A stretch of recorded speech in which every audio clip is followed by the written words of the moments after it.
What if everything you believed was an illusion? A quiet village, an innocent boy, and a mysterious visitor named Satan. He's not what you think, and this story is nothing like you expect. Mark Twain's final and most haunting work challenges faith, morality, and reality itself. Step into a world where truth is terrifying and nothing is what it seems. This is The Mysterious Stranger, and it will change the way you see the world.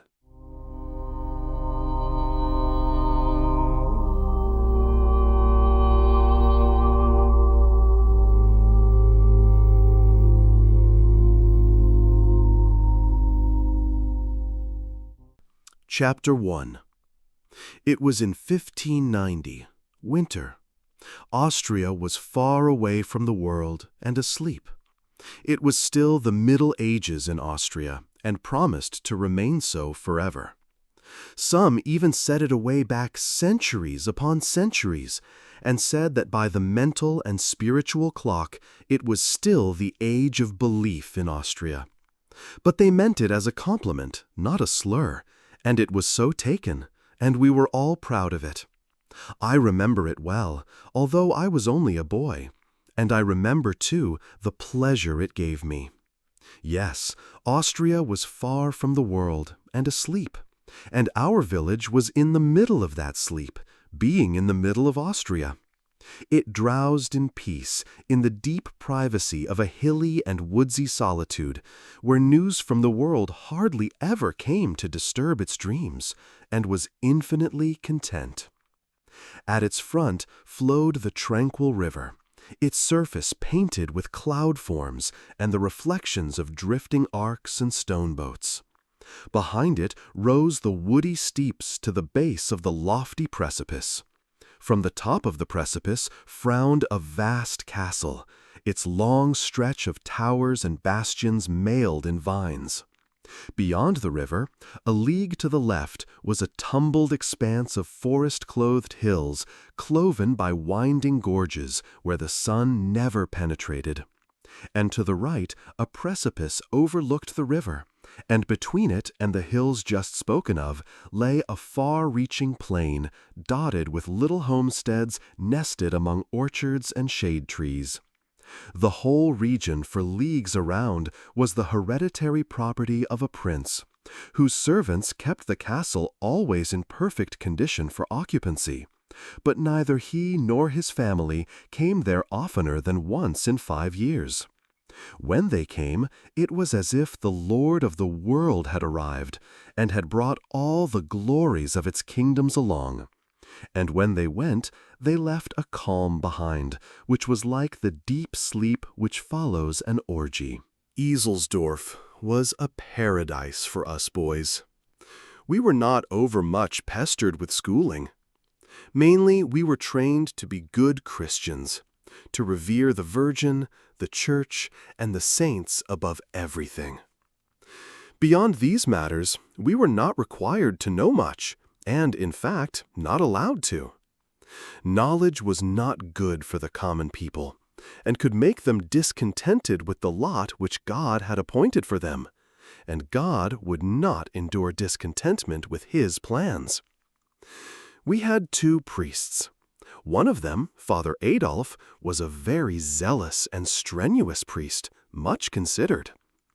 There may have been better priests in some ways than Father Adolf, but there was never one in our commune who was held in more solemn and awful respect.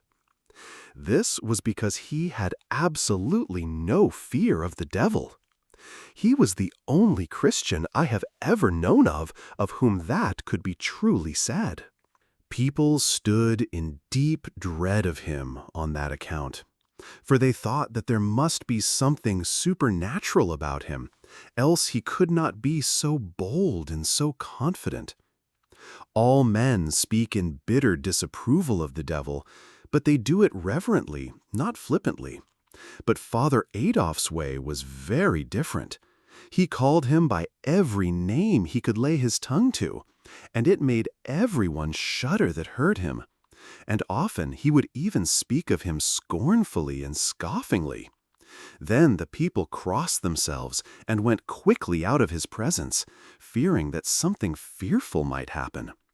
Father Adolf had actually met Satan face to face more than once and defied him. This was known to be so. Father Adolf said it himself. He never made any secret of it, but spoke it right out. And that he was speaking true, there was proof in at least one instance. For on that occasion he quarreled with the enemy, and intrepidly threw his bottle at him. And there, upon the wall of his study, was the ruddy splotch where it struck and broke. But it was Father Peter, the other priest, that we all loved best and were sorriest for. Some people charged him with talking around in conversation that God was all goodness and would find a way to save all his poor human children. It was a horrible thing to say, but there was never any absolute proof that Father Peter said it, and it was out of character for him to say it too, for he was always good and gentle and truthful. He wasn't charged with saying it in the pulpit, where all the congregation could hear and testify, but only outside, in talk, and it is easy for enemies to manufacture that. Father Peter had an enemy, and a very powerful one, the astrologer who lived in a tumbled old tower up the valley, and put in his nights studying the stars. Everyone knew he could foretell wars and famines, though that was not so hard, for there was always a war and generally a famine somewhere. But he could also read any man's life through the stars in a big book he had, and find lost property, and everyone in the village except Father Peter stood in awe of him. Even Father Adolf, who had defied the devil, had a wholesome respect for the astrologer when he came through our village wearing his tall, pointed hat and his long, flowing robe with stars on it, carrying his big book and a staff which was known to have magic power. The bishop himself sometimes listened to the astrologer, it was said, for besides studying the stars and prophesying, the astrologer made a great show of piety, which would impress the bishop, of course. But Father Peter took no stock in the astrologer. He denounced him openly as a charlatan, a fraud with no valuable knowledge of any kind, or powers beyond those of an ordinary and rather inferior human being, which naturally made the astrologer hate Father Peter and wish to ruin him. It was the astrologer, as we all believed, who originated the story about Father Peter's shocking remark and carried it to the bishop. It was said that Father Peter had made the remark to his niece, Margaret, though Margaret denied it and implored the bishop to believe her and spare her old uncle from poverty and disgrace. But the bishop wouldn't listen. He suspended Father Peter indefinitely, though he wouldn't go so far as to excommunicate him on the evidence of only one witness. And now Father Peter had been out a couple of years, and our other priest, Father Adolf, had his flock. Those had been hard years for the old priest and Margaret. They had been favorites, but, of course, that changed when they came under the shadow of the bishop's frown. Many of their friends fell away entirely, and the rest became cool and distant. Margaret was a lovely girl of 18 when the trouble came, and she had the best head in the village and the most in it. She taught the harp and earned all her clothes and pocket money by her own industry. But her scholars fell off one by one now. She was forgotten when there were dances and parties among the youth of the village. The young fellows stopped coming to the house, all except Wilhelm Meidling, and he could have been spared. She and her uncle were sad and forlorn in their neglect and disgrace, and the sunshine was gone out of their lives. Matters went worse and worse all through the 2 years. Clothes were wearing out, bread was harder and harder to get. And now, at last, the very end was come. Solomon Isaacs had lent all the money he was willing to put on the house, and gave notice that tomorrow he would foreclose.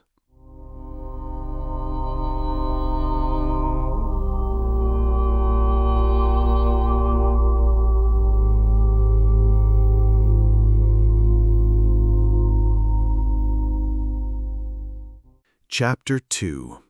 3 of us boys were always together, and had been so from the cradle, being fond of one another from the beginning, and this affection deepened as the years went on.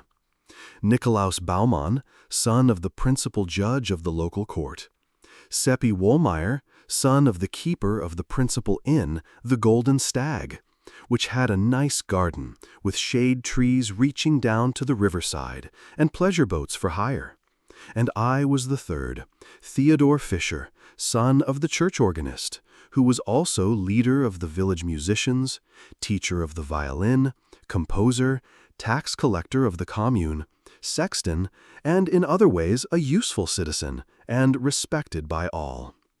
We knew the hills and the woods as well as the birds knew them, for we were always roaming them when we had leisure, at least when we were not swimming or boating or fishing, or playing on the ice or sliding downhill. And we had the run of the castle park, and very few had that. It was because we were pets of the oldest servingman in the castle, Felix Brandt. And often we went there, nights, to hear him talk about old times and strange things, and to smoke with him, he taught us that, and to drink coffee. For he had served in the wars, and was at the siege of Vienna, and there, when the Turks were defeated and driven away, among the captured things were bags of coffee, and the Turkish prisoners explained the character of it, and how to make a pleasant drink out of it. And now he always kept coffee by him, to drink himself, and also to astonish the ignorant with. When it stormed, he kept us all night, and while it thundered and lightened outside, he told us about ghosts and horrors of every kind, and of battles and murders and mutilations and such things, and made it pleasant and cozy inside. And he told these things from his own experience largely. He had seen many ghosts in his time, and witches and enchanters, and once he was lost in a fierce storm at midnight in the mountains, and by the glare of the lightning had seen the wild huntsman rage on the blast, with his spectre dogs chasing after him through the driving cloud rack. Also, he had seen an incubus once, and several times he had seen the great bat that sucks the blood from the necks of people while they are asleep, fanning them softly with its wings, and so keeping them drowsy till they die. He encouraged us not to fear supernatural things, such as ghosts, and said they did no harm, but only wandered about because they were lonely and distressed, and wanted kindly notice and compassion. And in time we learned not to be afraid, and even went down with him in the night to the haunted chamber in the dungeons of the castle. The ghost appeared only once, and it went by very dim to the sight, and floated noiseless through the air, and then disappeared. And we scarcely trembled, he had taught us so well. He said it came up sometimes in the night, and woke him by passing its clammy hand over his face, but it did him no hurt.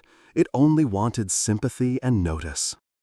But the strangest thing was that he had seen angels, actual angels out of heaven, and had talked with them. They had no wings, and wore clothes, and talked, and looked, and acted just like any natural person, and you would never know them for angels, except for the wonderful things they did which a mortal could not do, and the way they suddenly disappeared while you were talking with them, which was also a thing which no mortal could do. And he said they were pleasant and cheerful, not gloomy and melancholy like ghosts. It was after that kind of a talk one May night that we got up next morning and had a good breakfast with him, and then went down and crossed the bridge and went away up into the hills on the left to a woody hilltop, which was a favorite place of ours. And there we stretched out on the grass in the shade to rest and smoke and talk over these strange things, for they were in our minds yet and impressing us. But we couldn't smoke because we had been heedless and left our flint and steel behind. Soon there came a youth strolling toward us through the trees, and he sat down and began to talk in a friendly way, just as if he knew us. But we did not answer him, for he was a stranger, and we were not used to strangers and were shy of them. He had new and good clothes on, and was handsome, and had a winning face and a pleasant voice, and was easy and graceful and unembarrassed, not slouchy and awkward and diffident like other boys. We wanted to be friendly with him, but didn't know how to begin. Then I thought of the pipe, and wondered if it would be taken as kindly meant if I offered it to him. But I remembered that we had no fire, so I was sorry and disappointed. But he looked up bright and pleased, and said, "Fire! Oh, that is easy. I will furnish it." I was so astonished I couldn't speak, for I had not said anything. He took the pipe and blew his breath on it, and the tobacco glowed red, and spirals of blue smoke rose up. We jumped up and were going to run, for that was natural, and we did run a few steps, although he was yearningly pleading for us to stay, and giving us his word that he would not do us any harm, but only wanted to be friends with us and have company. So we stopped and stood and wanted to go back, being full of curiosity and wonder, but afraid to venture.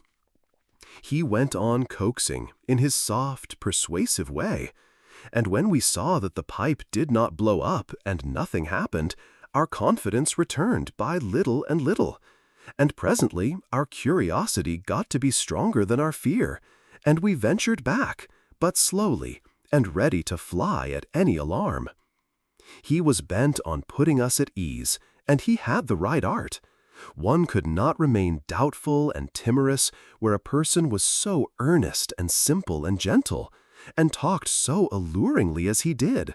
No, he won us over, and it was not long before we were content and comfortable and chatty, and glad we had found this new friend. When the feeling of constraint was all gone, we asked him how he had learned to do that strange thing, and he said he hadn't learned it at all. It came natural to him, like other things, other curious things. What ones? Oh, a number. I don't know how many. Will you let us see you do them? Do, please, the other said. You won't run away again. No, indeed we won't. Please do, won't you? Yes, with pleasure, but you mustn't forget your promise, you know. We said we wouldn't, and he went to a puddle and came back with water in a cup which he had made out of a leaf, and blew upon it and threw it out, and it was a lump of ice the shape of the cup. We were astonished and charmed, but not afraid any more. We were very glad to be there, and asked him to go on and do some more things, and he did. He said he would give us any kind of fruit we liked, whether it was in season or not. We all spoke at once. "Orange, apple, grapes. They are in your pockets," he said, and it was true, and they were of the best too, and we ate them and wished we had more, though none of us said so. "You will find them where those came from," he said, "and everything else your appetites call for, and you need not name the thing you wish. As long as I am with you, you have only to wish and find." And he said, true. There was never anything so wonderful and so interesting.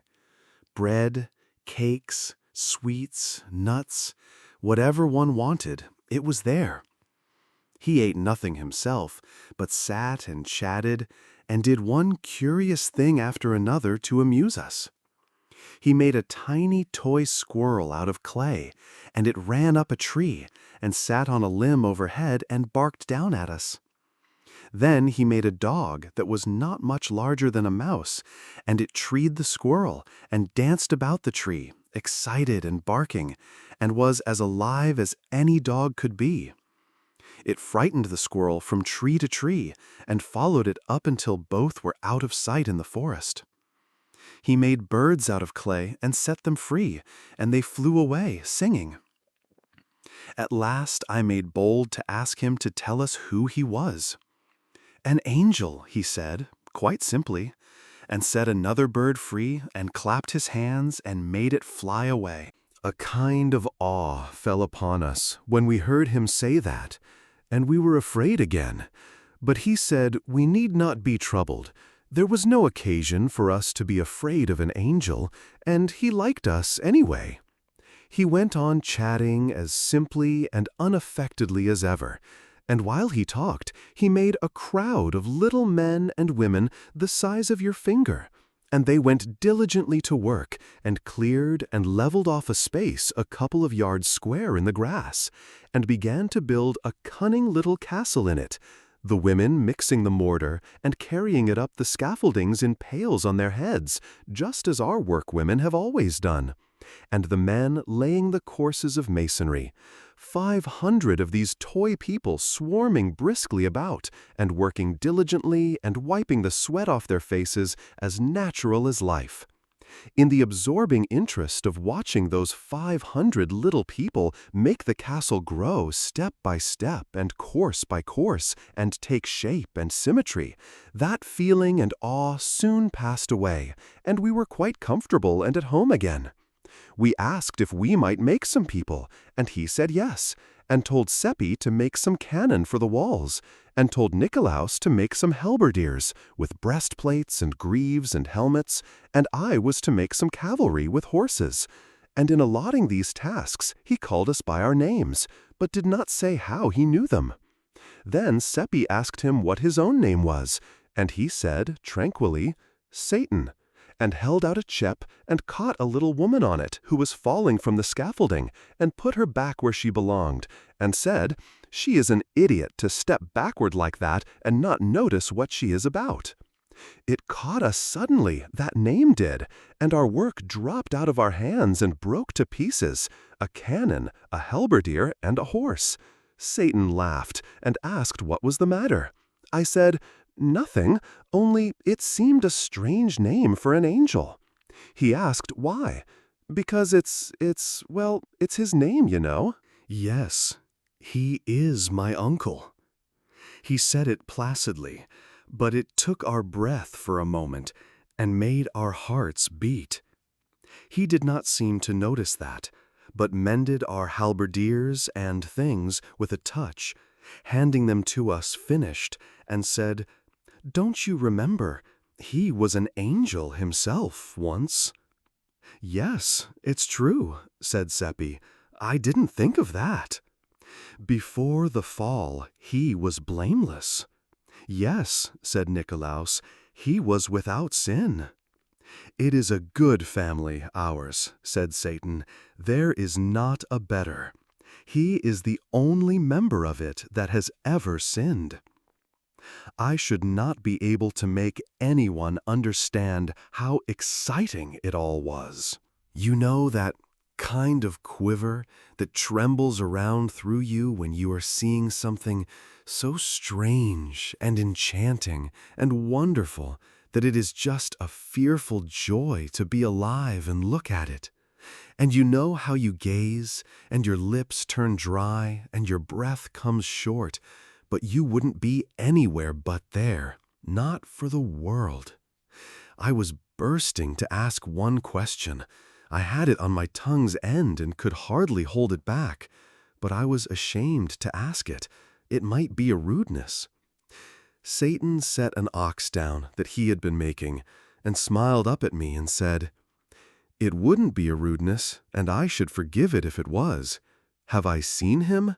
Millions of times. From the time that I was a little child 1,000 years old, I was his second favorite among the nursery angels of our blood and lineage, to use a human phrase. Yes, from that time until the fall, 8,000 years, measured as you count time. 8,000! Yes. He turned to Seppi and went on as if answering something that was in Seppi's mind. Why, naturally I look like a boy, for that is what I am. With us, what you call time is a spacious thing. It takes a long stretch of it to grow an angel to full age. There was a question in my mind, and he turned to me and answered it. I am 16,000 years old, counting as you count. Then he turned to Nicholas and said, No, the fall did not affect me, nor the rest of the relationship. It was only he that I was named for, who ate of the fruit of the tree and then beguiled the man and the woman with it. We others are still ignorant of sin. We are not able to commit it. We are without blemish, and shall abide in that estate always. Two of the little workmen were quarreling, and in buzzing little bumblebee voices they were cursing and swearing at each other. Now came blows and blood. Then they locked themselves together in a life and death struggle. Satan reached out his hand and crushed the life out of them with his fingers, threw them away, wiped the red from his fingers on his handkerchief, and went on talking where he had left off. We cannot do wrong, neither have we any disposition to do it, for we do not know what it is. It seemed a strange speech in the circumstances, but we barely noticed that. We were so shocked and grieved at the wanton murder he had committed. For murder it was. That was its true name, and it was without palliation or excuse, for the men had not wronged him in any way. It made us miserable, for we loved him, and had thought him so noble and so beautiful and gracious, and had honestly believed he was an angel.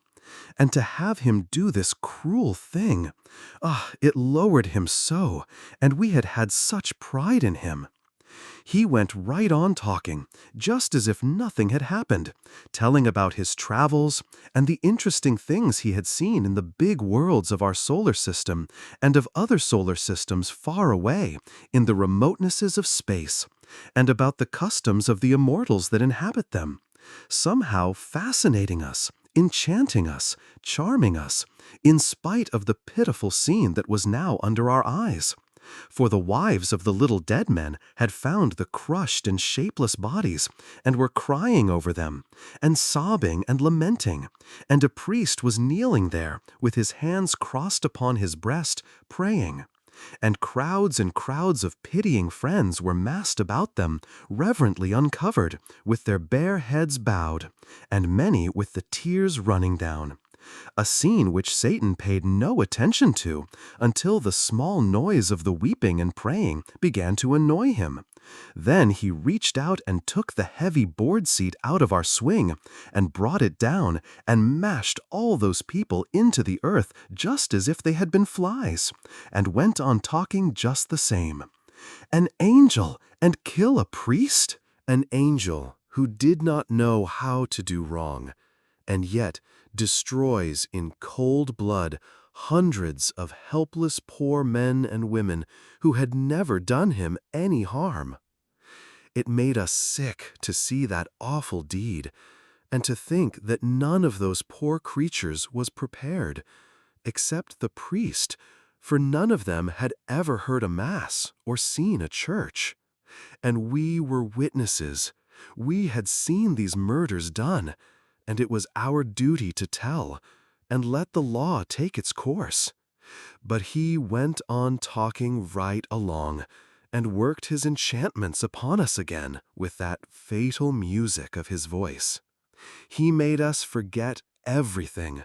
We could only listen to him, and love him, and be his slaves, to do with us as he would. He made us drunk with the joy of being with him, and of looking into the heaven of his eyes, and of feeling the ecstasy that thrilled along our veins from the touch of his hand.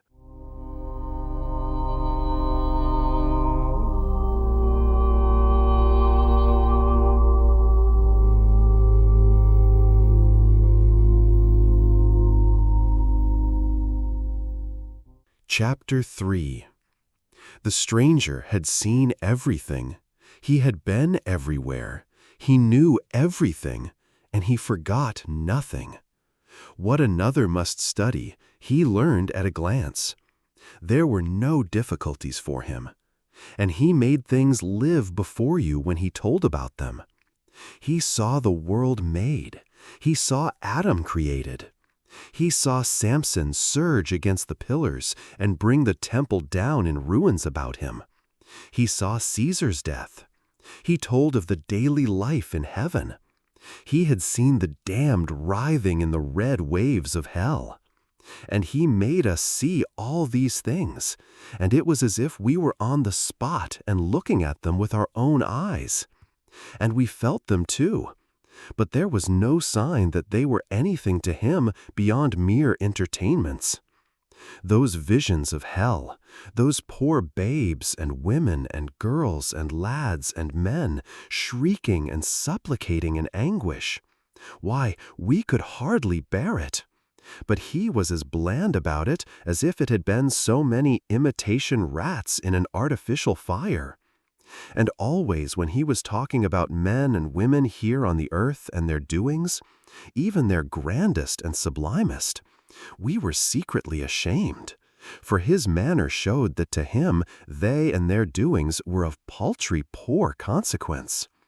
Often you would think he was talking about flies if you didn't know.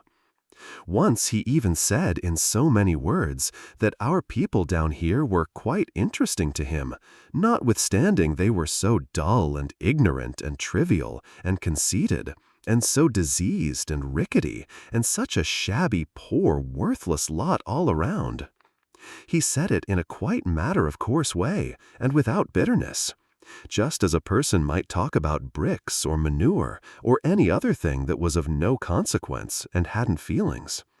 I could see he meant no offense, but in my thoughts I set it down as not very good manners. "Manners," he said. "Why, it is merely the truth, and truth is good manners. Manners are a fiction. The castle is done. Do you like it?" Anyone would have been obliged to like it. It was lovely to look at. It was so shapely and fine, and so cunningly perfect in all its particulars, even to the little flags waving from the turrets. Satan said we must put the artillery in place now, and station the halberdiers, and display the cavalry. Our men and horses were a spectacle to see. They were so little like what they were intended for, of course, we had no art in making such things. Satan said they were the worst he had seen, and when he touched them and made them alive, it was just ridiculous the way they acted, on account of their legs not being of uniform lengths. They reeled and sprawled around as if they were drunk, and endangered everybody's lives around them, and finally fell over and lay helpless and kicking. It made us all laugh, though it was a shameful thing to see. The guns were charged with dirt to fire a salute, but they were so crooked and so badly made that they all burst when they went off, and killed some of the gunners and crippled the others. Satan said we would have a storm now and an earthquake if we liked, but we must stand off a piece, out of danger. We wanted to call the people away too, but he said never mind them. They were of no consequence, and we could make more some time or other if we needed them. A small storm cloud began to settle down black over the castle, and the miniature lightning and thunder began to play, and the ground to quiver, and the wind to pipe and wheeze, and the rain to fall, and all the people flocked into the castle for shelter. The cloud settled down blacker and blacker, and one could see the castle only dimly through it. The lightning blazed out flash upon flash, and pierced the castle and set it on fire, and the flames shone out red and fierce through the cloud. And the people came flying out, shrieking, but Satan brushed them back, paying no attention to our begging and crying and imploring. And in the midst of the howling of the wind and volleying of the thunder, the magazine blew up. The earthquake rent the ground wide, and the castle's wreck and ruin tumbled into the chasm, which swallowed it from sight, and closed upon it with all that innocent life, not one of the 500 poor creatures escaping. Our hearts were broken. We could not keep from crying. "Don't cry," Satan said. "They were of no value. But they are gone to hell." Oh, it is no matter. We can make plenty more. It was of no use to try to move him. Evidently, he was wholly without feelings and could not understand. He was full of bubbling spirits and as gay as if this were a wedding instead of a fiendish massacre. And he was bent on making us feel as he did, and of course, his magic accomplished his desire. It was no trouble to him. He did whatever he pleased with us.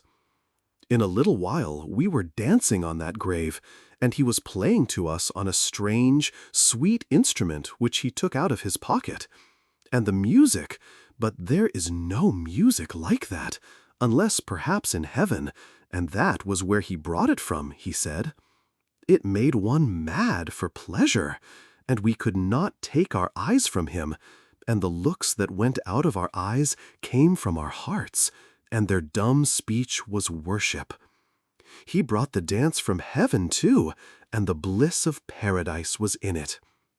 Presently he said he must go away on an errand, but we could not bear the thought of it, and clung to him, and pleaded with him to stay.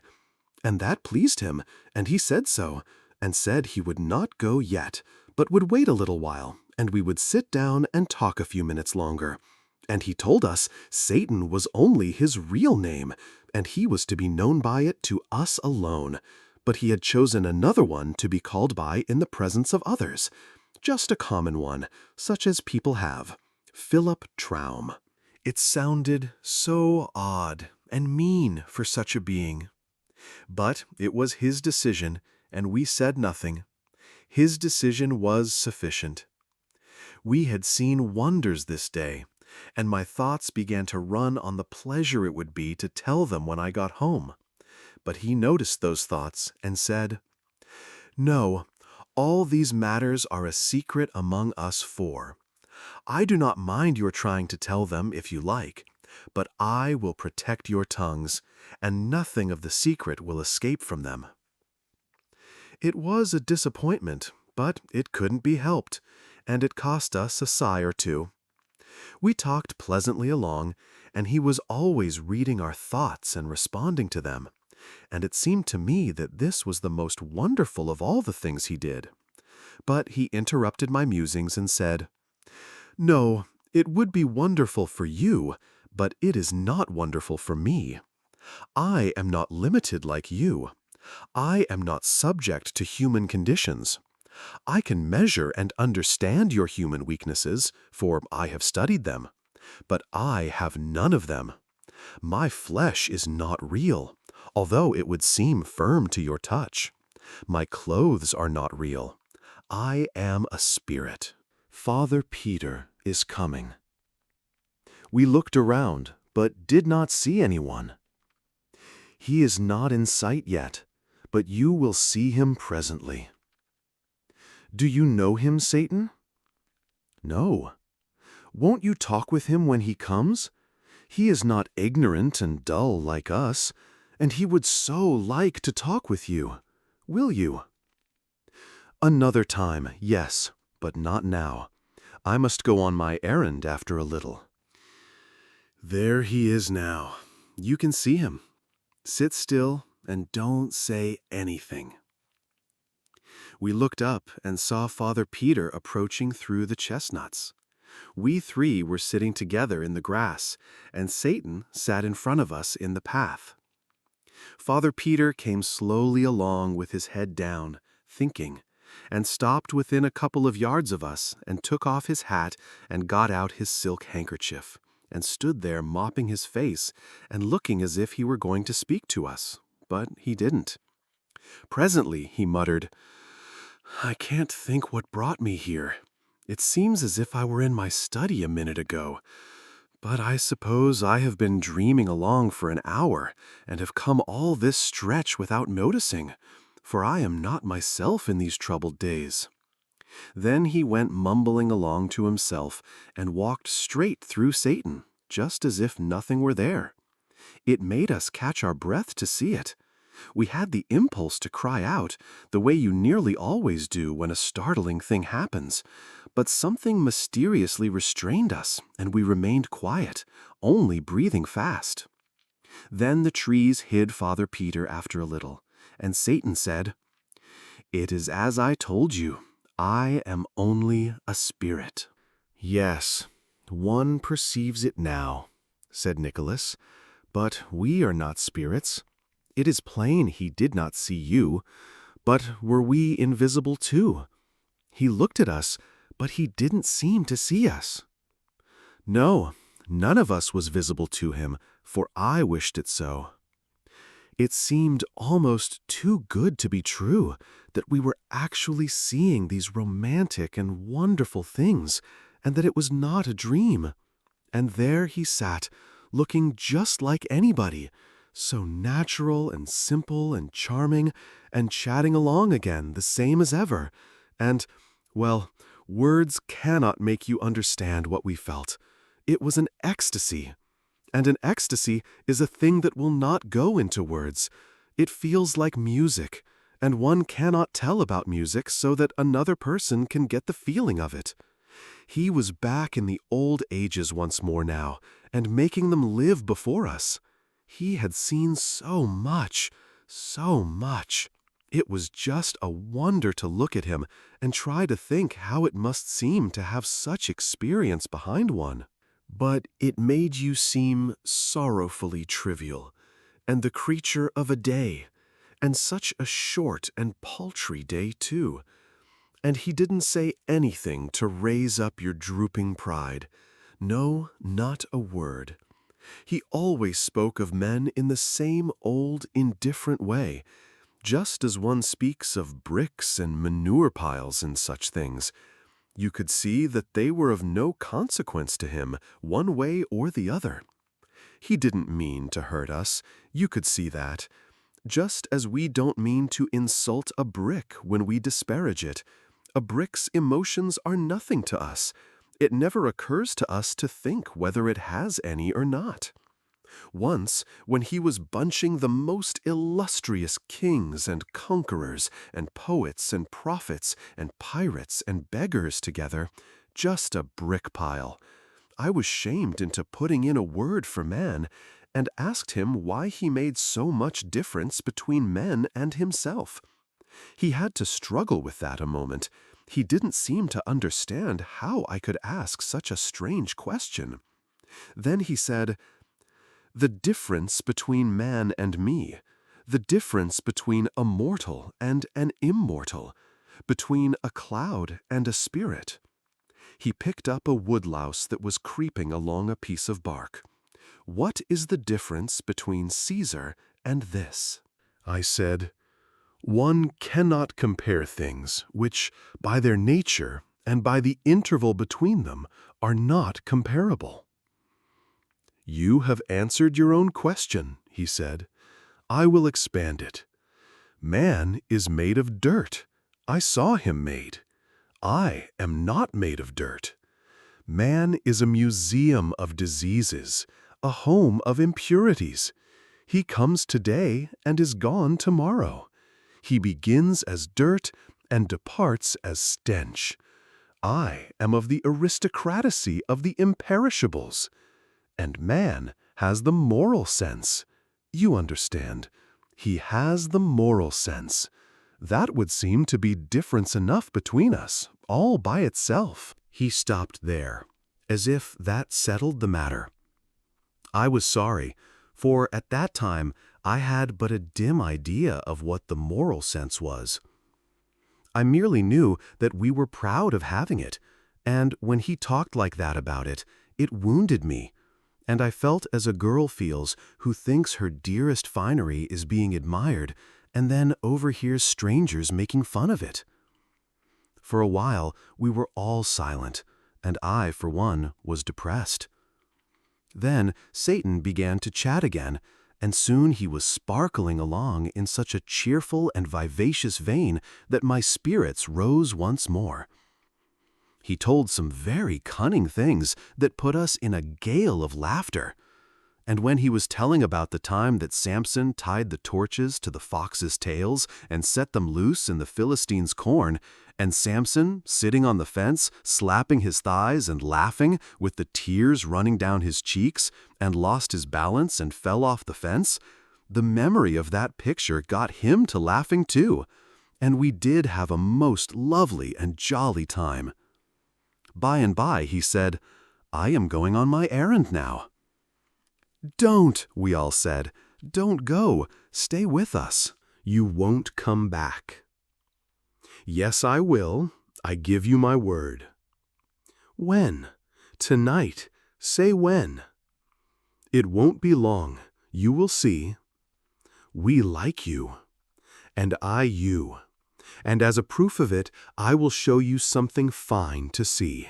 Usually when I go, I merely vanish.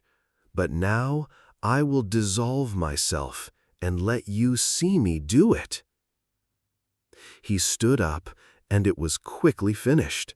He thinned away and thinned away until he was a soap bubble, except that he kept his shape. You could see the bushes through him as clearly as you see things through a soap bubble, and all over him played and flashed the delicate iridescent colors of the bubble, and along with them was that thing shaped like a window sash, which you always see on the globe of the bubble. You have seen a bubble strike the carpet and lightly bound along 2 or 3 times before it bursts. He did that. He sprang, touched the grass, bounded, floated along, touched again, and so on, and presently, puff, and in his place was vacancy. It was a strange and beautiful thing to see. We did not say anything, but sat wondering and dreaming and blinking, and finally Seppi roused up and said, mournfully sighing, "I suppose none of it has happened." Nicolaus sighed and said about the same. I was miserable to hear them say it, for it was the same cold fear that was in my own mind. Then we saw poor old Father Peter wandering along back, with his head bent down, searching the ground. When he was pretty close to us, he looked up and saw us, and said, "How long have you been here, boys?" "A little while, Father." "Then it is since I came by, and maybe you can help me. Did you come up by the path?" "Yes, Father." "That is good. I came the same way." I have lost my wallet. There wasn't much in it, but a very little is much to me, for it was all I had. I suppose you haven't seen anything of it. "No, Father, but we will help you hunt." "It is what I was going to ask you. Why, here it is." We hadn't noticed it, yet there it lay, right where Satan stood when he began to melt, if he did melt, and it wasn't a delusion. Father Peter picked it up and looked very much surprised. "It is mine," he said, "but not the contents. This is fat. Mine was flat. Mine was light. This is heavy." He opened it. It was stuffed as full as it could hold with gold coins. He let us gaze our fill, and of course we did gaze, for we had never seen so much money at one time before. All our mouths came open to say, "Satan did it," but nothing came out. There it was, you see. We couldn't tell what Satan didn't want told. He had said so himself. Boys, did you do this? It made us laugh, and it made him laugh too, as soon as he thought what a foolish question it was. Who has been here? Our mouths came open to answer, but stood so for a moment, because we couldn't say nobody, for it wouldn't be true, and the right word didn't seem to come. Then I thought of the right one and said it. Not a human being. That is so, said the others, and let their mouths go shut. It is not so, said Father Peter, and looked at us very severely. I came by here a while ago, and there was no one here. But that is nothing. Someone has been here since. I don't mean to say that the person didn't pass here before you came, and I don't mean to say you saw him, but someone did pass, that I know. On your honor, you saw no one. Not a human being. That is sufficient. I know you are telling me the truth. He began to count the money on the path, we on our knees eagerly helping to stack it in little piles. It's 1,100 ducats odd, he said. Oh dear, if it were only mine, and I need it so. And his voice broke, and his lips quivered. It is yours, sir. We all cried out at once, every heller. No, it isn't mine.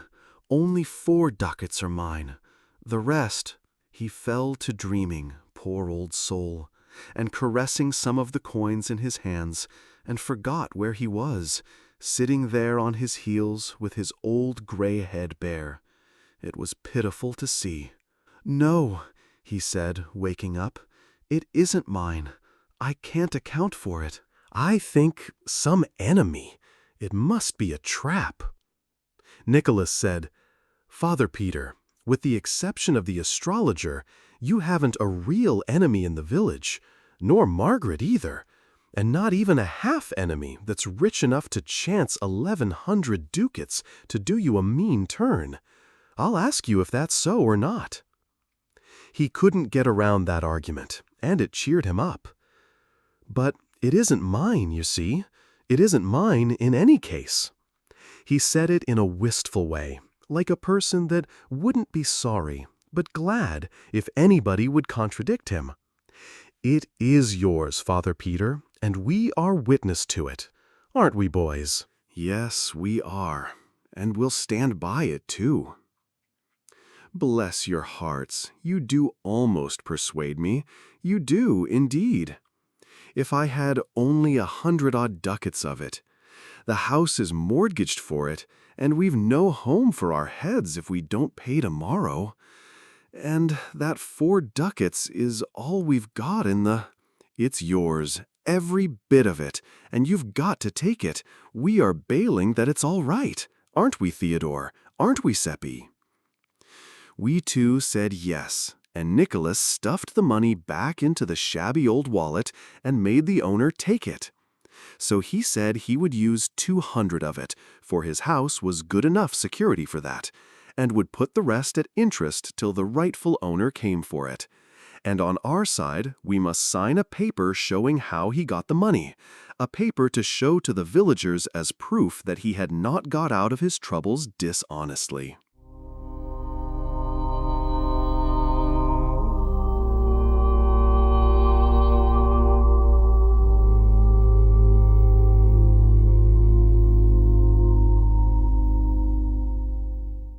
Chapter 4.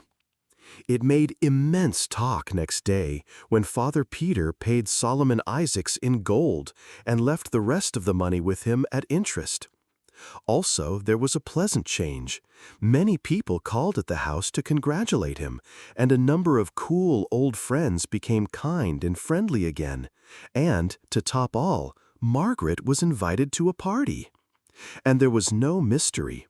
Father Peter told the whole circumstance just as it happened, and said he could not account for it, only it was the plain hand of Providence, so far as he could see. One or two shook their heads and said privately it looked more like the hand of Satan, and really, that seemed a surprisingly good guess for ignorant people like that. Some came slyly buzzing around and tried to coax us boys to come out and tell the truth, and promised they wouldn't ever tell, but only wanted to know for their own satisfaction because the whole thing was so curious. They even wanted to buy the secret and pay money for it, and if we could have invented something that would answer, but we couldn't. We hadn't the ingenuity, so we had to let the chance go by. And it was a pity. We carried that secret around without any trouble, but the other one, the big one, the splendid one, burned the very vitals of us. It was so hot to get out, and we so hot to let it out and astonish people with it. But we had to keep it in. In fact, it kept itself in. Satan said it would, and it did.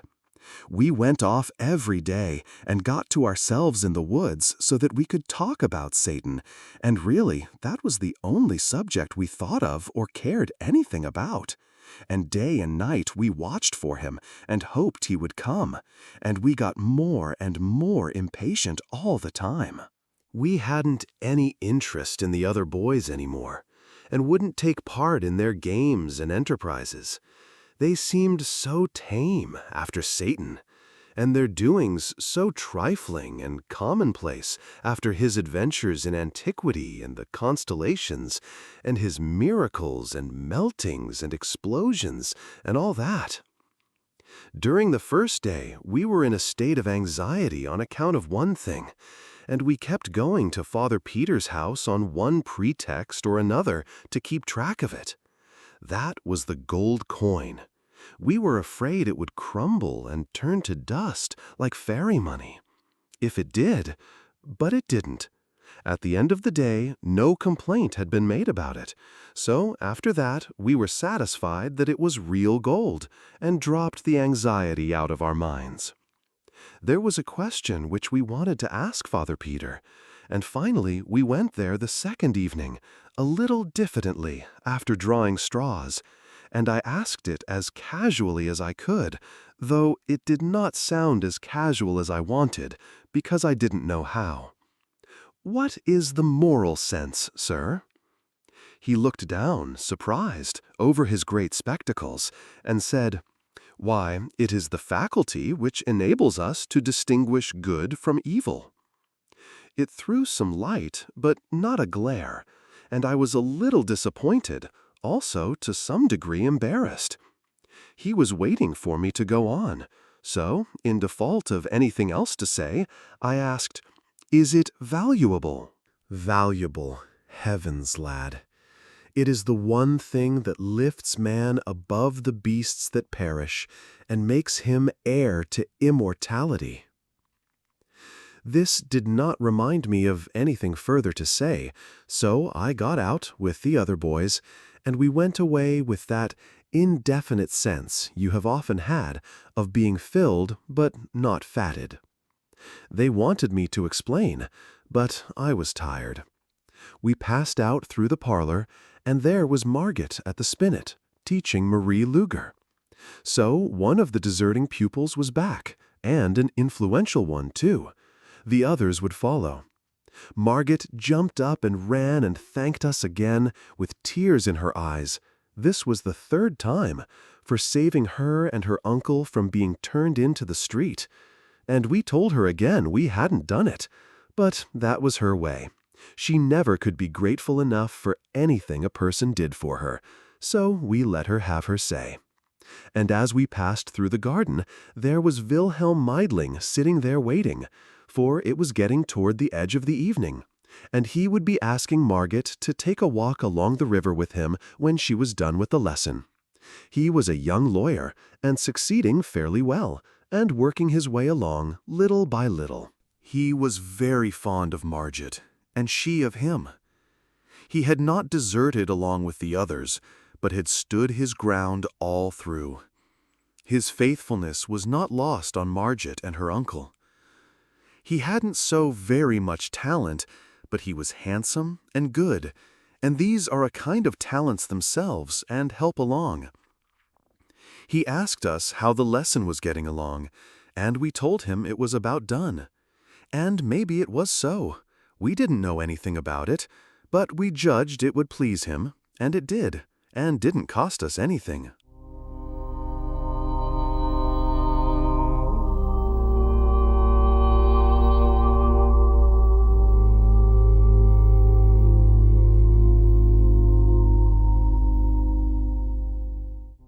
Chapter 5. On the 4th day comes the astrologer from his crumbling old tower up the valley, where he had heard the news, I reckon. He had a private talk with us, and we told him what we could, for we were mightily in dread of him. He sat there studying and studying a while to himself. Then he asked, "How many ducats did you say?" 1107, sir."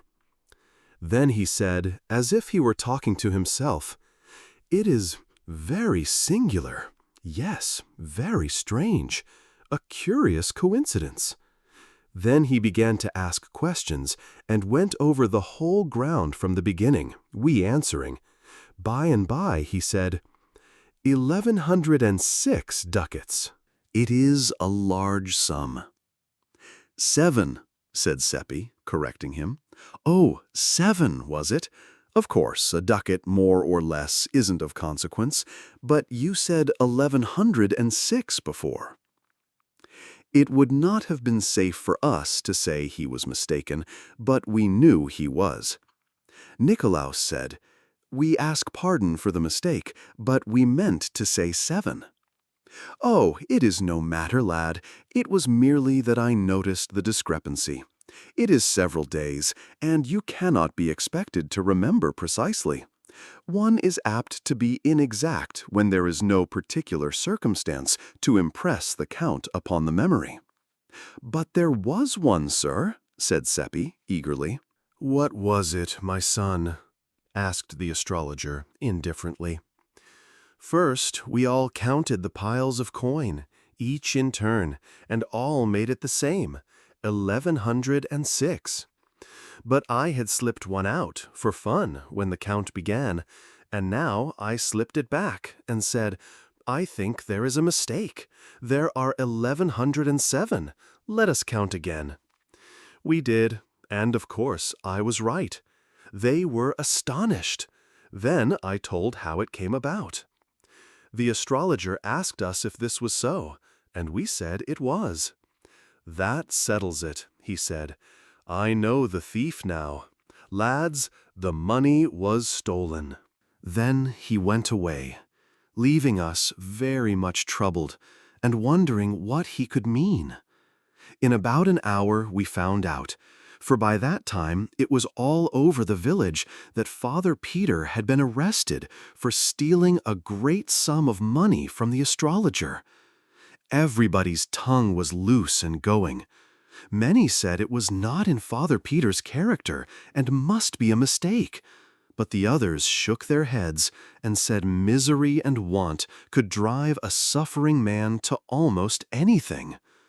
About one detail there were no differences. All agreed that Father Peter's account of how the money came into his hands was just about unbelievable. It had such an impossible look. They said it might have come into the astrologer's hands in some such way, but into Father Peter's, never. Our characters began to suffer now. We were Father Peter's only witnesses. How much did he probably pay us to back up his fantastic tale? People talked that kind of talk to us pretty freely and frankly, and were full of scoffings when we begged them to believe really we had told only the truth. Our parents were harder on us than anyone else. Our fathers said we were disgracing our families, and they commanded us to purge ourselves of our lie. And there was no limit to their anger when we continued to say we had spoken true. Our mothers cried over us and begged us to give back our bribe and get back our honest names and save our families from shame and come out and honorably confess.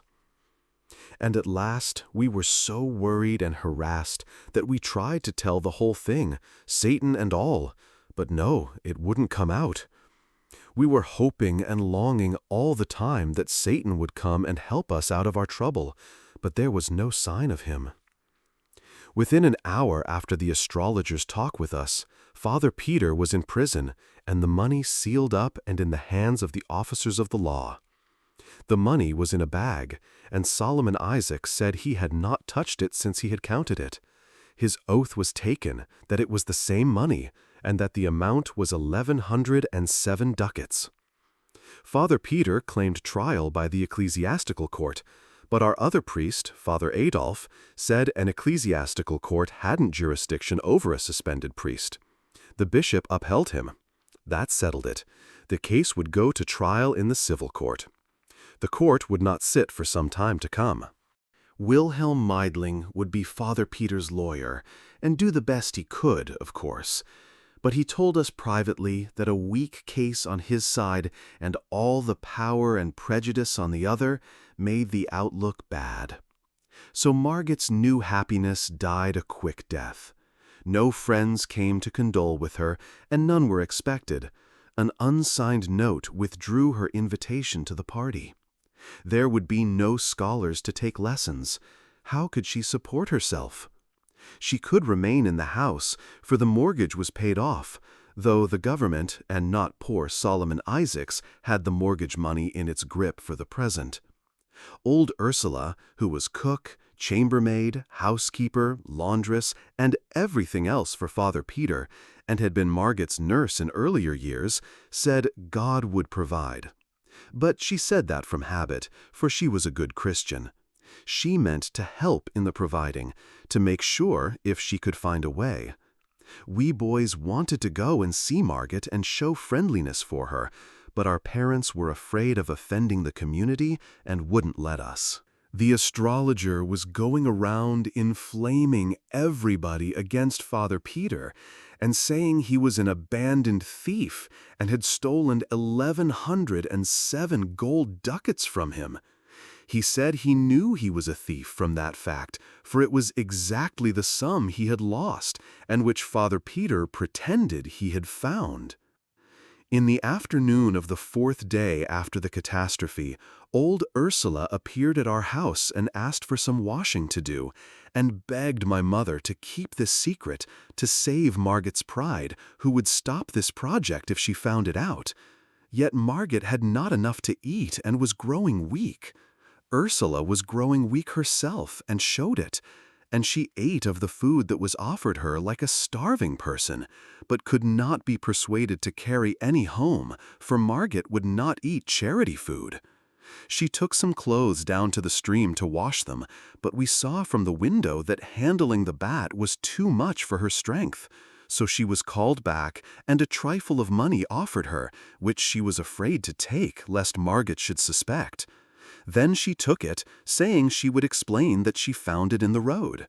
To keep it from being a lie and damning her soul, she got me to drop it while she watched. Then she went along by there and found it, and exclaimed with surprise and joy, and picked it up and went her way. Like the rest of the village, she could tell everyday lies fast enough and without taking any precautions against fire and brimstone on their account. But this was a new kind of lie, and it had a dangerous look because she hadn't had any practice in it. After a week's practice, it wouldn't have given her any trouble. It is the way we are made. I was in trouble, for how would Margot live? Ursula could not find a coin in the road every day, perhaps not even a second one. And I was ashamed, too, for not having been near Margot, and she so in need of friends. But that was my parents' fault, not mine, and I couldn't help it. I was walking along the path, feeling very downhearted, when a most cheery and tingling freshening up sensation went rippling through me, and I was too glad for any words. for I knew by that sign that Satan was by. I had noticed it before. Next moment, he was alongside of me, and I was telling him all my trouble and what had been happening to Margit and her uncle. While we were talking, we turned a curve and saw old Ursula resting in the shade of a tree, and she had a lean stray kitten in her lap and was petting it. I asked her where she got it, and she said it came out of the woods and followed her. And she said it probably hadn't any mother or any friends, and she was going to take it home and take care of it. Satan said, "I understand you are very poor. Why do you want to add another mouth to feed? Why don't you give it to some rich person?" Ursula bridled at this and said, "Perhaps you would like to have it. You must be rich, with your fine clothes and quality airs." Then she sniffed and said, "Give it to the rich, the idea. The rich don't care for anybody but themselves. It's only the poor that have feeling for the poor and help them. The poor and God. God will provide for this kitten." "What makes you think so?" Ursula's eyes snapped with anger. "Because I know it," she said. "Not a sparrow falls to the ground without his seeing it. But it falls just the same. What good is seeing it fall?" Old Ursula's jaws worked, but she could not get any word out for the moment. She was so horrified. When she got her tongue, she stormed out, "Go about your business, you puppy, or I will take a stick to you."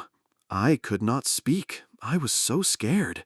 I knew that with his notions about the human race, Satan would consider it a matter of no consequence to strike her dead, there being plenty more. But my tongue stood still. I could give her no warning. But nothing happened. Satan remained tranquil and indifferent. I suppose he could not be insulted by Ursula any more than the king could be insulted by a tumblebug. The old woman jumped to her feet when she made her remark, and did it as briskly as a young girl. It had been many years since she had done the like of that. That was Satan's influence. He was a fresh breeze to the weak and the sick wherever he came. His presence affected even the lean kitten, and it skipped to the ground and began to chase a leaf. This surprised Ursula, and she stood looking at the creature and nodding her head wonderingly, her anger quite forgotten. "What's come over it?" she said. "A while ago it could hardly walk."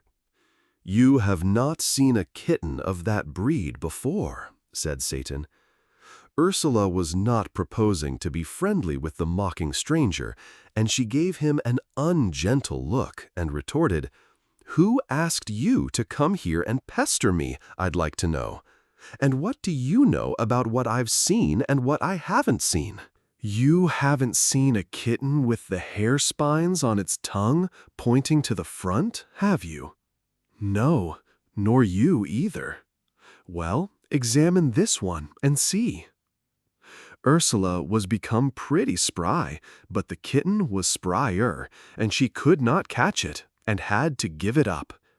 Then Satan said, "Give it a name, and maybe it will come."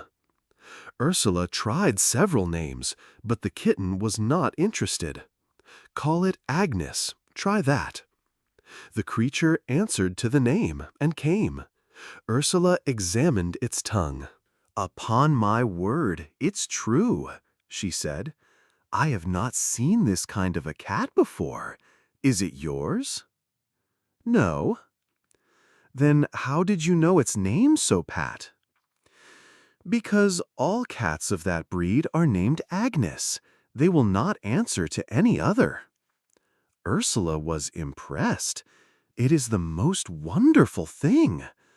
Then a shadow of trouble came into her face, for her superstitions were aroused, and she reluctantly put the creature down, saying, "I suppose I must let it go. I am not afraid. No, not exactly that, though the priest, well, I've heard people, Indeed, many people. And besides, it is quite well now and can take care of itself." She sighed and turned to go, murmuring, "It is such a pretty one, too, and would be such company, and the house is so sad and lonesome these troubled days. Miss Margit so mournful and just a shadow, and the old master shut up in jail." "It seems a pity not to keep it," said Satan. Ursula turned quickly, just as if she were hoping someone would encourage her. "Why?" she asked wistfully. "Because this breed brings luck." "Does it? Is it true?" "Young man, do you know it to be true? How does it bring luck?" "Well, it brings money, anyway." Ursula looked disappointed. "Money? A cat bring money? The idea! You could never sell it here. People do not buy cats here. One can't even give them away." She turned to go. "I don't mean sell it. I mean have an income from it. This kind is called the lucky cat. Its owner finds 4 silver groschen in his pocket every morning." I saw the indignation rising in the old woman's face. She was insulted. This boy was making fun of her. That was her thought. She thrust her hands into her pockets and straightened up to give him a piece of her mind. Her temper was all up and hot. Her mouth came open and let out 3 words of a bitter sentence. Then it fell silent, and the anger in her face turned to surprise, or wonder, or fear, or something, and she slowly brought out her hands from her pockets and opened them, and held them so. In one was my piece of money, in the other lay 4 silver groschen. She gazed a little while, perhaps to see if the groschen would vanish away. Then she said fervently, "It's true, it's true, and I'm ashamed and beg forgiveness, O dear master and benefactor." And she ran to Satan and kissed his hand over and over again, according to the Austrian custom. In her heart, she probably believed it was a witch cat and an agent of the devil, but no matter. It was all the more certain to be able to keep its contract and furnish a daily good living for the family. For in matters of finance, even the piousest of our peasants would have more confidence in an arrangement with the devil than with an archangel. Ursula started homeward with Agnes in her arms, and I said I wished I had her privilege of seeing Margit. Then I caught my breath, for we were there in the parlor, and Margit standing, looking at us, astonished. She was feeble and pale, but I knew that those conditions would not last in Satan's atmosphere, and it turned out so. I introduced Satan, that is Philip Traum, and we sat down and talked. There was no constraint. We were simple folk in our village, and when a stranger was a pleasant person, we were soon friends. Margit wondered how we got in without her hearing us. Traum said the door was open, and we walked in and waited until she should turn around and greet us. This was not true. No door was open. We entered through the walls or the roof or down the chimney, or somehow. But no matter. What Satan wished a person to believe, the person was sure to believe. And so Margit was quite satisfied with that explanation. And then the main part of her mind was on Traum anyway. She couldn't keep her eyes off him. He was so beautiful. That gratified me and made me proud. I hoped he would show off some, but he didn't. He seemed only interested in being friendly and telling lies. He said he was an orphan. That made Margaret pity him. The water came into her eyes. He said he had never known his mamma. She passed away while he was a young thing, and said his papa was in shattered health and had no property to speak of, In fact, none of any earthly value. But he had an uncle in business down in the tropics, and he was very well off and had a monopoly, and it was from this uncle that he drew his support. The very mention of a kind uncle was enough to remind Margaret of her own, and her eyes filled again. She said she hoped their two uncles would meet some day. It made me shudder. Philip said he hoped so too, and that made me shudder again. "Maybe they will," said Margaret. "Does your uncle travel much?" "Oh, yes, he goes all about. He has business everywhere." And so they went on chatting, and poor Margaret forgot her sorrow for one little while anyway. It was probably the only really bright and cheery hour she had known lately. I saw she liked Philip, and I knew she would. And when he told her he was studying for the ministry, I could see that she liked him better than ever. And then, when he promised to get her admitted to the jail so that she could see her uncle, that was the capstone. He said he would give the guards a little present, and she must always go in the evening after dark and say nothing, but just show this paper and pass in, and show it again when you come out. And he scribbled some queer marks on the paper and gave it to her, and she was ever so thankful, and right away was in a fever for the sun to go down. For in that old, cruel time, prisoners were not allowed to see their friends, and sometimes they spent years in the jails without ever seeing a friendly face. I judged that the marks on the paper were an enchantment, and that the guards would not know what they were doing, nor have any memory of it afterward, and that was indeed the way of it.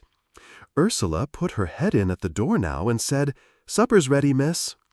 Then she saw us and looked frightened, and motioned me to come to her, which I did, and she asked if we had told about the cat. I said no, and she was relieved, and said, "Please don't, for if Miss Margaret knew, she would think it was an unholy cat, and would send for a priest and have its gifts all purified out of it, and then there wouldn't be any more dividends." So I said we wouldn't tell, and she was satisfied. Then I was beginning to say goodbye to Margaret, but Satan interrupted and said, ever so politely, well, I don't remember just the words, but anyway, he as good as invited himself to supper, and me too.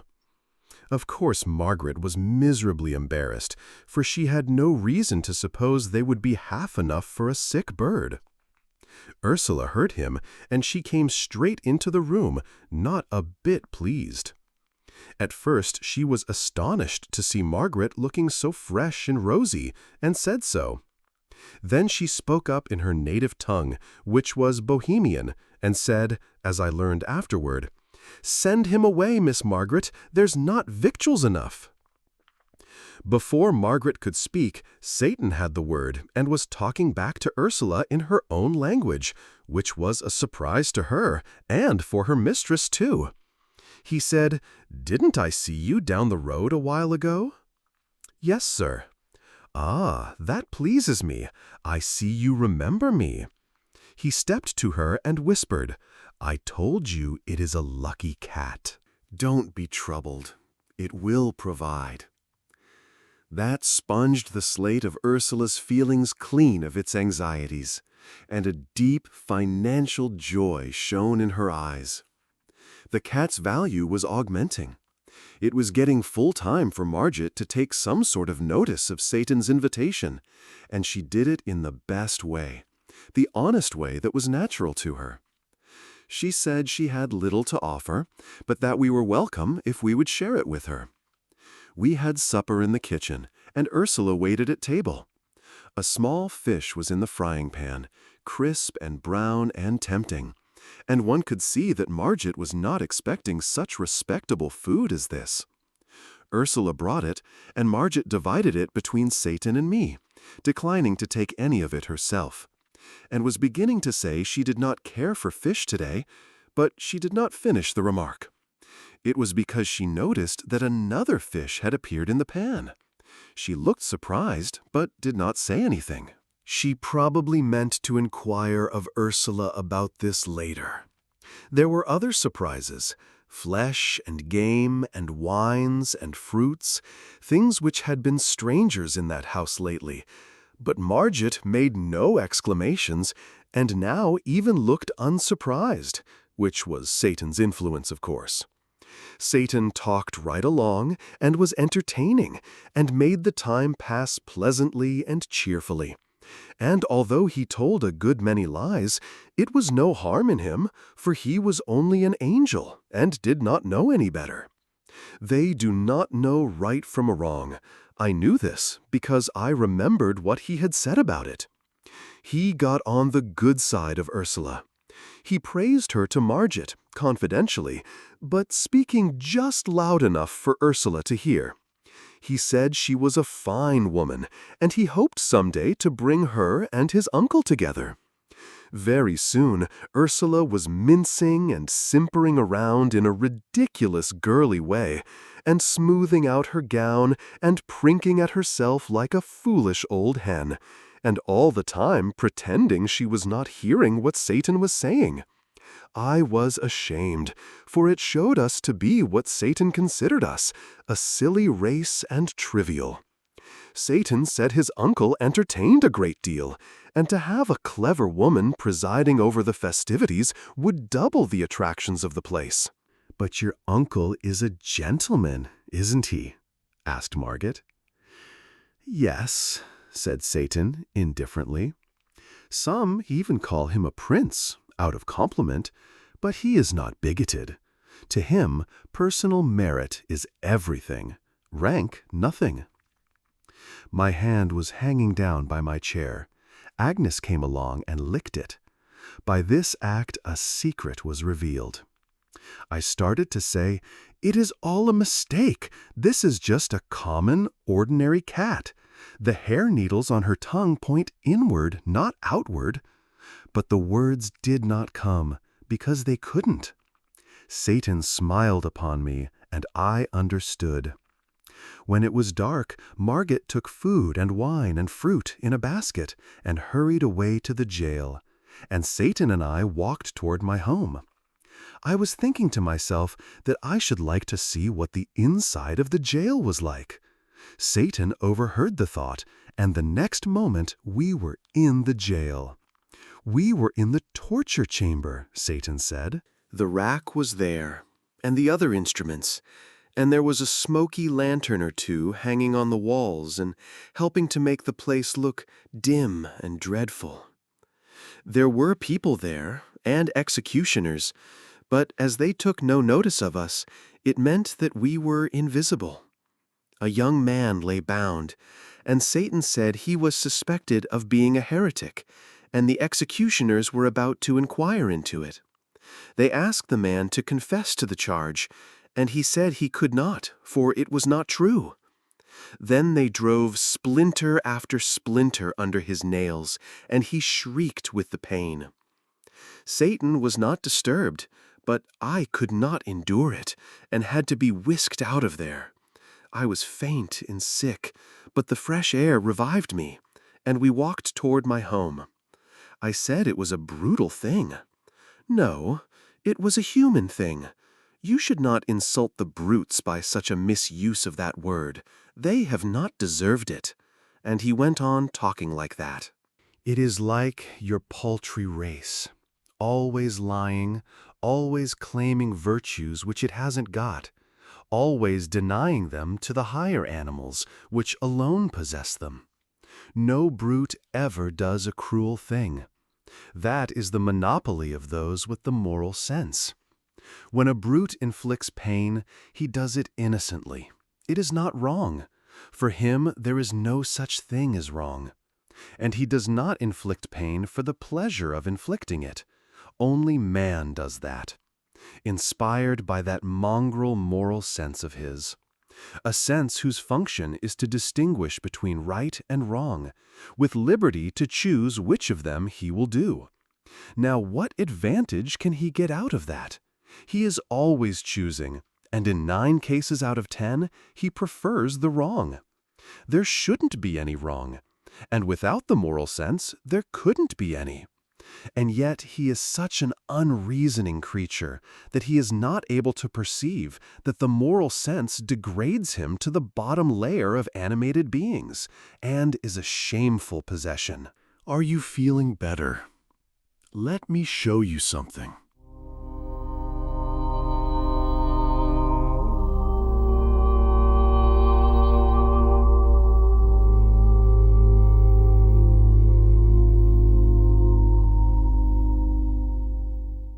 Chapter 6. In a moment we were in a French village. We walked through a great factory of some sort, where men and women and little children were toiling in heat and dirt and a fog of dust, and they were clothed in rags and drooped at their work, for they were worn and half-starved and weak and drowsy. Satan said, "It is some more moral sense. The proprietors are rich and very holy, but the wage they pay to these poor brothers and sisters of theirs is only enough to keep them from dropping dead with hunger. The work hours are 14 per day, winter and summer, from 6 in the morning till 8 at night, little children and all. And they walk to and from the pigsties which they inhabit, 4 miles each way, through mud and slush, rain, snow, sleet, and storm, daily, year in and year out. They get 4 hours of sleep. They kennel together, 3 families in a room, in unimaginable filth and stench, and disease comes, and they die off like flies. Have they committed a crime, these mangy things? No. What have they done that they are punished so? Nothing at all, except getting themselves born into your foolish race. You have seen how they treat a misdoer there in the jail. Now you see how they treat the innocent and the worthy. Is your race logical? Are these ill-smelling innocents better off than that heretic? Indeed, no. His punishment is trivial compared with theirs. They broke him on the wheel and smashed him to rags and pulp after we left, and he is dead now and free of your precious race. But these poor slaves here, why, they have been dying for years, and some of them will not escape from life for years to come. It is the moral sense which teaches the factory proprietors the difference between right and wrong. You perceive the result. They think themselves better than dogs. Ah, you are such an illogical, unreasoning race. And paltry, oh, unspeakably."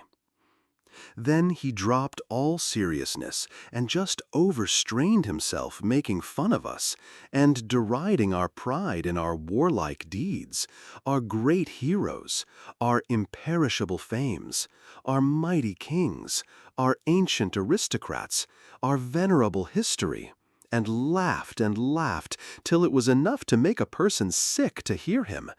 And finally he sobered a little and said, "But, after all, it is not all ridiculous. There is a sort of pathos about it when one remembers how few are your days, how childish your pomps, and what shadows you are." Presently all things vanished suddenly from my sight, and I knew what it meant. The next moment we were walking along in our village, and down toward the river I saw the twinkling lights of the Golden Stag. Then, in the dark, I heard a joyful cry. "He's come again!" It was Seppi Vollmeyer. He had felt his blood leap and his spirits rise in a way that could mean only one thing, and he knew Satan was near, although it was too dark to see him. He came to us, and we walked along together, and Seppi poured out his gladness like water. It was as if he were a lover and had found his sweetheart who had been lost. Seppi was a smart and animated boy, and had enthusiasm and expression, and was a contrast to Nikolaus and me. He was full of the last new mystery now, the disappearance of Hans Oppert, the village loafer. People were beginning to be curious about it, he said. He did not say anxious. Curious was the right word, and strong enough. No one had seen Hans for a couple of days. Not since he did that brutal thing, you know, he said. What brutal thing? It was Satan that asked. Well, he is always clubbing his dog, which is a good dog, and his only friend, and is faithful, and loves him, and does no one any harm. And 2 days ago he was at it again, just for nothing, just for pleasure. And the dog was howling and begging, and Theodore and I begged too, but he threatened us, and struck the dog again with all his might, and knocked one of his eyes out. And he said to us, "There, I hope you are satisfied now. That's what you have got for him by your damned meddling." And he laughed, the heartless brute. Seppi's voice trembled with pity and anger. I guessed what Satan would say, and he said it. There is that misused word again, that shabby slander. Brutes do not act like that, but only men. Well, it was inhuman, anyway. No, it wasn't, Seppi. It was human, quite distinctly human. It is not pleasant to hear you libel the higher animals by attributing to them dispositions which they are free from, and which are found nowhere but in the human heart. None of the higher animals is tainted with the disease called the moral sense. Purify your language, Seppi. Drop those lying phrases out of it. He spoke pretty sternly, for him, and I was sorry I hadn't warned Seppi to be more particular about the word he used. I knew how he was feeling. He would not want to offend Satan. He would rather offend all his kin.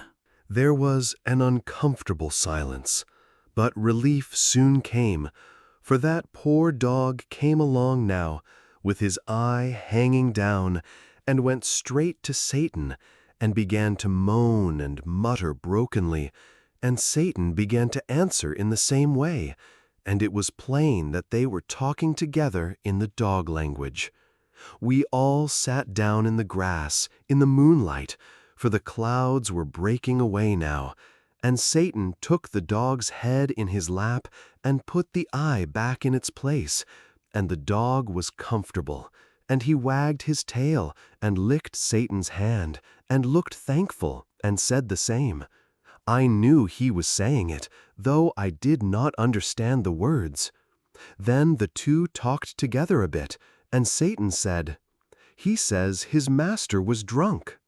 "Yes, he was," said we, "and an hour later he fell over the precipice there beyond the cliff pasture.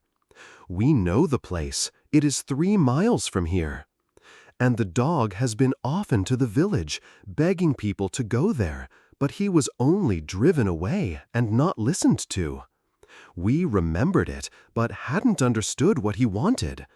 He only wanted help for the man who had misused him, and he thought only of that, and has had no food nor sought any. He has watched by his master 2 nights. What do you think of your race? Is heaven reserved for it, and this dog ruled out, as your teachers tell you? Can your race add anything to this dog's stock of morals and magnanimities?" He spoke to the creature, who jumped up, eager and happy, and apparently ready for orders and impatient to execute them. "Get some men, go with the dog. He will show you that carrion, and take a priest along to arrange about insurance, for death is near." With the last word he vanished, to our sorrow and disappointment. We got the men and Father Adolf, and we saw the man die. Nobody cared but the dog. He mourned and grieved and licked the dead face, and could not be comforted. We buried him where he was, and without a coffin, for he had no money, and no friend but the dog. If we had been an hour earlier, the priest would have been in time to send that poor creature to heaven, but now he was gone down into the awful fires to burn forever. It seemed such a pity that in a world where so many people have difficulty to put in their time, one little hour could not have been spared for this poor creature who needed it so much, and to whom it would have made the difference between eternal joy and eternal pain. It gave an appalling idea of the value of an hour, and I thought I could never waste one again without remorse and terror. Seppi was depressed and grieved, and said it must be so much better to be a dog and not run such awful risks. We took this one home with us and kept him for our own. Seppi had a very good thought as we were walking along, and it cheered us up and made us feel much better. He said the dog had forgiven the man that had wronged him so, and maybe God would accept that absolution. There was a very dull week now, for Satan did not come, nothing much was going on, and we boys could not venture to go and see Margit, because the nights were moonlit and our parents might find us out if we tried. But we came across Ursula a couple of times, taking a walk in the meadows beyond the river to air the cat, and we learned from her that things were going well. She had natty new clothes on and bore a prosperous look. The 4 groschen a day were arriving without a break, but were not being spent for food and wine and such things. The cat attended to all that. Margit was enduring her forsakenness and isolation fairly well, all things considered, and was cheerful by help of Wilhelm Meidling. She spent an hour or two every night in the jail with her uncle, and had fattened him up with the cat's contributions. But she was curious to know more about Philip Traum, and hoped I would bring him again. Ursula was curious about him herself, and asked a good many questions about his uncle. It made the boys laugh, for I had told them the nonsense Satan had been stuffing her with. She got no satisfaction out of us, our tongues being tied. Ursula gave us a small item of information. Money being plenty now, she had taken on a servant to help about the house and run errands. She tried to tell it in a commonplace, matter-of-course way, but she was so set up by it and so vain of it that her pride in it leaked out pretty plainly. It was beautiful to see her veiled delight in this grandeur, poor old thing. But when we heard the name of the servant, we wondered if she had been altogether wise. For although we were young and often thoughtless, we had fairly good perception on some matters. This boy was Gottfried Narr, a dull, good creature, with no harm in him and nothing against him personally. Still, he was under a cloud, and properly so, for it had not been 6 months since a social blight had mildewed the family. His grandmother had been burned as a witch. When that kind of a malady is in the blood, it does not always come out with just one burning. Just now was not a good time for Ursula and Margit to be having dealings with a member of such a family, for the witch terror had risen higher during the past year than it had ever reached in the memory of the oldest villagers. The mere mention of a witch was almost enough to frighten us out of our wits. This was natural enough, because of late years there were more kinds of witches than there used to be. In old times it had been only old women, but of late years they were of all ages, even children of 8 and 9. It was getting so that anybody might turn out to be a familiar of the devil. Age and sex hadn't anything to do with it. In our little region, we had tried to extirpate the witches, but the more of them we burned, the more of the breed rose up in their places. Once, in a school for girls only 10 miles away, the teachers found that the back of one of the girls was all red and inflamed, and they were greatly frightened, believing it to be the devil's marks. The girl was scared and begged them not to denounce her, and said it was only fleas, but of course it would not do to let the matter rest there. All the girls were examined, and 11 out of the 50 were badly marked, the rest less so. A commission was appointed, but the 11 only cried for their mothers and would not confess. Then they were shut up, each by herself, in the dark, and put on black bread and water for 10 days and nights. And by that time they were haggard and wild, and their eyes were dry, and they did not cry any more, but only sat and mumbled, and would not take the food. Then one of them confessed, and said they had often ridden through the air on broomsticks to the witches' Sabbath, and in a bleak place high up in the mountains had danced and drunk and caroused with several hundred other witches and the evil one, and all had conducted themselves in a scandalous way, and had reviled the priests and blasphemed God. That is what she said, not in narrative form, for she was not able to remember any of the details without having them called to her mind one after the other. But the commission did that, for they knew just what questions to ask, they being all written down for the use of witch commissioners 2 centuries before. They asked, "Did you do so-and-so?" And she always said yes, and looked weary and tired, and took no interest in it. And so, when the other 10 heard that this one confessed, they confessed too, and answered yes to the questions. Then they were burned at the stake all together, which was just and right, and everybody went from all the countryside to see it. I went too, but when I saw that one of them was a bonny, sweet girl I used to play with, and looked so pitiful there chained to the stake, and her mother crying over her and devouring her with kisses, and clinging around her neck, and saying, "Oh my God, oh my God," it was too dreadful, and I went away. It was bitter cold weather when Gottfried's grandmother was burned. It was charged that she had cured bad headaches by kneading the person's head and neck with her fingers, as she said, but really by the devil's help, as everybody knew. They were going to examine her, but she stopped them and confessed straight off that her power was from the devil.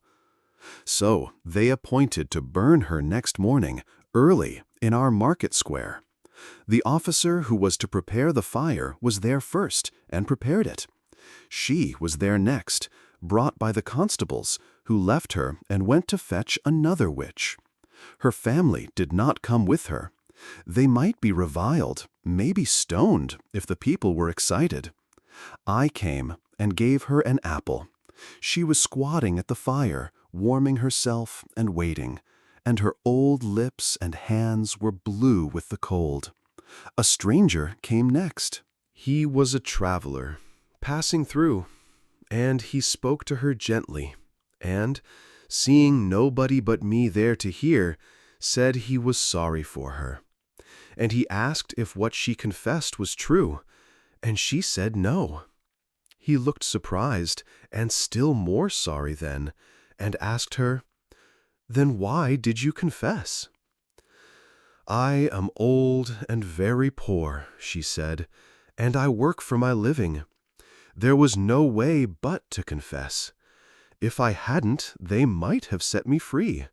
That would ruin me, for no one would forget that I had been suspected of being a witch, and so I would get no more work, and wherever I went they would set the dogs on me. In a little while I would starve. The fire is best. It is soon over. You have been good to me, you two, and I thank you." She snuggled closer to the fire and put out her hands to warm them, the snowflakes descending soft and still on her old gray head and making it white and whiter. The crowd was gathering now, and an egg came flying and struck her in the eye, and broke and ran down her face. There was a laugh at that. I told Satan all about the 11 girls and the old woman once, but it did not affect him. He only said it was the human race, and what the human race did was of no consequence. And he said he had seen it made, and it was not made of clay. It was made of mud. Part of it was, anyway. I knew what he meant by that, the moral sense.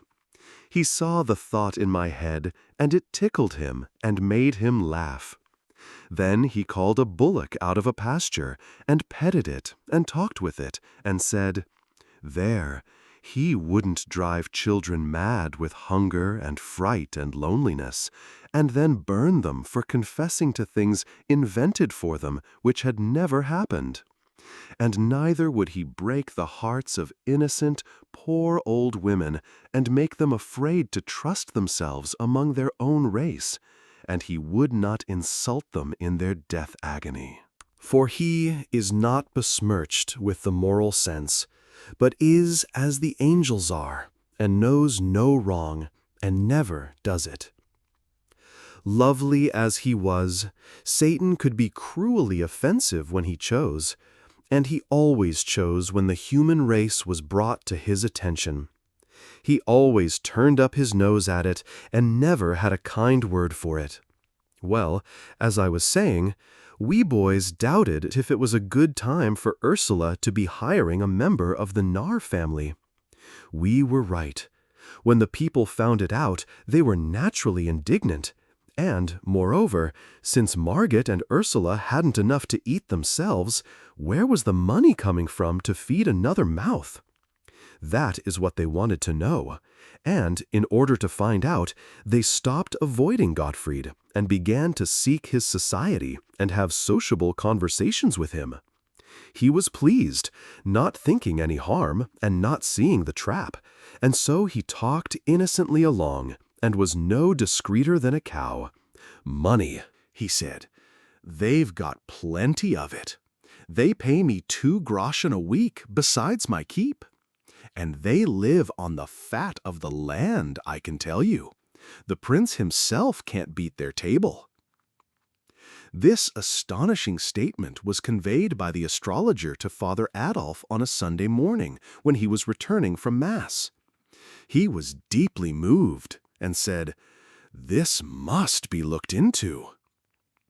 He said there must be witchcraft at the bottom of it, and told the villagers to resume relations with Margit and Ursula in a private and unostentatious way, and keep both eyes open. They were told to keep their own counsel and not rouse the suspicions of the household. The villagers were at first a bit reluctant to enter such a dreadful place, but the priest said they would be under his protection while there, and no harm could come to them, particularly if they carried a trifle of holy water along and kept their beads and crosses handy. This satisfied them and made them willing to go. Envy and malice made the baser sort even eager to go. And so poor Margit began to have company again, and was as pleased as a cat. She was like most anybody else, just human, and happy in her prosperities, and not averse from showing them off a little. And she was humanly grateful to have the warm shoulder turned to her, and be smiled upon by her friends and the village again. For of all the hard things to bear, to be cut by your neighbors and left in contemptuous solitude is maybe the hardest. The bars were down, and we could all go there now, and we did, our parents and all, day after day. The cat began to strain herself. She provided the top of everything for those companies, and in abundance. Among them many a dish and many a wine which they had not tasted before, and which they had not even heard of except at second hand from the prince's servants. And the tableware was much above ordinary, too. Margit was troubled at times, and pursued Ursula with questions to an uncomfortable degree. But Ursula stood her ground, and stuck to it that it was Providence, and said no word about the cat. Margit knew that nothing was impossible to Providence, but she could not help having doubts that this effort was from there, though she was afraid to say so, lest disaster come of it. Witchcraft occurred to her, but she put the thought aside, for this was before Gottfried joined the household, and she knew Ursula was pious and a bitter hater of witches. By the time Gottfried arrived, Providence was established, unshakably entrenched, and getting all the gratitude. The cat made no murmur, but went on composedly improving in style and prodigality by experience. In any community, big or little, there is always a fair proportion of people who are not malicious or unkind by nature, and who never do unkind things except when they are overmastered by fear, or when their self-interest is greatly in danger, or some such matter as that. Iseldorf had its proportion of such people, and ordinarily their good and gentle influence was felt. But these were not ordinary times, on account of the witch dread, and so we did not seem to have any gentle and compassionate hearts left to speak of. Every person was frightened at the unaccountable state of things at Margot's house, not doubting that witchcraft was at the bottom of it, and fright frenzied their reason. Naturally, there were some who pitied Margot and Ursula for the danger that was gathering about them, but naturally they did not say so. It would not have been safe.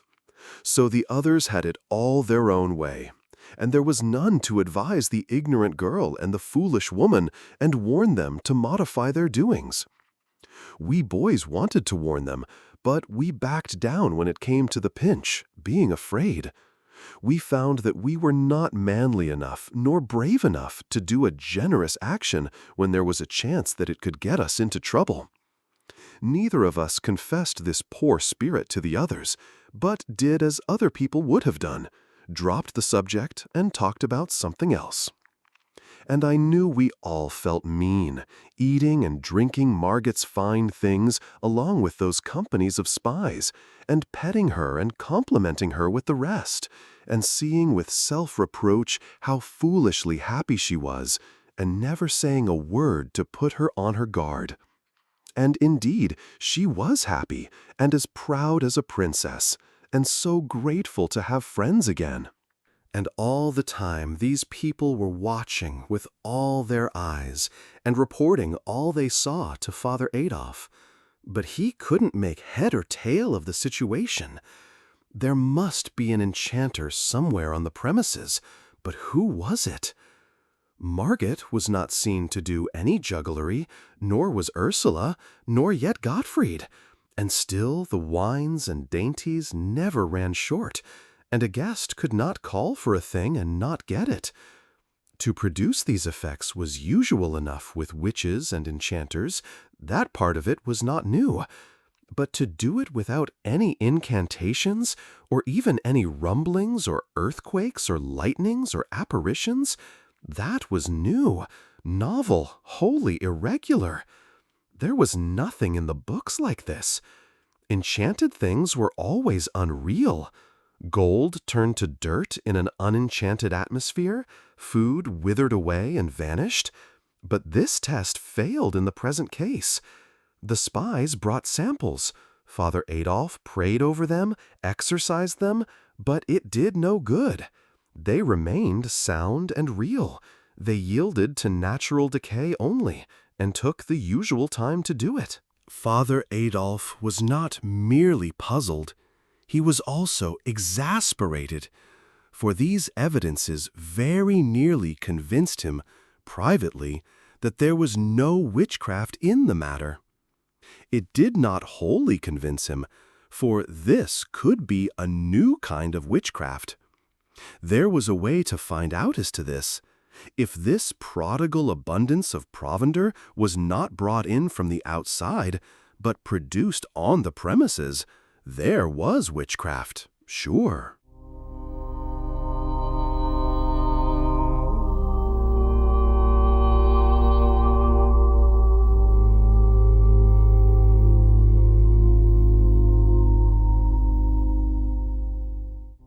Chapter 7. Margaret announced a party and invited 40 people.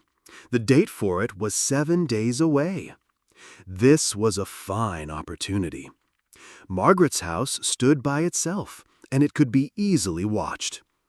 All the week it was watched night and day. Margaret's household went out and in as usual, but they carried nothing in their hands, and neither they nor others brought anything to the house. This was ascertained. Evidently, rations for 40 people were not being fetched. If they were furnished any sustenance, it would have to be made on the premises. It was true that Margaret went out with a basket every evening, but the spies ascertained that she always brought it back empty. The guests arrived at noon and filled the place. Father Adolf followed. Also, after a little, the astrologer, without invitation. The spies had informed him that neither at the back nor the front had any parcels been brought in. He entered and found the eating and drinking going on finely, and everything progressing in a lively and festive way. He glanced around and perceived that many of the cooked delicacies and all of the native and foreign fruits were of a perishable character, and he also recognized that these were fresh and perfect. No apparitions, no incantations, no thunder. That settled it. This was witchcraft. And not only that, but of a new kind, a kind never dreamed of before. It was a prodigious power, an illustrious power. He resolved to discover its secret. The announcement of it would resound throughout the world, penetrate to the remotest lands, paralyze all the nations with amazement, and carry his name with it, and make him renowned forever. It was a wonderful piece of luck, a splendid piece of luck. The glory of it made him dizzy. All the house made room for him. Margit politely seated him. Ursula ordered Gottfried to bring a special table for him. Then she decked it and furnished it and asked for his orders. "Bring me what you will," he said. The 2 servants brought supplies from the pantry, together with white wine and red, a bottle of each. The astrologer, who very likely had never seen such delicacies before, poured out a beaker of red wine, drank it off, poured another, then began to eat with a grand appetite. I was not expecting Satan, for it was more than a week since I had seen or heard of him, but now he came in.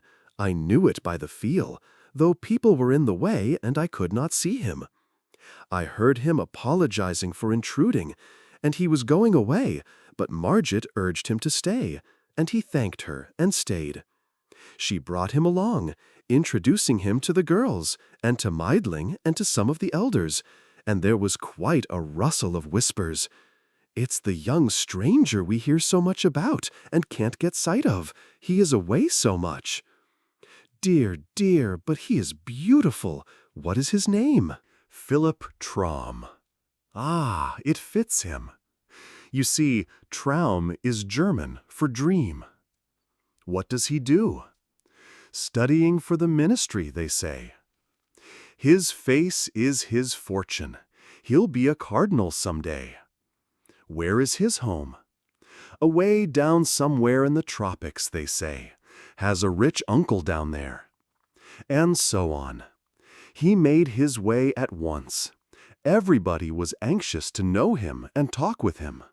Everybody noticed how cool and fresh it was, all of a sudden, and wondered at it, for they could see that the sun was beating down the same as before, outside, and the sky was clear of clouds. But no one guessed the reason, of course. The astrologer had drunk his second beaker. He poured out a third. He set the bottle down, and by accident overturned it. He seized it before much was spilled, and held it up to the light, saying, "What a pity! It is royal wine." Then his face lighted with joy or triumph or something, and he said, "Quick, bring a bowl." It was brought, a 4-quart one. He took up that 2-pint bottle and began to pour, went on pouring, the red liquor gurgling and gushing into the white bowl and rising higher and higher up its sides, everybody staring and holding their breath, and presently the bowl was full to the brim. "Look at the bottle," he said, holding it up.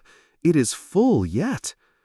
I glanced at Satan, and in that moment he vanished. Then Father Adolf rose up, flushed and excited, crossed himself, and began to thunder in his great voice, "This house is bewitched and accursed." People began to cry and shriek and crowd toward the door. "I summon this detected household to—" His words were cut off short. His face became red, then purple, but he could not utter another sound. Then I saw Satan, a transparent film, melt into the astrologer's body. Then the astrologer put up his hand and, apparently in his own voice, said, "Wait, remain where you are." All stopped where they stood. "Bring a funnel."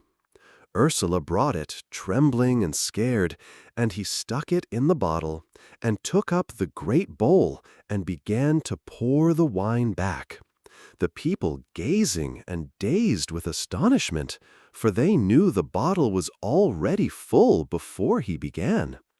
He emptied the whole of the bowl into the bottle, then smiled out over the room, chuckled, and said indifferently, "It is nothing. Anybody can do it. With my powers, I can even do much more." A frightened cry burst out everywhere. "Oh my God, he is possessed!" And there was a tumultuous rush for the door, which swiftly emptied the house of all who did not belong in it except us boys and Meidling. We boys knew the secret, and would have told it if we could, but we couldn't. We were very thankful to Satan for furnishing that good help at the needful time. Margit was pale and crying. Meidling looked kind of petrified. Ursula the same. But Gottfried was the worst. He couldn't stand. He was so weak and scared. For he was of a witch family, you know, and it would be bad for him to be suspected. Agnes came loafing in, looking pious and unaware, and wanted to rub up against Ursula and be petted, but Ursula was afraid of her and shrank away from her, but pretending she was not meaning any incivility, for she knew very well it wouldn't answer to have strained relations with that kind of a cat. But we boys took Agnes and petted her, for Satan would not have befriended her if he had not had a good opinion of her, and that was endorsement enough for us. He seemed to trust anything that hadn't the moral sense. Outside, the guests, panic-stricken, scattered in every direction and fled in a pitiable state of terror. And such a tumult as they made with their running and sobbing and shrieking and shouting, that soon all the village came flocking from their houses to see what had happened. And they thronged the street and shouldered and jostled one another in excitement and fright. And then Father Adolf appeared, and they fell apart in two walls like the cloven Red Sea. And presently, down this lane, the astrologer came striding and mumbling, and where he passed, the lanes surged back in packed masses and fell silent with awe. And their eyes stared, and their breasts heaved, and several women fainted. And when he was gone, the crowd swarmed together and followed him at a distance, talking excitedly and asking questions and finding out the facts. Finding out the facts and passing them on to others, with improvements. Improvements which soon enlarged the bowl of wine to a barrel, and made the one bottle hold it all, and yet remain empty to the last. When the astrologer reached the market square, he went straight to a juggler, fantastically dressed, who was keeping 3 brass balls in the air, and took them from him, and faced around upon the approaching crowd, and said, This poor clown is ignorant of his art. Come forward and see an expert perform." So saying, he tossed the balls up one after another and set them whirling in a slender, bright oval in the air, and added another, then another, and another, and soon, no one seeing whence he got them, adding, the oval lengthening all the time, his hands moving so swiftly that they were just a web or a blur and not distinguishable as hands. And such as counted said there were now 100 balls in the air. The spinning great oval reached up 20 feet in the air, and was a shining and glinting and wonderful sight. Then he folded his arms and told the balls to go on spinning without his help, and they did it. After a couple of minutes he said, "There, that will do." And the oval broke and came crashing down, and the balls scattered abroad and rolled every whither. And wherever one of them came, the people fell back in dread, and no one would touch it. It made him laugh, and he scoffed at the people and called them cowards and old women. Then he turned and saw the tightrope, and said foolish people were daily wasting their money to see a clumsy and ignorant varlet degrade that beautiful art. Now they should see the work of a master. With that, he made a spring into the air and lit firm on his feet on the rope. Then he hopped the whole length of it back and forth on one foot, with his hands clasped over his eyes. And next he began to throw somersaults, both backward and forward, and threw 27. The people murmured, for the astrologer was old, and always before had been halting of movement, and at times even lame. But he was nimble enough now, and went on with his antics in the liveliest manner. Finally he sprang lightly down and walked away, and passed up the road and around the corner and disappeared. Then that great, pale, silent, solid crowd drew a deep breath and looked into one another's faces as if they said, "Was it real? Did you see it? Or was it only I? And was I dreaming?" Then they broke into a low murmur of talking and fell apart in couples, and moved toward their homes, still talking in that odd way, with faces close together, and laying a hand on an arm, and making other such gestures as people make when they have been deeply impressed by something. We boys followed behind our fathers, and listened, catching all we could of what they said. And when they sat down in our house and continued their talk, they still had us for company. They were in a sad mood, for it was certain, they said, that disaster for the village must follow this awful visitation of witches and devils. Then my father remembered that Father Adolf had been struck dumb at the moment of his denunciation. "They have not ventured to lay their hands upon an anointed servant of God before," he said, "and how they could have dared it this time I cannot make out, for he wore his crucifix. Isn't it so?" "Yes," said the others, "we saw it." "It is serious, friends, it is very serious. Always before we had a protection. It has failed." The others shook as with a sort of chill, and muttered those words over, "It has failed. God has forsaken us." "It is true," said Seppi Wohlmeyer's father, "there is nowhere to look for help." "The people will realize this," said Nicholas's father, the judge, "and despair will take away their courage and their energies. We have indeed fallen upon evil times." He sighed, and Wohlmeyer said in a troubled voice, "The report of it all will go about the country, and our village will be shunned as being under the displeasure of God. The golden stag will know hard times." "True, neighbor," said my father, "all of us will suffer, all in reputute, many in estate. And good God, what is it? That can come to finish us. Name it, Gottes Willen. The interdict. It smote like a thunderclap, and they were like to swoon with the terror of it. Then the dread of this calamity roused their energies, and they stopped brooding and began to consider ways to avert it. They discussed this, that, and the other way, and talked till the afternoon was far spent, then confessed that at present they could arrive at no decision. So they parted sorrowfully, with oppressed hearts which were filled with bodings. While they were saying their parting words, I slipped out and set my course for Margit's house to see what was happening there. I met many people, but none of them greeted me. It ought to have been surprising, but it was not, for they were so distraught with fear and dread that they were not in their right minds, I think.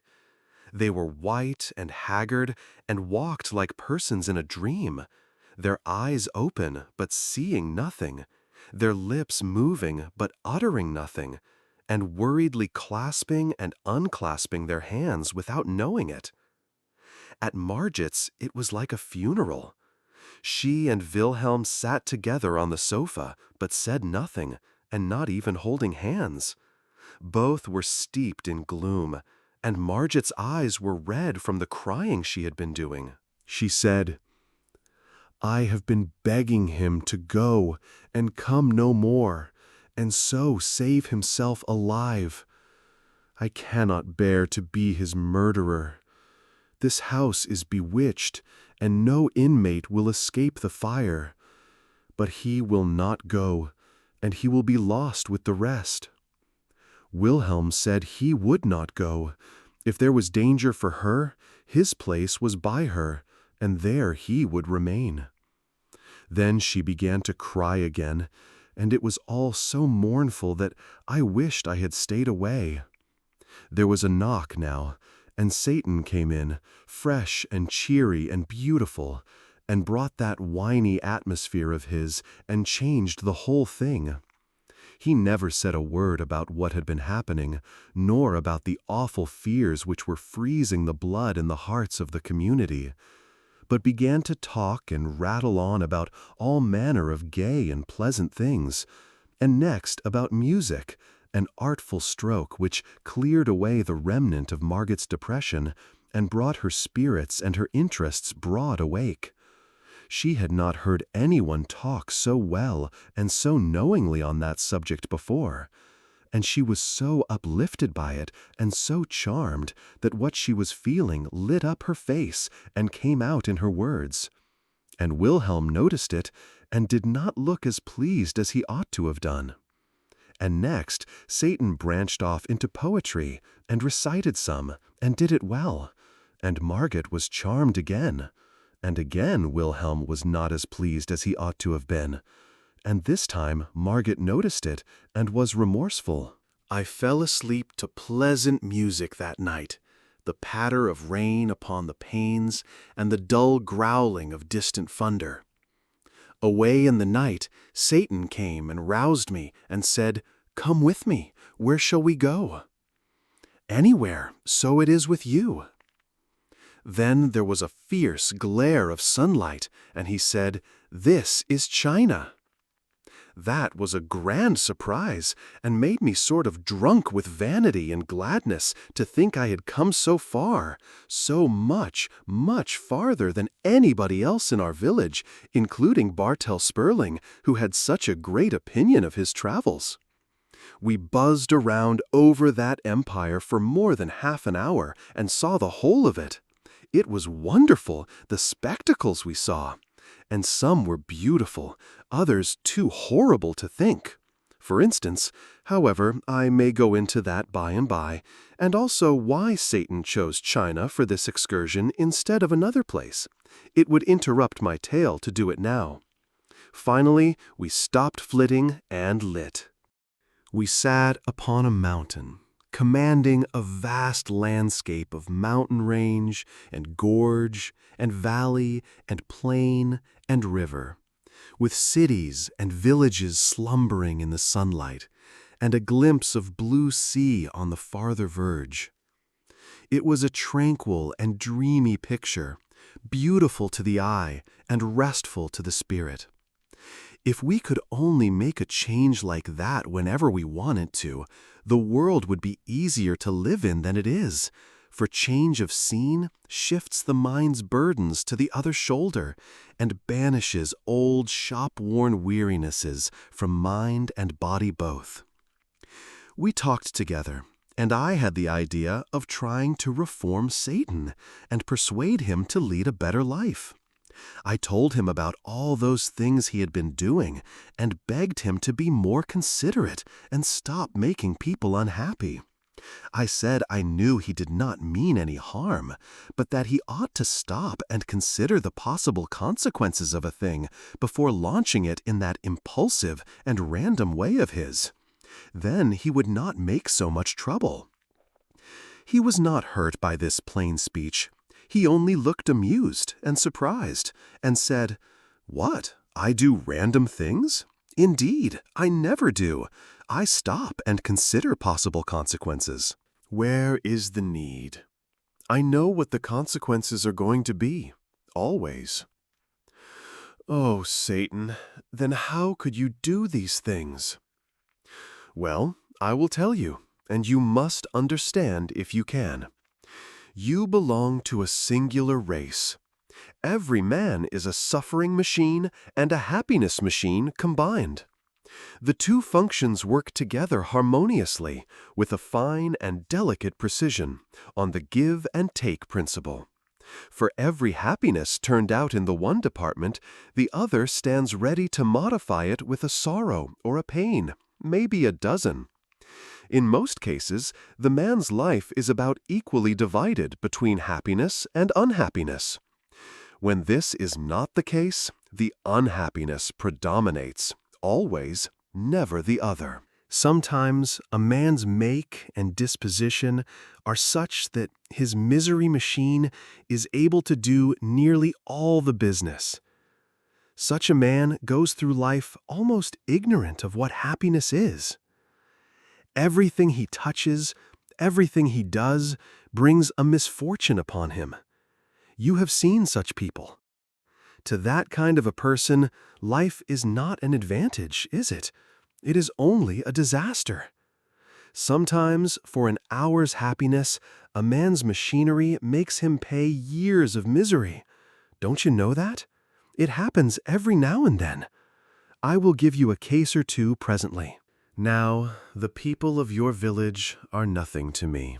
You know that, don't you? I did not like to speak out too flatly, so I said I had suspected it. Well, it is true that they are nothing to me. It is not possible that they should be.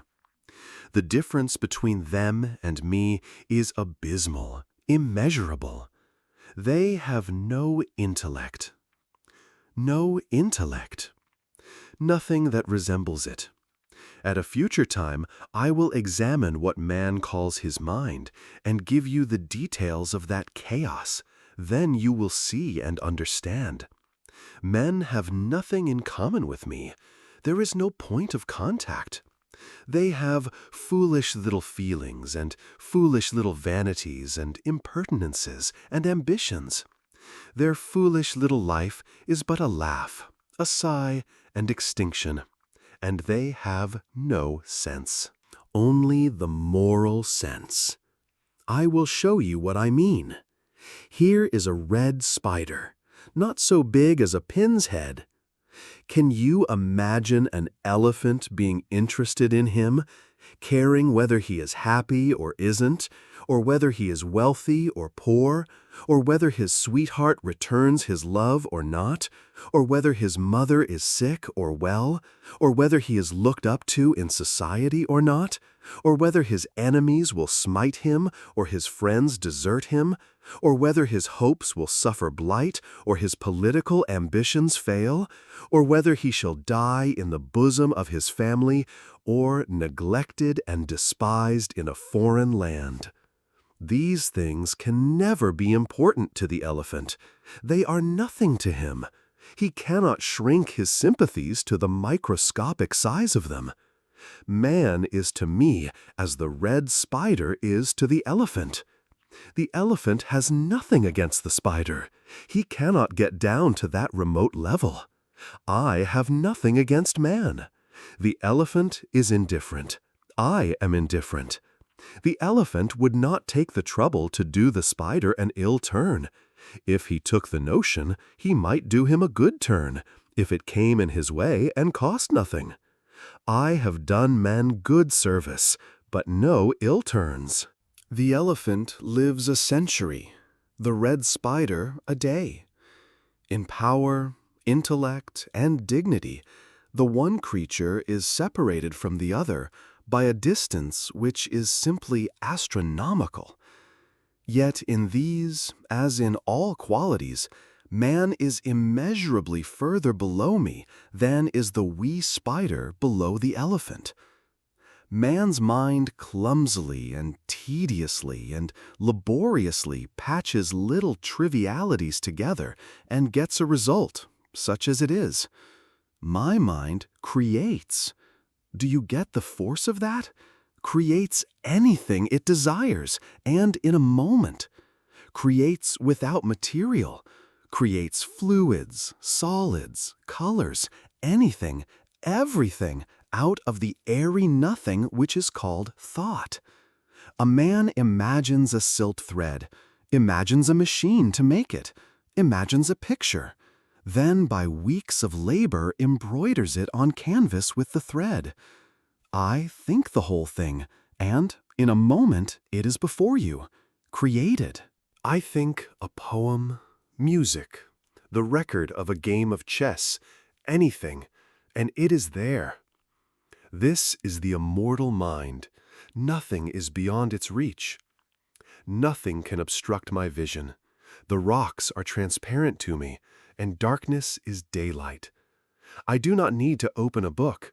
I take the whole of its contents into my mind at a single glance, through the cover, and in 1,000,000 years I could not forget a single word of it, or its place in the volume.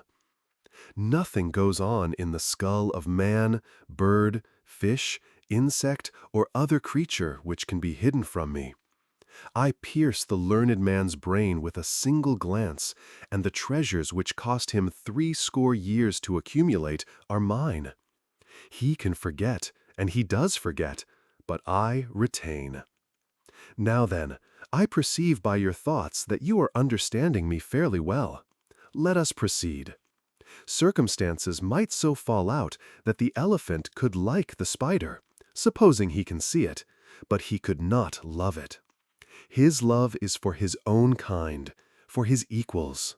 An angel's love is sublime, adorable, divine, beyond the imagination of man, infinitely beyond it. But it is limited to his own august order. If it fell upon one of your race for only an instant, it would consume its object to ashes.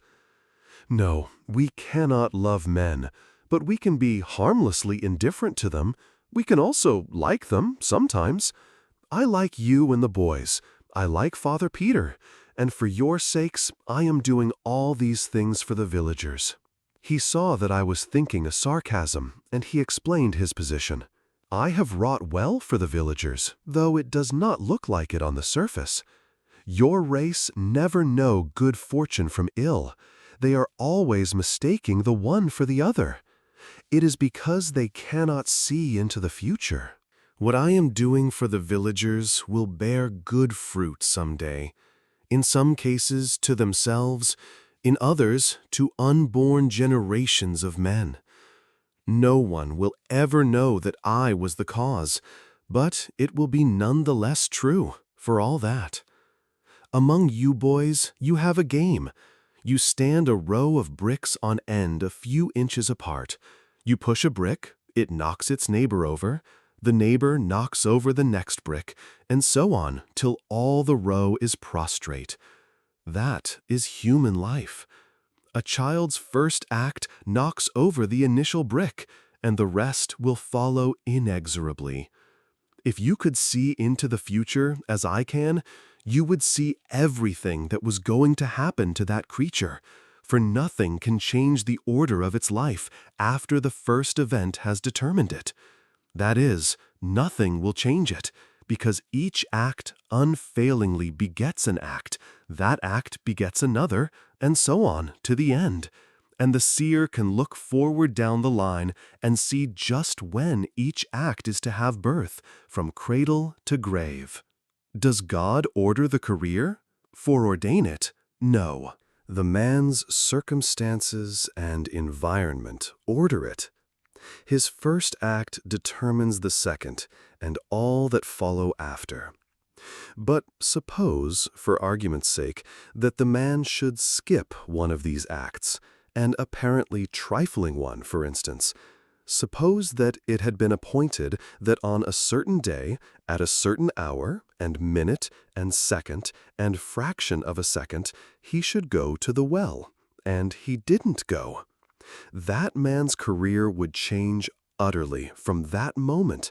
Thence to the grave, it would be wholly different from the career which his first act as a child had arranged for him. Indeed, it might be that if he had gone to the well, he would have ended his career on a throne, and that omitting to do it would set him upon a career that would lead to beggary and a pauper's grave.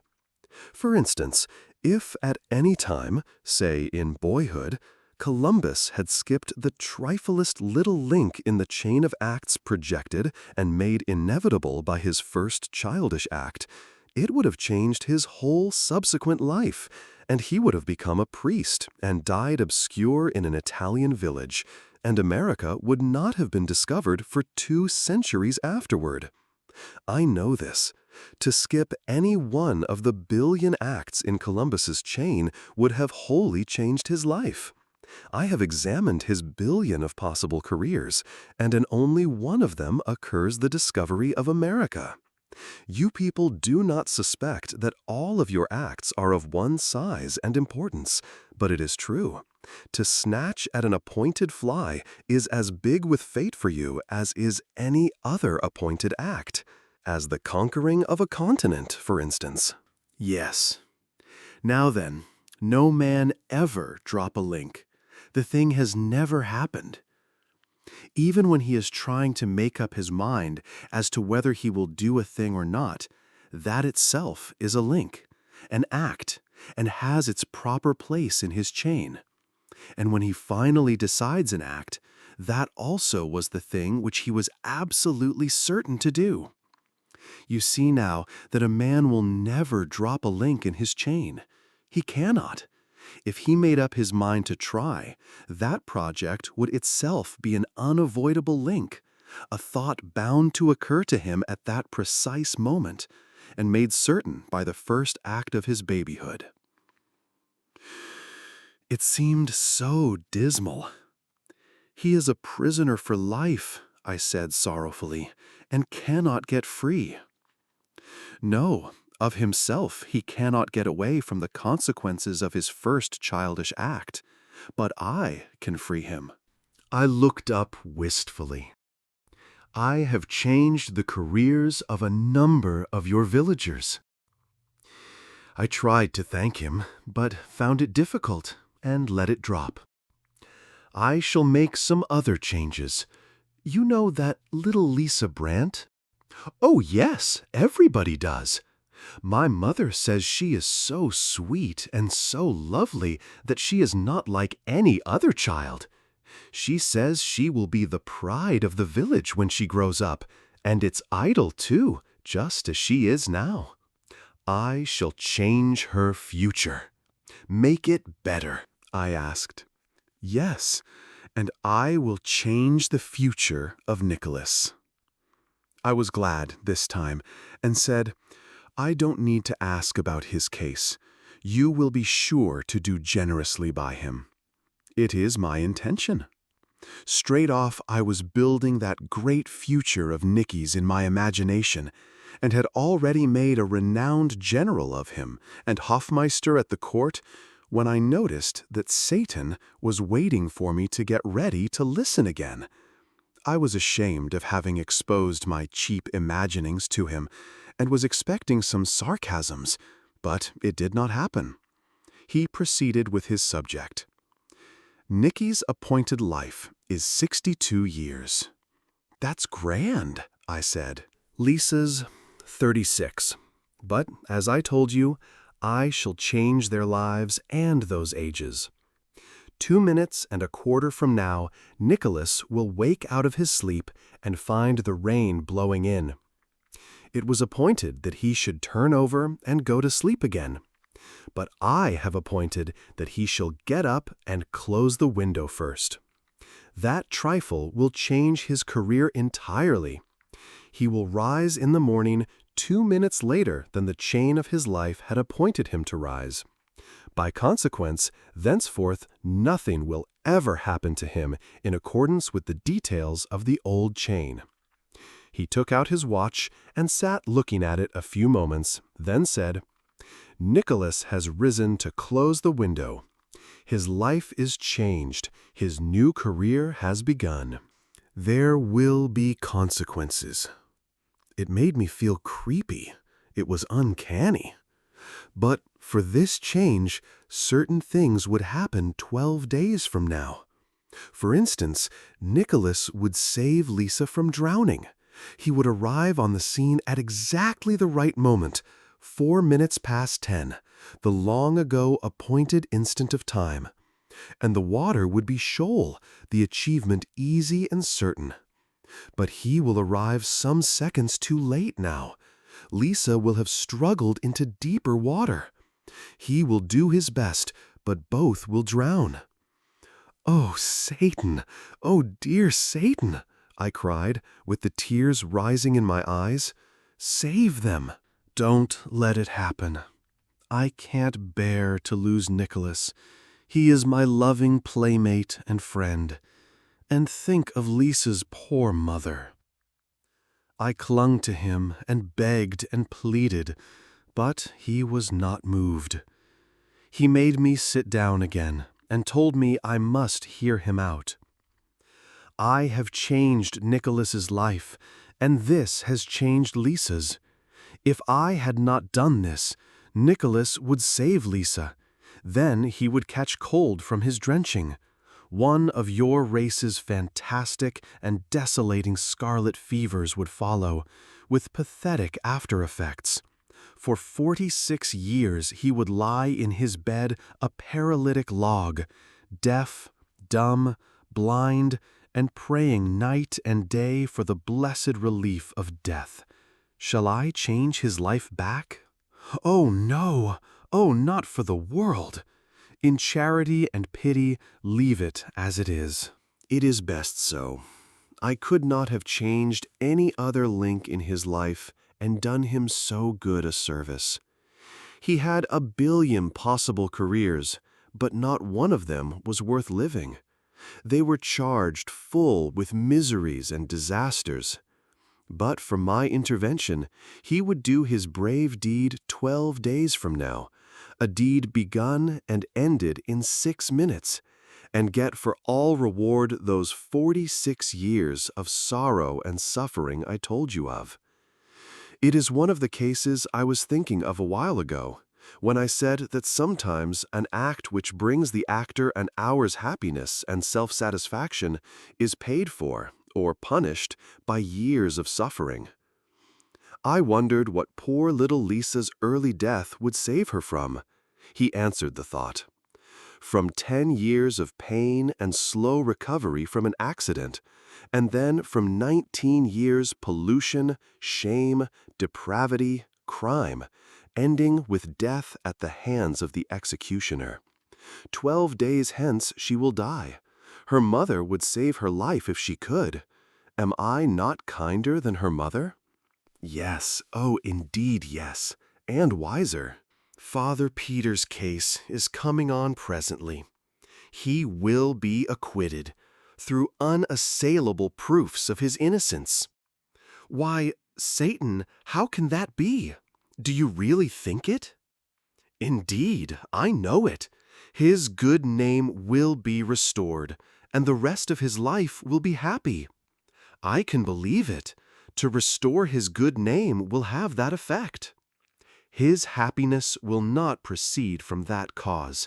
I shall change his life that day for his good.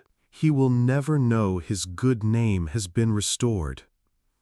In my mind, and modestly, I asked for particulars, but Satan paid no attention to my thought.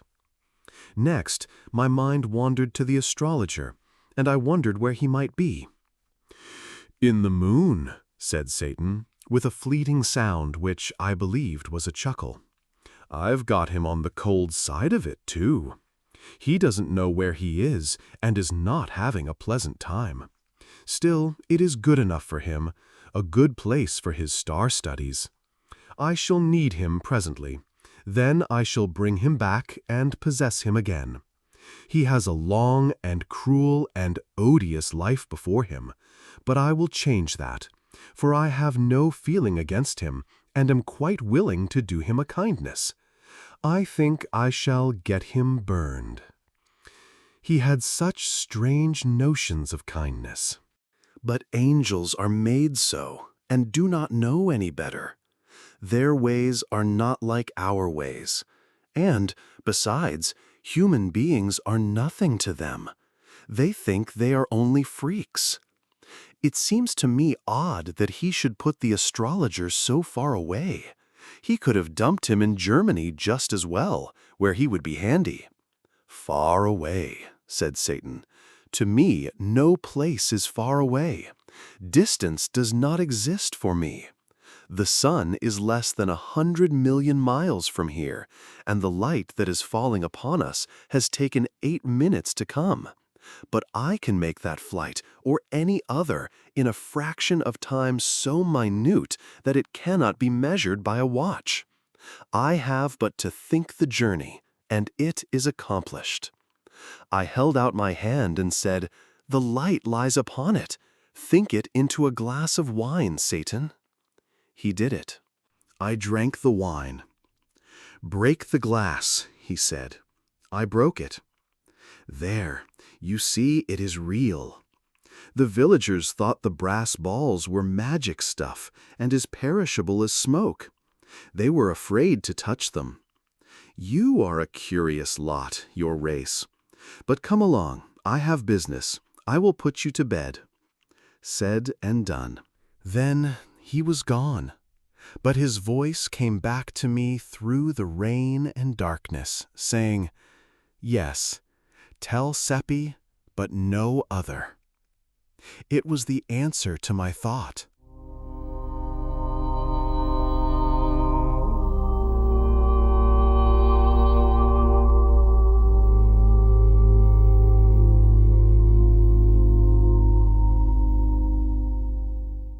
Chapter 8. Sleep would not come. It was not because I was proud of my travels and excited about having been around the big world to China and feeling contemptuous of Bartel Sperling, the traveler, as he called himself, and looked down upon us others because he had been to Vienna once and was the only Eseldorf boy who had made such a journey and seen the world's wonders. At another time that would have kept me awake, but it did not affect me now. No, my mind was filled with Nicholas. My thoughts ran upon him only, and the good days we had seen together at romps and frolics in the woods and the fields and the river in the long summer days, and skating and sliding in the winter when our parents thought we were in school. And now he was going out of this young life, and the summers and winters would come and go, and we others would rove and play as before, but his place would be vacant. We should see him no more. Tomorrow he would not suspect, but would be as he had always been, and it would shock me to hear him laugh and see him do lightsome and frivolous things, for to me he would be a corpse, with waxen hands and dull eyes, and I should see the shroud around his face. And next day he would not suspect, nor the next, and all the time his handful of days would be wasting swiftly away, and that awful thing coming nearer and nearer, his fate closing steadily around him, and no one knowing it but Seppi and me. 12 days, only 12 days. It was awful to think of. I noticed that in my thoughts I was not calling him by his familiar names, Nick and Nicky, but was speaking of him by his full name, and reverently, as one speaks of the dead. Also, as incident after incident of our comradeship came thronging into my mind out of the past, I noticed that they were mainly cases where I had wronged him or hurt him, and they rebuked me and reproached me, and my heart was wrung with remorse, just as it is when we remember our unkindnesses to friends who have passed beyond the veil, and we wish we could have them back again, if only for a moment, so that we could go on our knees to them and say, "Have pity and forgive." Once, when we were 9 years old, he went a long errand of nearly 2 miles for the fruiterer, who gave him a splendid big apple for reward, and he was flying home with it, almost beside himself with astonishment and delight. And I met him, and he let me look at the apple, not thinking of treachery. And I ran off with it, eating it as I ran, he following me and begging. And when he overtook me, I offered him the core, which was all that was left, and I laughed. Then he turned away, crying, and said he had meant to give it to his little sister. That smote me, for she was slowly getting well of a sickness, and it would have been a proud moment for him to see her joy and surprise and have her caresses. But I was ashamed to say I was ashamed, and only said something rude and mean to pretend I did not care. And he made no reply in words, but there was a wounded look in his face as he turned away toward his home, which rose before me many times in after years, in the night, and reproached me and made me ashamed again. It had grown dim in my mind by and by, then it disappeared, but it was back now and not dim. Once at school, when we were 11, I upset my ink and spoiled 4 copybooks, and was in danger of severe punishment. But I put it upon him, and he got the whipping. And only last year I had cheated him in a trade, giving him a large fish hook which was partly broken through for 3 small sound ones. The first fish he caught broke the hook, but he did not know I was blamable, and he refused to take back one of the small hooks which my conscience forced me to offer him, but said, "A trade is a trade. The hook was bad, but that was not your fault." No, I could not sleep. These little shabby wrongs upbraided me and tortured me, and with a pain much sharper than one feels when the wrongs have been done to the living. Nicolaus was living, but no matter. He was to me as one already dead. The wind was still moaning about the eaves, the rain still pattering upon the panes. In the morning I sought out Seppi and told him. It was down by the river. His lips moved, but he did not say anything. He only looked dazed and stunned, and his face turned very white. He stood like that a few moments, the tears welling into his eyes. Then he turned away, and I locked my arm in his, and we walked along thinking but not speaking. We crossed the bridge and wandered through the meadows and up among the hills and the woods, and at last the talk came and flowed freely, and it was all about Nicolaus, and was a recalling of the life we had lived with him. And every now and then Seppi said, as if to himself, 12 days, less than 12 days. We said we must be with him all the time. We must have all of him we could. The days were precious now. Yet we did not go to seek him. It would be like meeting the dead, and we were afraid. We did not say it, but that was what we were feeling. And so it gave us a shock when we turned a curve and came upon Nicholas face to face. He shouted gaily, "Hi, hi! What is the matter? Have you seen a ghost?" We couldn't speak, but there was no occasion. He was willing to talk for us all, for he had just seen Satan and was in high spirits about it. Satan had told him about our trip to China, and he had begged Satan to take him a journey, and Satan had promised. It was to be a far journey, and wonderful and beautiful, and Nicholas had begged him to take us too, but he said no. He would take us someday, maybe, but not now. Satan would come for him on the 13th, and Nicholas was already counting the hours. He was so impatient. That was the fatal day. We were already counting the hours too. We wandered many a mile, always following paths which had been our favorites from the days when we were little, and always we talked about the old times. All the blitheness was with Nicholas. We others could not shake off our depression. Our tone toward Nicholas was so strangely gentle and tender and yearning that he noticed it and was pleased. And we were constantly doing him deferential little offices of courtesy and saying, "Wait, let me do that for you." And that pleased him too. I gave him 7 fishhooks, all I had, and made him take them.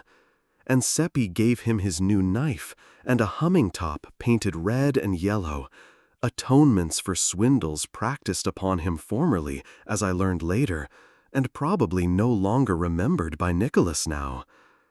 These things touched him, and he could not have believed that we loved him so, and his pride in it and gratefulness for it cut us to the heart.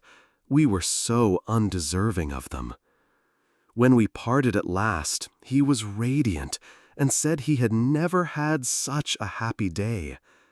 As we walked along homeward, Seppi said, "We always prized him, but never so much as now when we are going to lose him."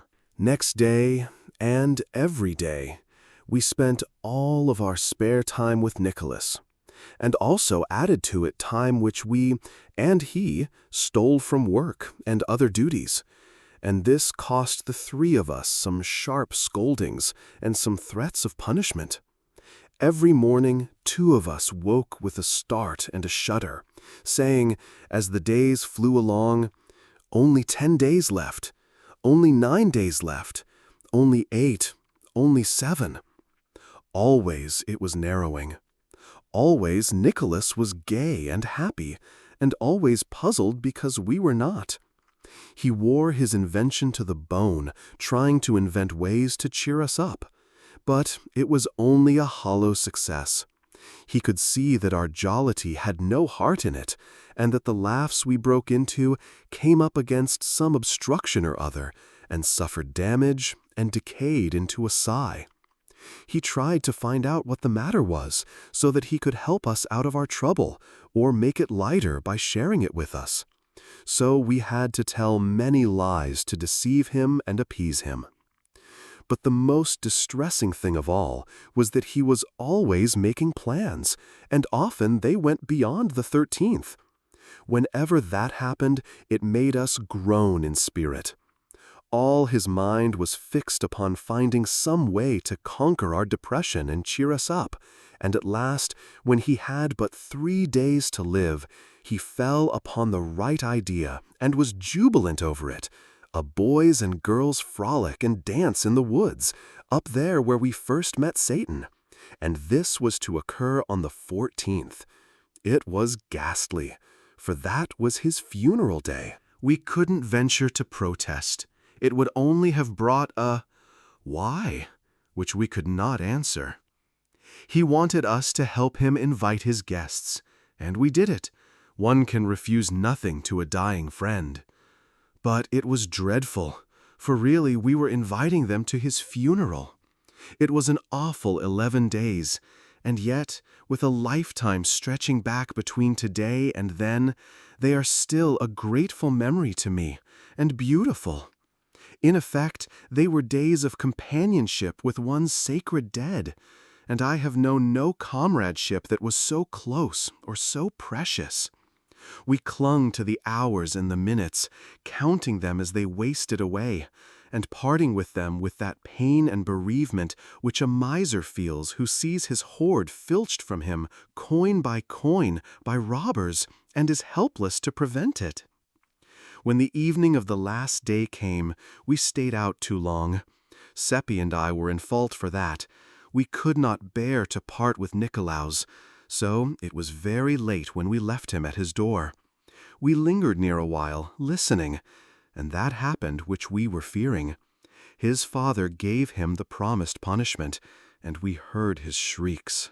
But we listened only a moment, then hurried away, remorseful for this thing which we had caused, and sorry for the father too, our thought being, if he only knew, if he only knew.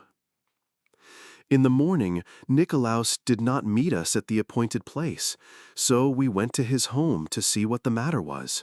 His mother said, "His father is out of all patience with these goings-on, and will not have any more of it. Half the time when Nick is needed, he is not to be found. Then it turns out that he has been gadding around with you two. His father gave him a flogging last night. It always grieved me before, and many's the time I have begged him off and saved him. But this time he appealed to me in vain, for I was out of patience myself. I wish you had saved him just this one time," I said, my voice trembling a little.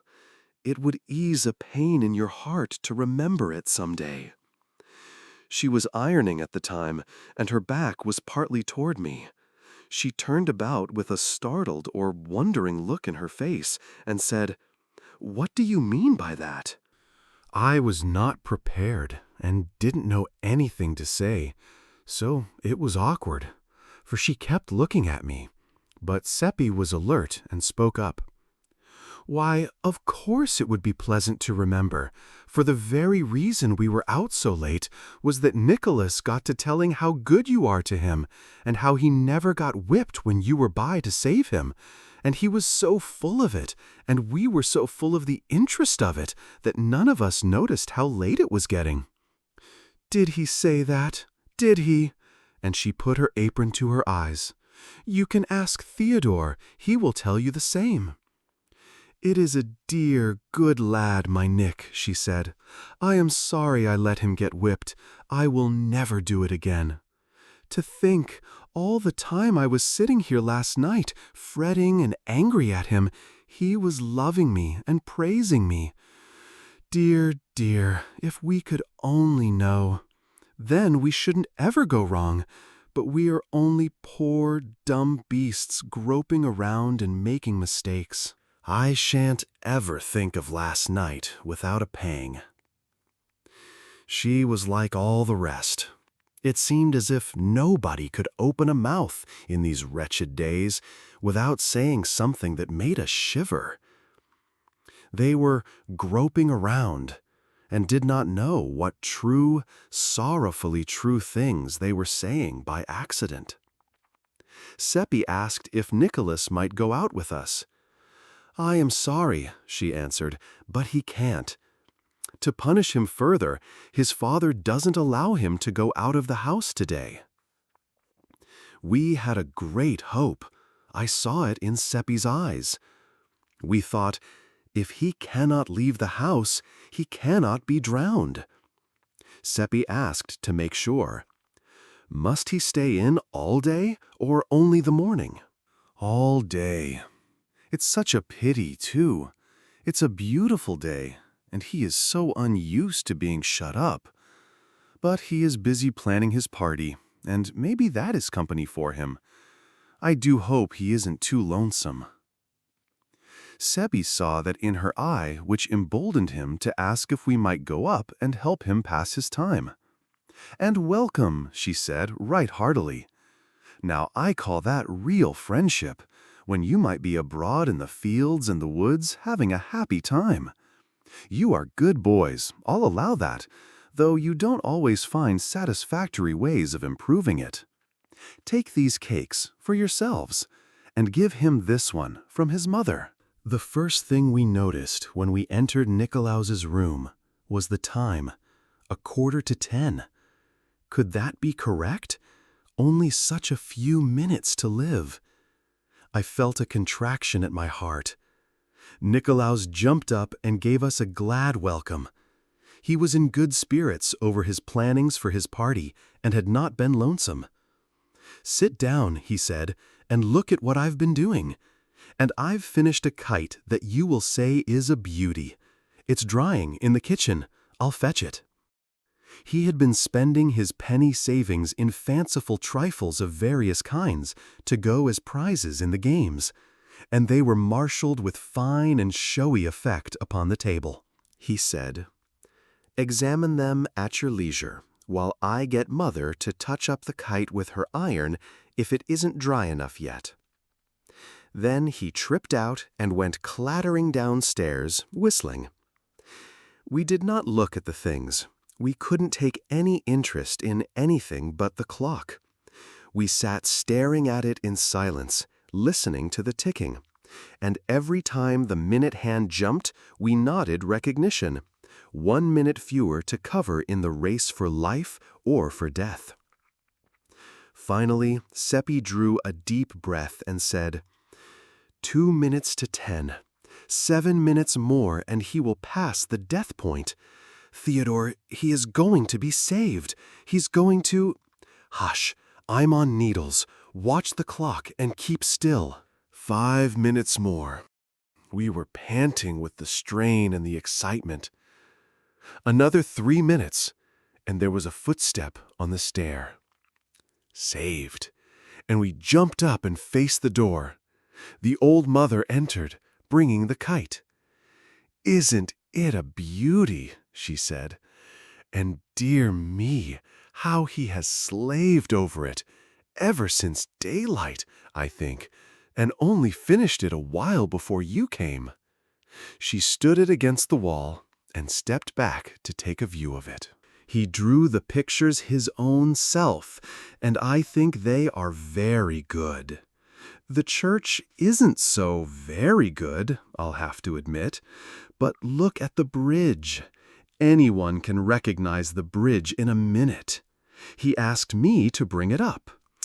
Dear me, it's 7 minutes past 10, but where is he?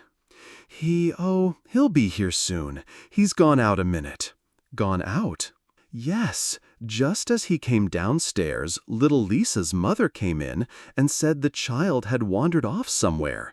And as she was a little uneasy, I told Nicholas to never mind about his father's orders. Go and look her up. Why, how white you two do look. I do believe you are sick. Sit down. I'll fetch something. That cake has disagreed with you. It is a little heavy, but I thought— She disappeared without finishing her sentence, and we hurried at once to the back window and looked toward the river. There was a great crowd at the other end of the bridge, and people were flying toward that point from every direction. Oh, it is all over, poor Nicholas. Why, oh, why did she let him get out of the house? Come away, said Seppi, half sobbing. Come quick, we can't bear to meet her. In 5 minutes she will know. But we were not to escape. She came upon us at the foot of the stairs, with her cordials in her hands, and made us come in and sit down and take the medicine. Then she watched the effect, and it did not satisfy her, so she made us wait longer, and kept upbraiding herself for giving us the unwholesome cake. Presently, the thing happened which we were dreading. There was a sound of tramping and scraping outside, and a crowd came solemnly in, with heads uncovered, and laid the 2 drowned bodies on the bed. "Oh, my God!" that poor mother cried out, and fell on her knees, and put her arms about her dead boy, and began to cover the wet face with kisses.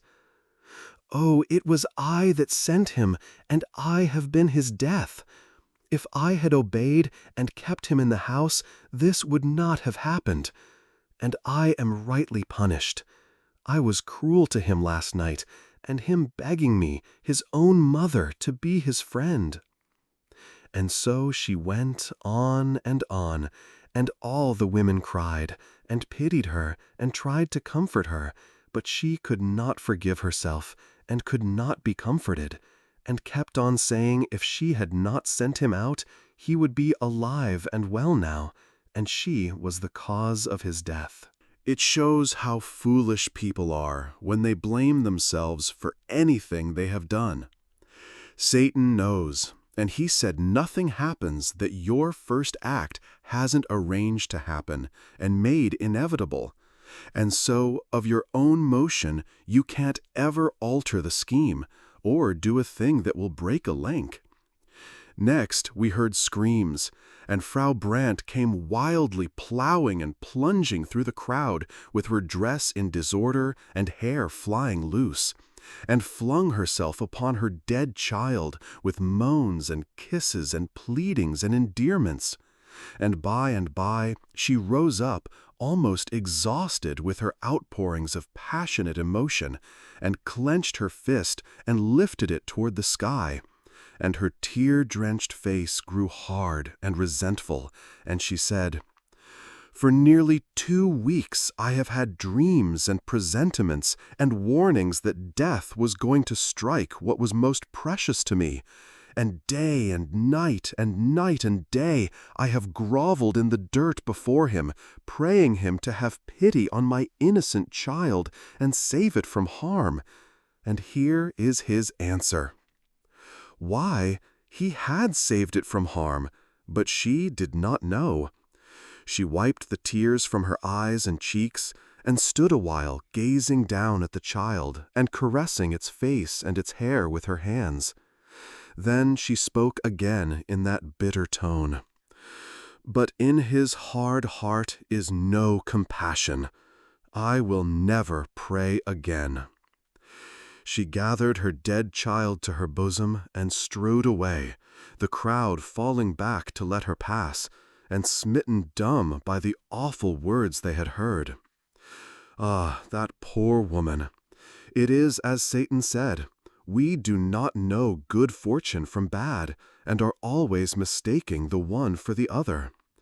Many a time since I have heard people pray to God to spare the life of sick persons, but I have never done it.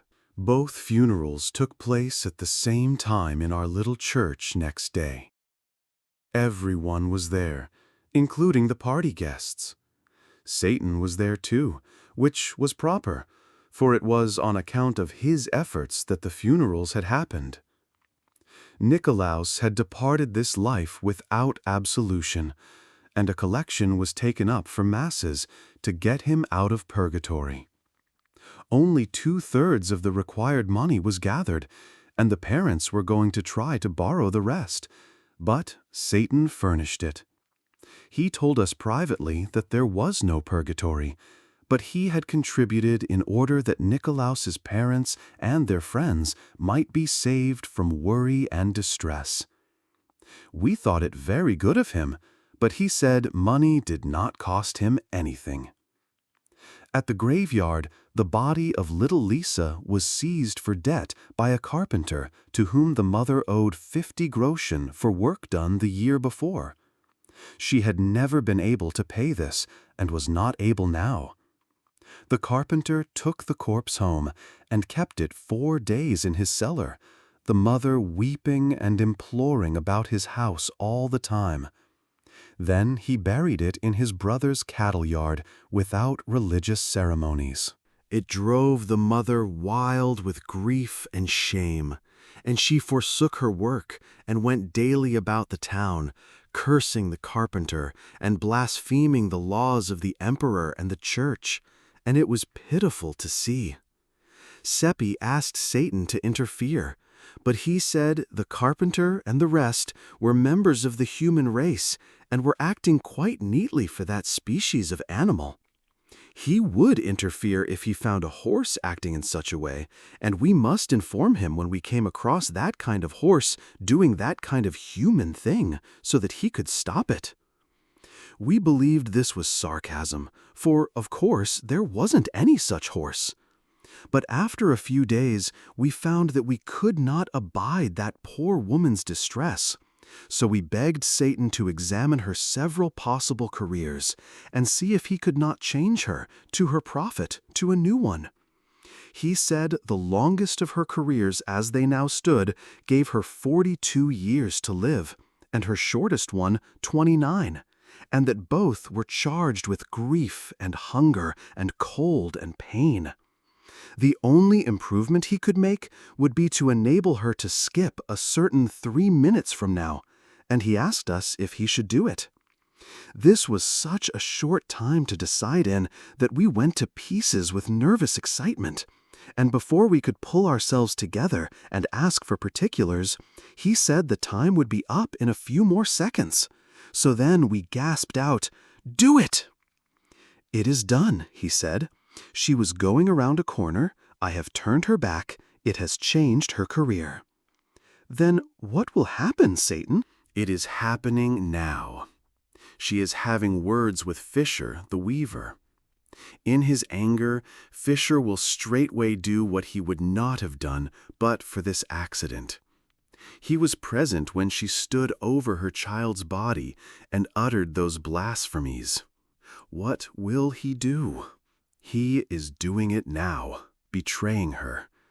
In 3 days, she will go to the stake. We could not speak. We were frozen with horror, for if we had not meddled with her career, she would have been spared this awful fate. Satan noticed these thoughts and said, "What you are thinking is strictly human-like, that is to say, foolish. The woman is advantaged. Die when she might, she would go to heaven. By this prompt death, she gets 29 years more of heaven than she is entitled to, and escapes 29 years of misery here." A moment before we were bitterly making up our minds that we would ask no more favors of Satan for friends of ours, for he did not seem to know any way to do a person a kindness but by killing him. But the whole aspect of the case was changed now, and we were glad of what we had done, and full of happiness in the thought of it. After a little, I began to feel troubled about Fisher, and asked, timidly, "Does this episode change Fisher's life scheme, Satan?" "Change it? Why, certainly, and radically. If he had not met Frau Brandt a while ago, he would die next year, 34 years of age. Now he will live to be 90, and have a pretty prosperous and comfortable life of it, as human lives go." We felt a great joy and pride in what we had done for Fisher, and were expecting Satan to sympathize with this feeling, but he showed no sign, and this made us uneasy. We waited for him to speak, but he didn't. So, to assuage our solicitude, we had to ask him if there was any defect in Fisher's good luck.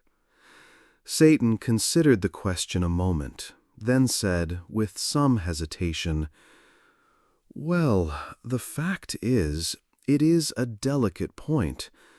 Under his several former possible life careers, he was going to heaven." We were aghast.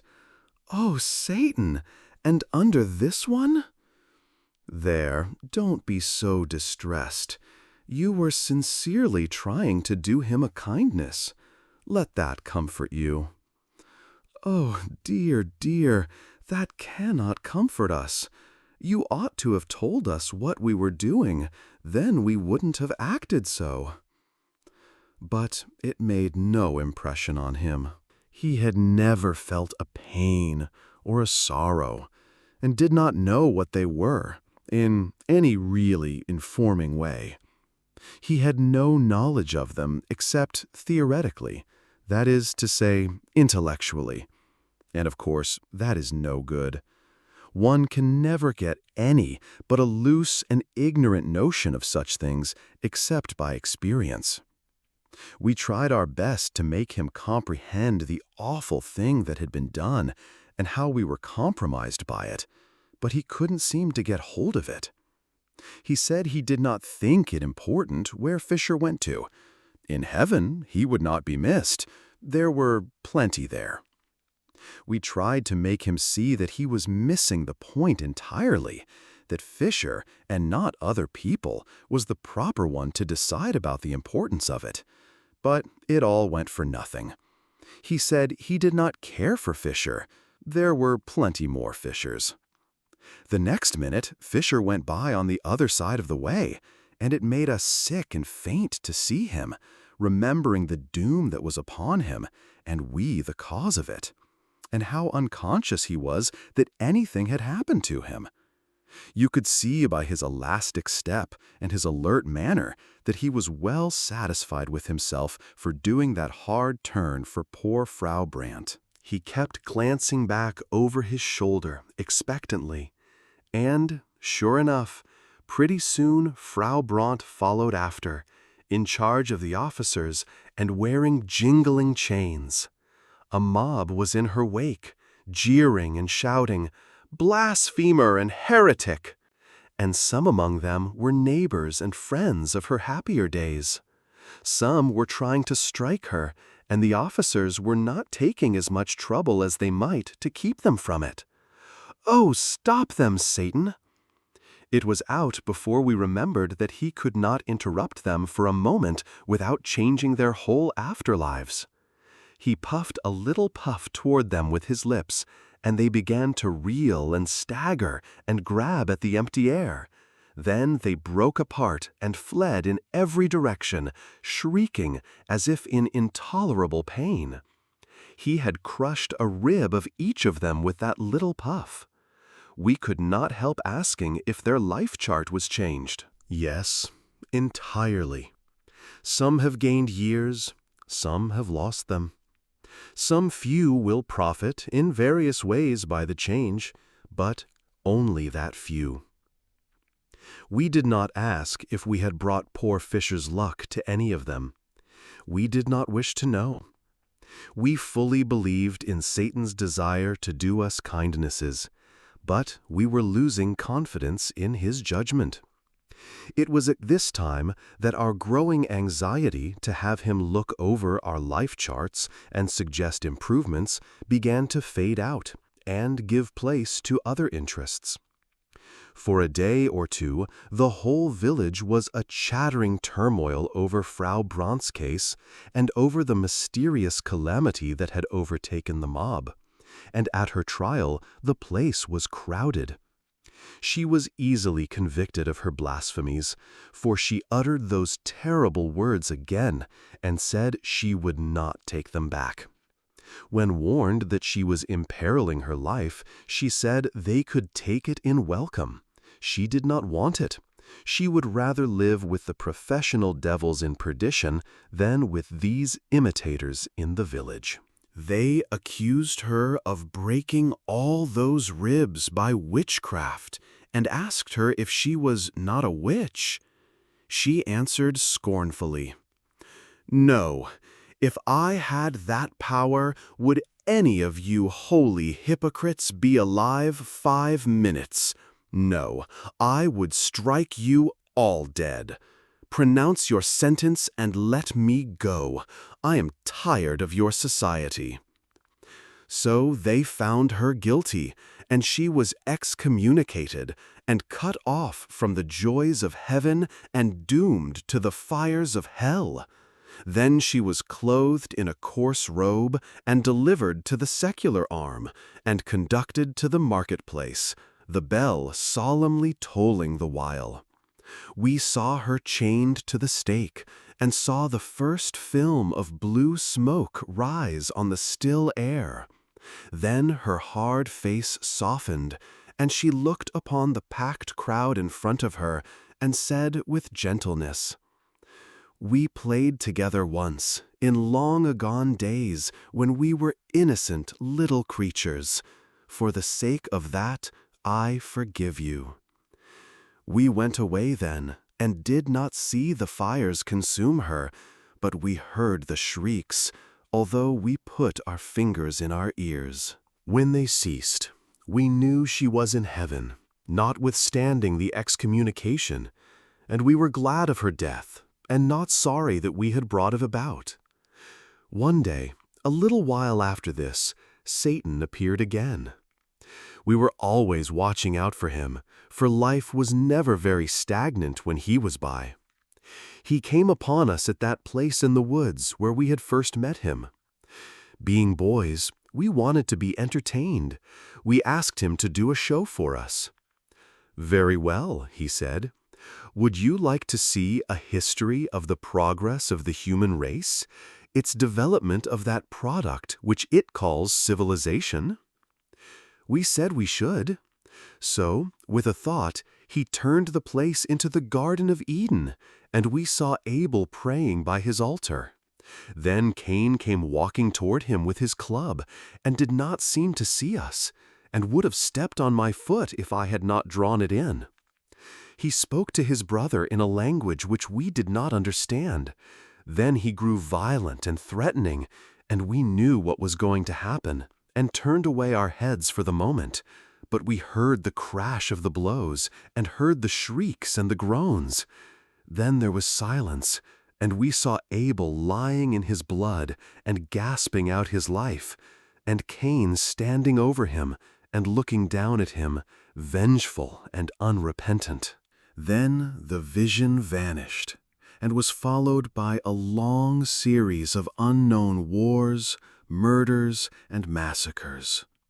Next we had the flood, and the ark tossing around in the stormy waters, with lofty mountains in the distance showing veiled and dim through the rain. Satan said, "The progress of your race was not satisfactory. It is to have another chance now." The scene changed, and we saw Noah overcome with wine.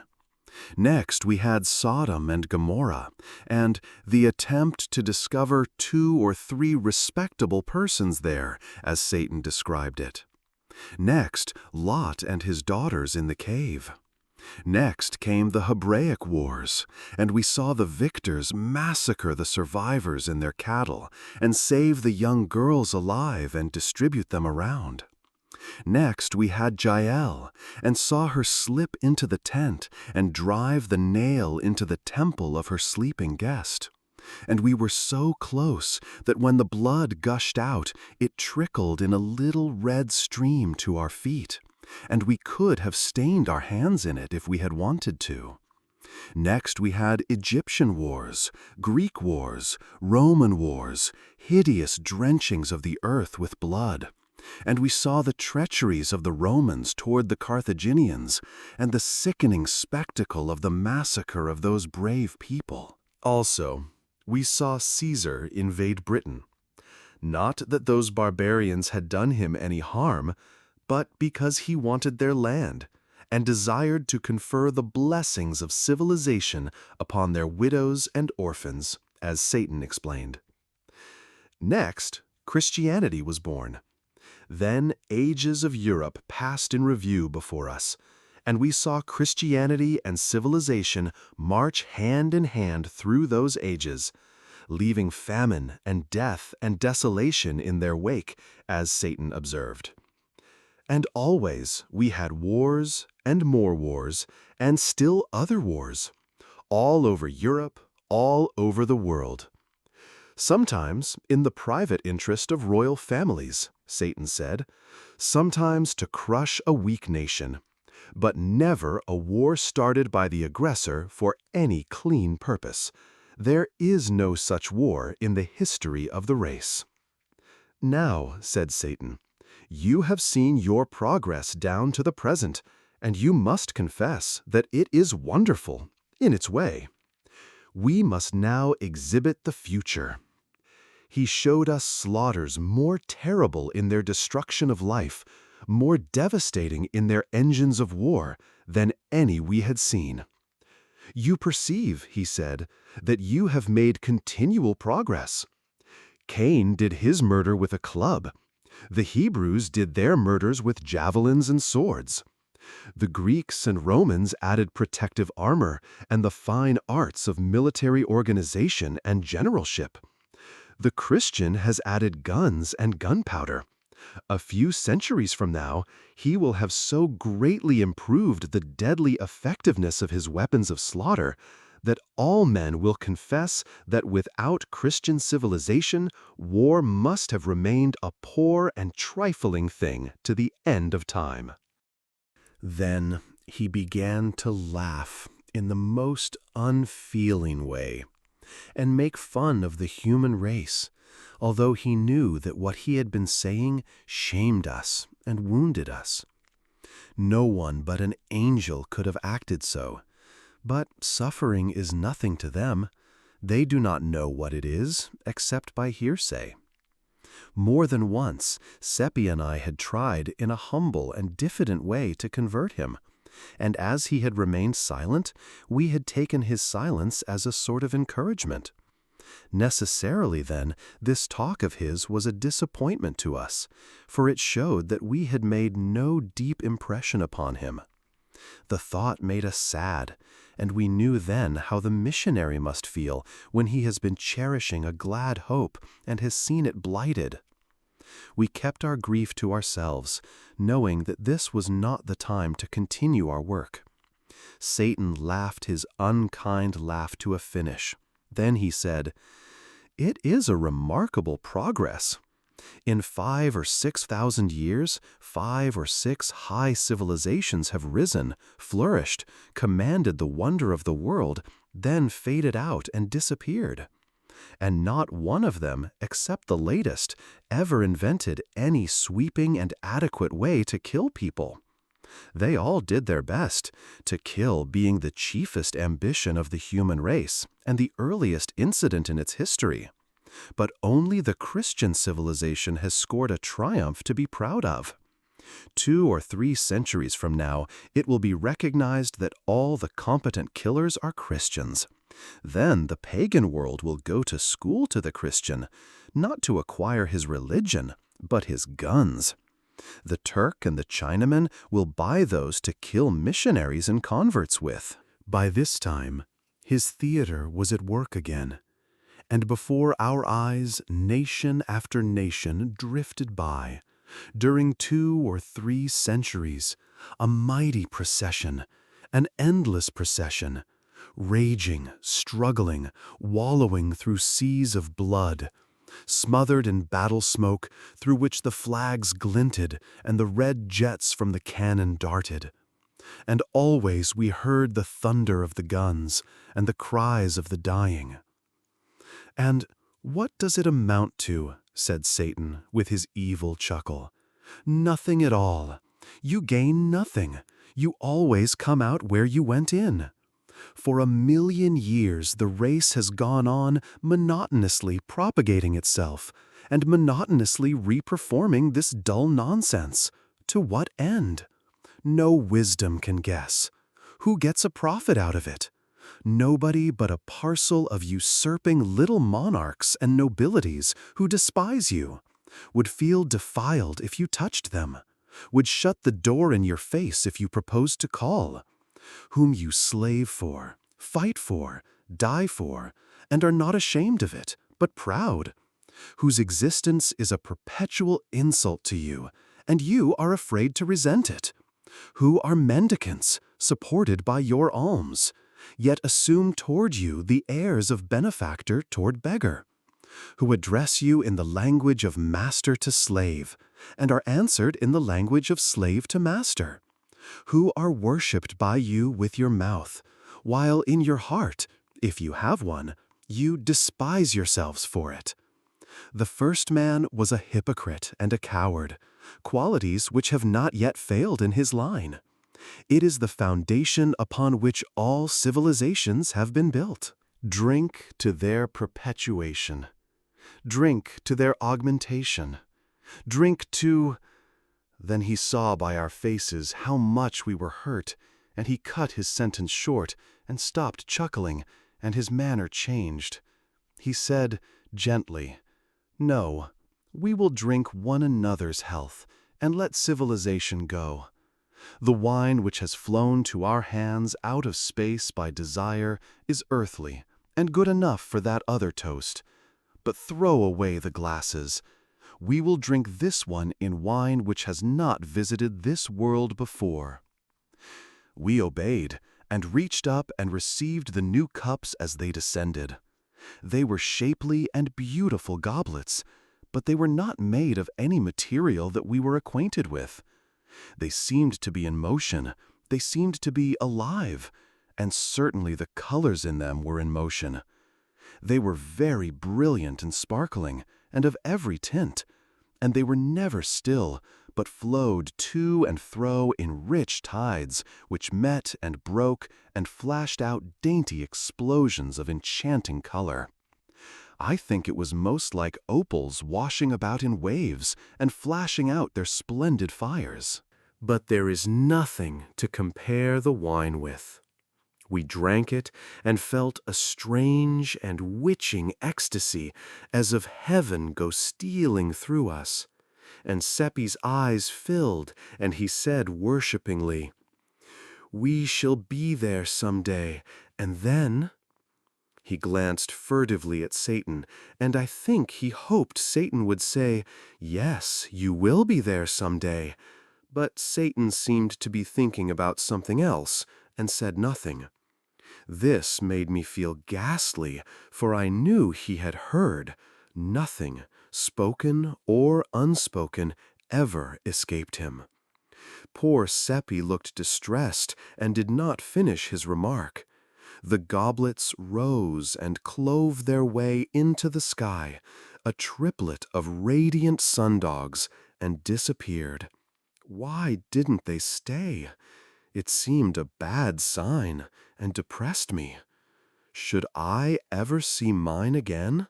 Would Seppi ever see his?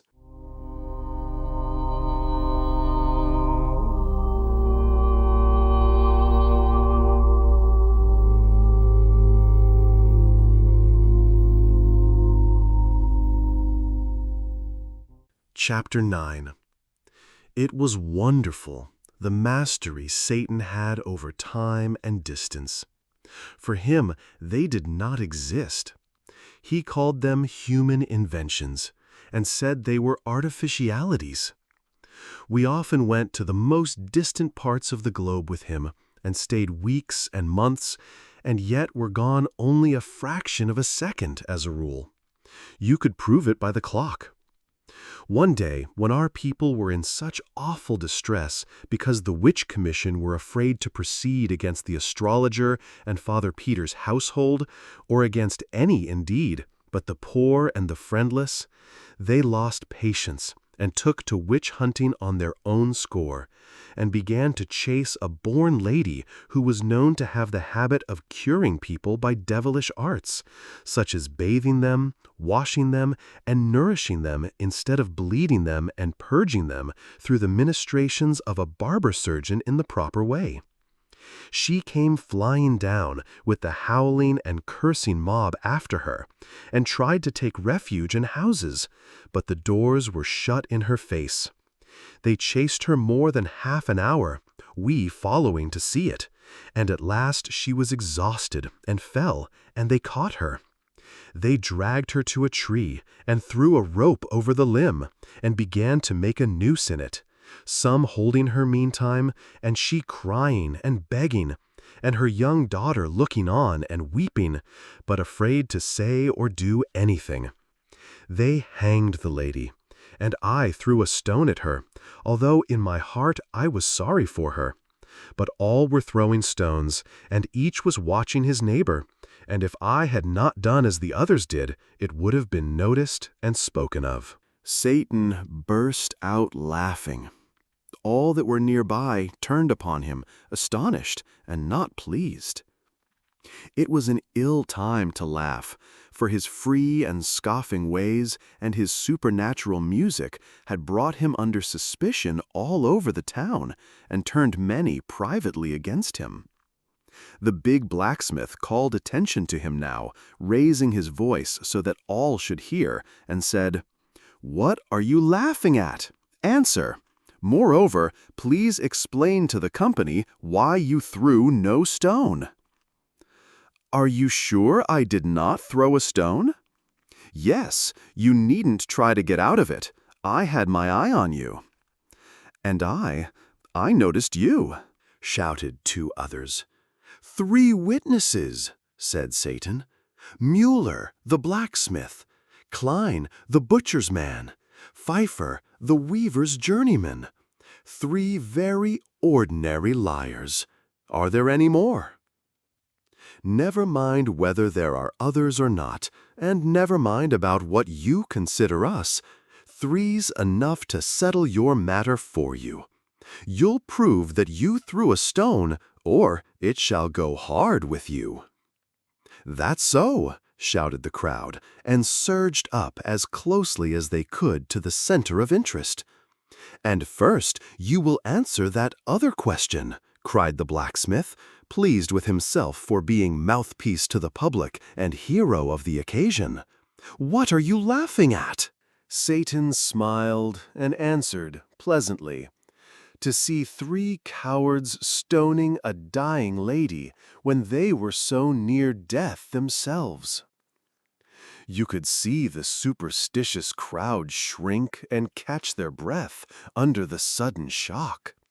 The blacksmith, with a show of bravado, said, "Puh, what do you know about it?"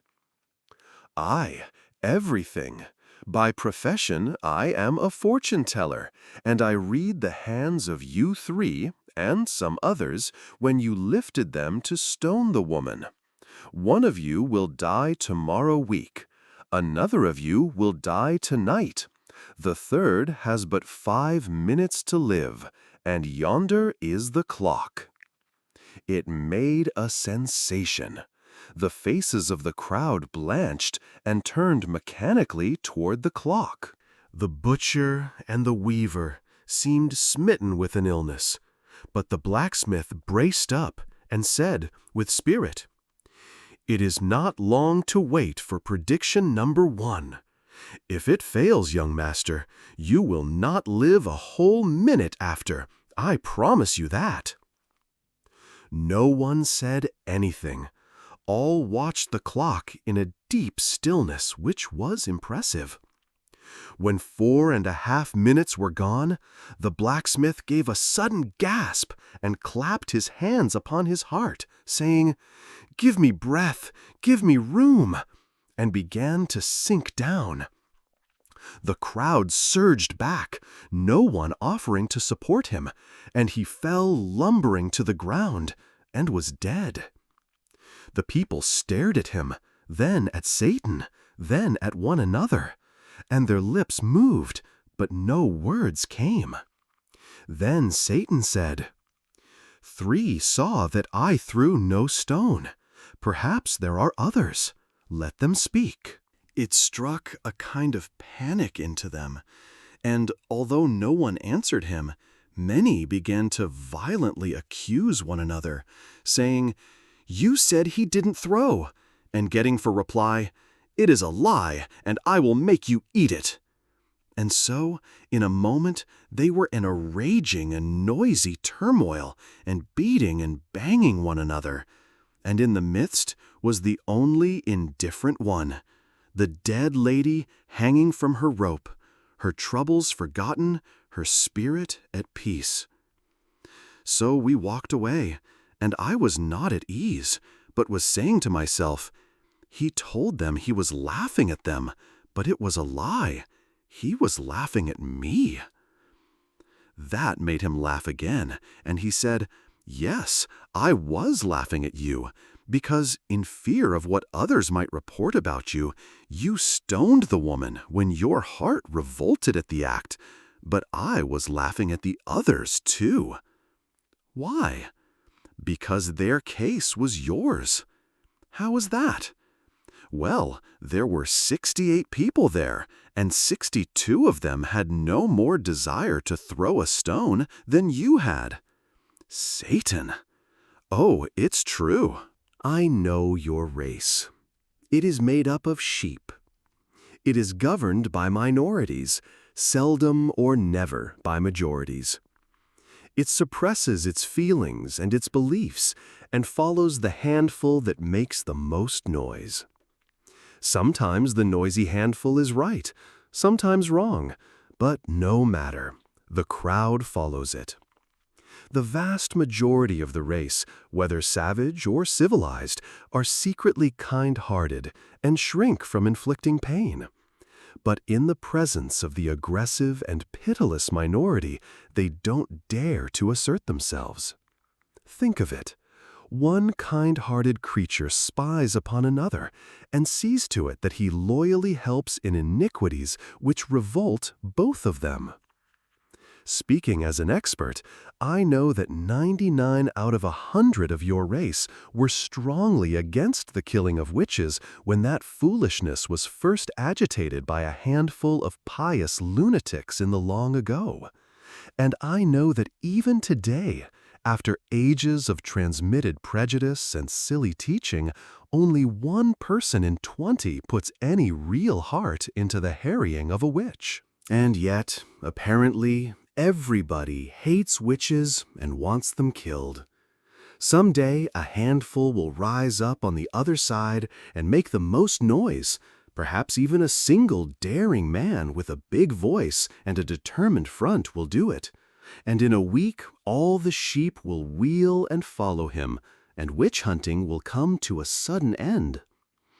Monarchies, aristocracies, and religions are all based upon that large defect in your race, the individual's distrust of his neighbor and his desire, for safety's or comfort's sake, to stand well in his neighbor's eye. These institutions will always remain, and always flourish, and always oppress you, affront you, and degrade you, because you will always be and remain slaves of minorities. There was never a country where the majority of the people were in their secret hearts loyal to any of these institutions. I did not like to hear our race called sheep, and said I did not think they were. Still, it is true, lamb, said Satan. Look at you in war. What mutton you are, and how ridiculous. In war? How? There has never been a just one, never an honorable one, on the part of the instigator of the war. I can see 1,000,000 years ahead, and this rule will never change in so many as half a dozen instances. The loud little handful, as usual, will shout for the war. The pulpit will warily and cautiously object at first. The great, big, dull bulk of the nation will rub its sleepy eyes and try to make out why there should be a war, and will say earnestly and indignantly, "It is unjust and dishonorable, and there is no necessity for it." Then the handful will shout louder. A few fair men on the other side will argue and reason against the war with speech and pen, and at first will have a hearing and be applauded, but it will not last long. Those others will outshout them, and presently the anti-war audiences will thin out and lose popularity. Before long, you will see this curious thing. The speakers stoned from the platform, and free speech strangled by hordes of furious men, who, in their secret hearts, are still at one with those stone speakers, as earlier, but do not dare to say so. And now the whole nation, pulpit and all, will take up the war cry and shout itself hoarse, and mob any honest man who ventures to open his mouth. And presently such mouths will cease to open. Next, the statesman will invent cheap lies, putting the blame upon the nation that is attacked. And every man will be glad of those conscience-suiting falsities, and will diligently study them, and refuse to examine any refutations of them. And thus he will by and by convince himself that the war is just, and will thank God for the better sleep he enjoys after this process of grotesque self-deception.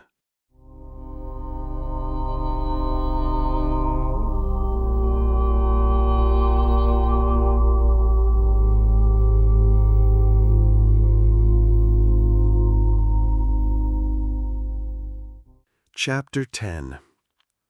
Days and days went by now, and no Satan. It was dull without him. But the astrologer, who had returned from his excursion to the moon, went about the village, braving public opinion, and getting a stone in the middle of his back now and then when some witch-hater got a safe chance to throw it and dodge out of sight. Meantime, two influences had been working well for Margit. That Satan, who was quite indifferent to her, had stopped going to her house after a visit or two had hurt her pride, and she had set herself the task of banishing him from her heart.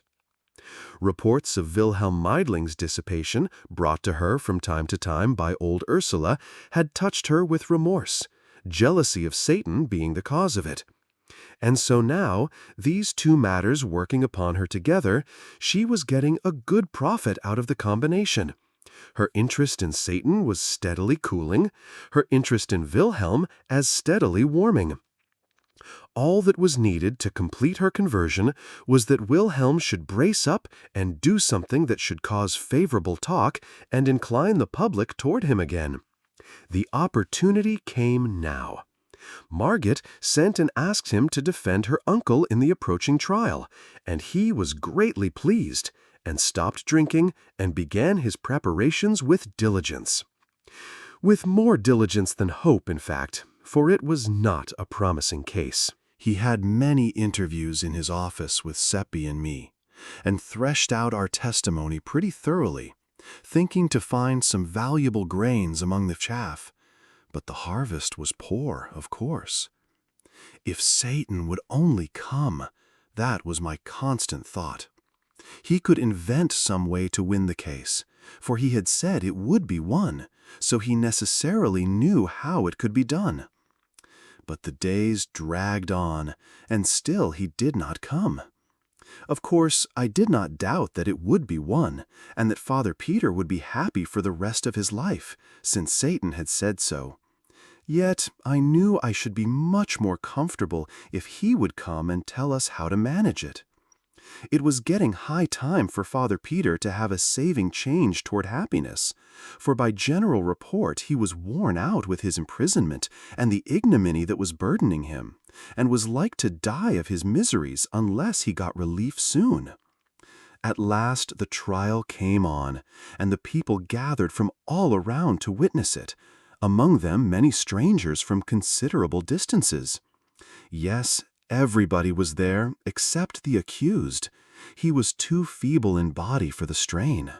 But Margaret was present, and keeping up her hope and her spirit the best she could. The money was present too. It was emptied on the table, and was handled and caressed and examined by such as were privileged. The astrologer was put in the witness box. He had on his best hat and robe for the occasion. Question: you claim that this money is yours. Answer: I do. Q: how did you come by it? A: I found the bag in the road when I was returning from a journey. Q: when? More than 2 years ago. What did you do with it? A: I brought it home and hid it in a secret place in my observatory, intending to find the owner if I could. You endeavored to find him. I made diligent inquiry during several months, but nothing came of it.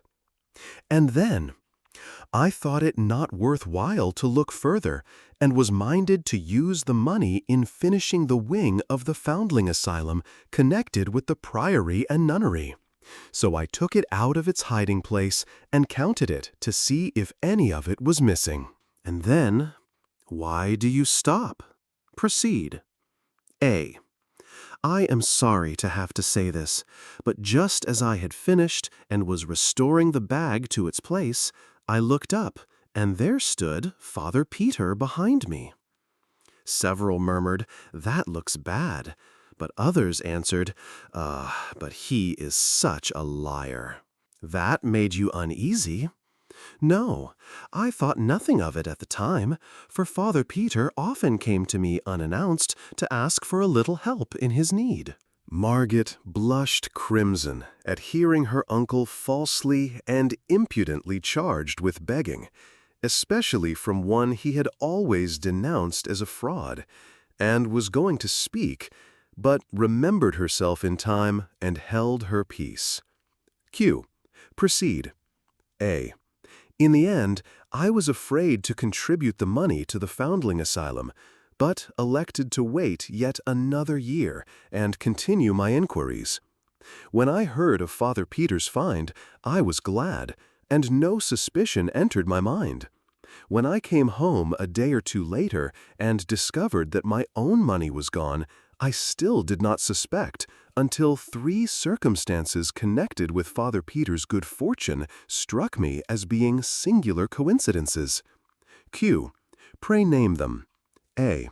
Father Peter had found his money in a path. I had found mine in a road. Father Peter's find consisted exclusively of gold ducats, mine also.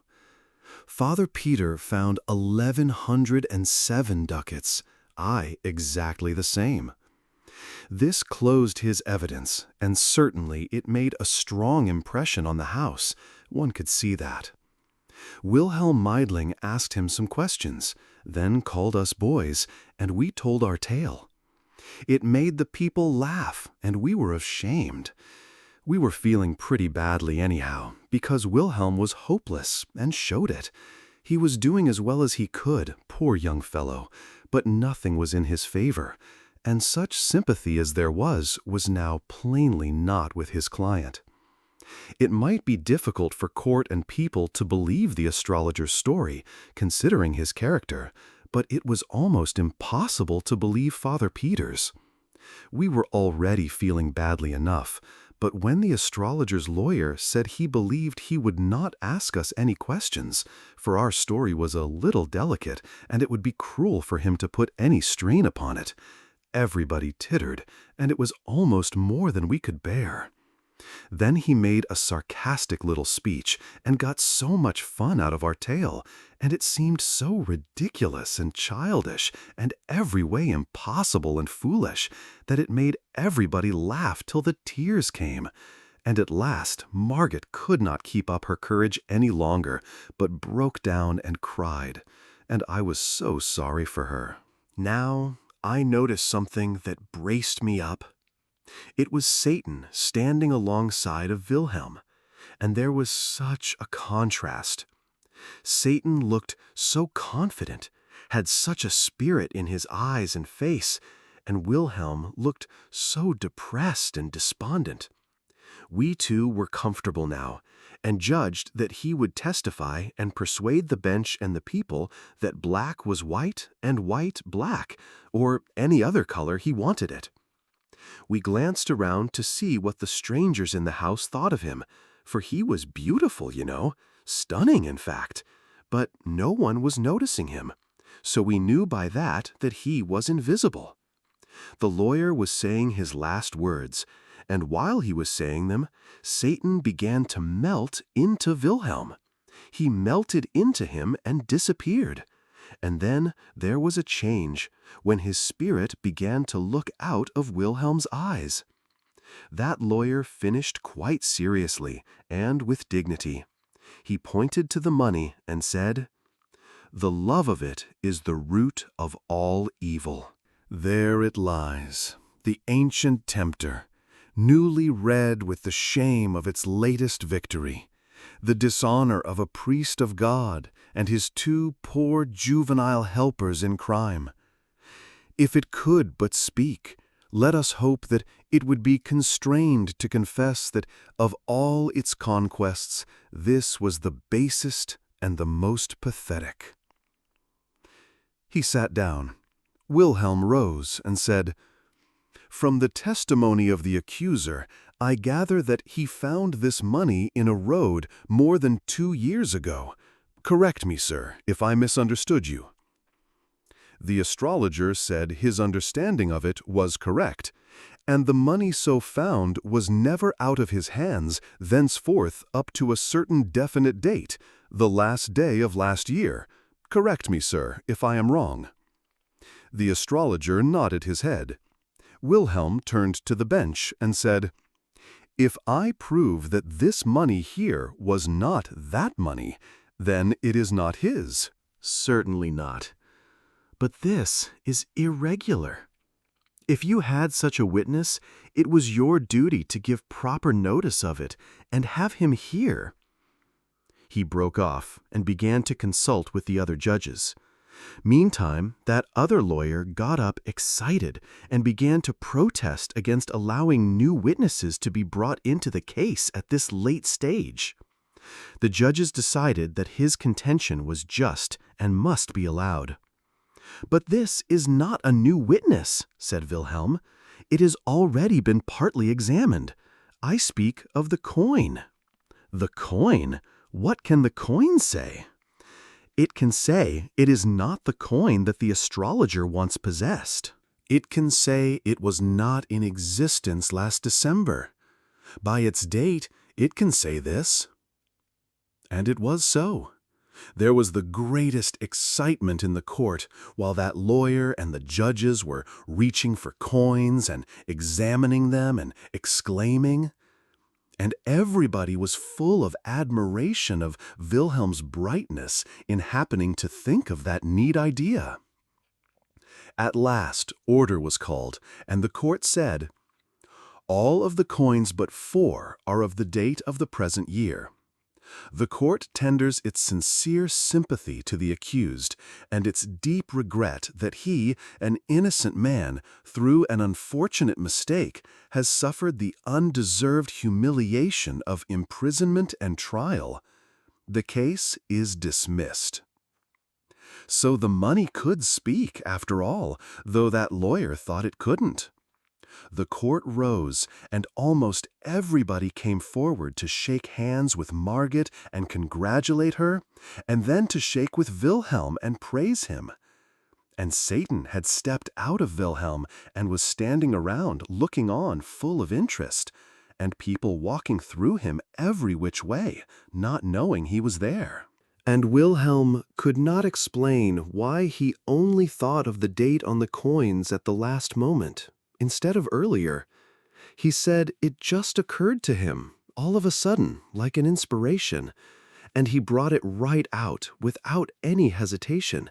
For, although he didn't examine the coins, he seemed, somehow, to know it was true. That was honest of him, and like him. Another would have pretended he had thought of it earlier and was keeping it back for a surprise. He had dulled down a little now. Not much, but still you could notice that he hadn't that luminous look in his eyes that he had while Satan was in him. He nearly got it back, though, for a moment when Margit came and praised him and thanked him and couldn't keep him from seeing how proud she was of him. The astrologer went off dissatisfied and cursing, and Solomon Isaacs gathered up the money and carried it away. It was Father Peter's for good and all now. Satan was gone. I judged that he had spirited himself away to the jail to tell the prisoner the news, and in this I was right. Margit and the rest of us hurried thither at our best speed, in a great state of rejoicing. Well, what Satan had done was this. He had appeared before that poor prisoner, exclaiming, The trial is over, and you stand forever disgraced as a thief by verdict of the court." The shock unseated the old man's reason.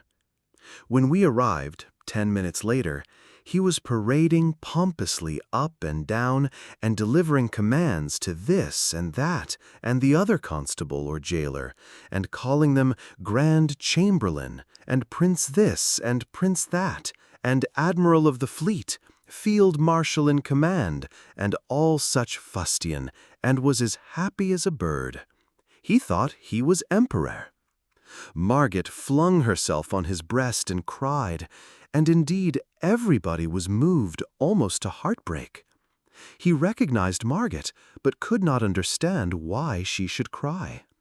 He patted her on the shoulder and said, "Don't do it, dear. Remember, there are witnesses, and it is not becoming in the crown princess. Tell me your trouble. It shall be mended.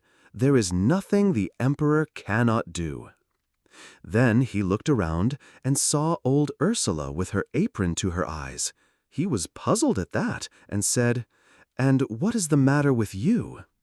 Through her sobs she got out words explaining that she was distressed to see him so. He reflected over that a moment, then muttered, as if to himself, "A singular old thing, the Dowager Duchess. Means well, but is always snuffling and never able to tell what it is about. It is because she doesn't know." His eyes fell on Wilhelm. "Prince of India," he said, "I divine that it is you that the crown princess is concerned about. Her tears shall be dried. I will no longer stand between you. She shall share your throne, and between you, you shall inherit mine. There, little lady, have I done well? You can smile now, isn't it so?" He petted Margit and kissed her, and was so contented with himself and with everybody that he could not do enough for us all, but began to give away kingdoms and such things right and left, and the least that any of us got was a principality. And so, at last, being persuaded to go home, he marched in imposing state, and when the crowds along the way saw how it gratified him to be hurrahed at, they humored him to the top of his desire, and he responded with condescending bows and gracious smiles, and often stretched out a hand and said, "Bless you, my people." As pitiful a sight as ever I saw. And Margaret, and old Ursula crying all the way. On my road home, I came upon Satan and reproached him with deceiving me with that lie. He was not embarrassed, but said, quite simply and composedly, "Ah, you mistake. It was the truth. I said he would be happy the rest of his days, and he will, for he will always think he is the emperor, and his pride in it and his joy in it will endure to the end. He is now and will remain the one utterly happy person in this empire." "But the method of it, Satan, the method! Couldn't you have done it without depriving him of his reason?" It was difficult to irritate Satan, but that accomplished it. "What an ass you are! Are you so unobservant as not to have found out that sanity and happiness are an impossible combination? No sane man can be happy, for to him life is real, and he sees what a fearful thing it is. Only the mad can be happy, and not many of those. The few that imagine themselves kings or gods are happy. The rest are no happier than the sane. Of course, no man is entirely in his right mind at any time, but I have been referring to the extreme cases. I have taken from this man that trumpery thing which the race regards as a mind. I have replaced his tin life with a silver gilt fiction. You see the result, and you criticize. I said I would make him permanently happy, and I have done it. I have made him happy by the only means possible to his race, and you are not satisfied." He heaved a discouraged sigh and said, "It seems to me that this race is hard to please." There it was, you see. He didn't seem to know any way to do a person a favor except by killing him or making a lunatic out of him. I apologized, as well as I could, but privately, I did not think much of his processes at that time. Satan was accustomed to say that our race lived a life of continuous and uninterrupted self-deception. It duped itself from cradle to grave with shams and illusions, which it mistook for realities, and this made its entire life a sham. Of the score of fine qualities which it imagined it had and was vain of, it really possessed hardly one.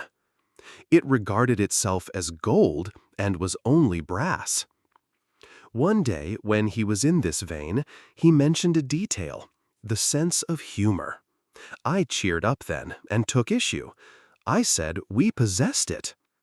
"There spoke the race," he said, "always ready to claim what it hasn't got, and mistake its ounce of brass filings for a ton of gold dust. You have a mongrel perception of humor, nothing more. A multitude of you possess that.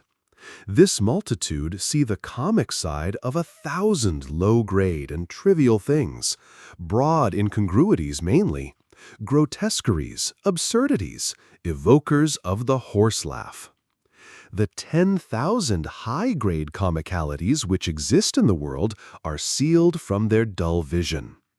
Will a day come when the race will detect the funniness of these juvenilities and laugh at them, and by laughing at them, destroy them?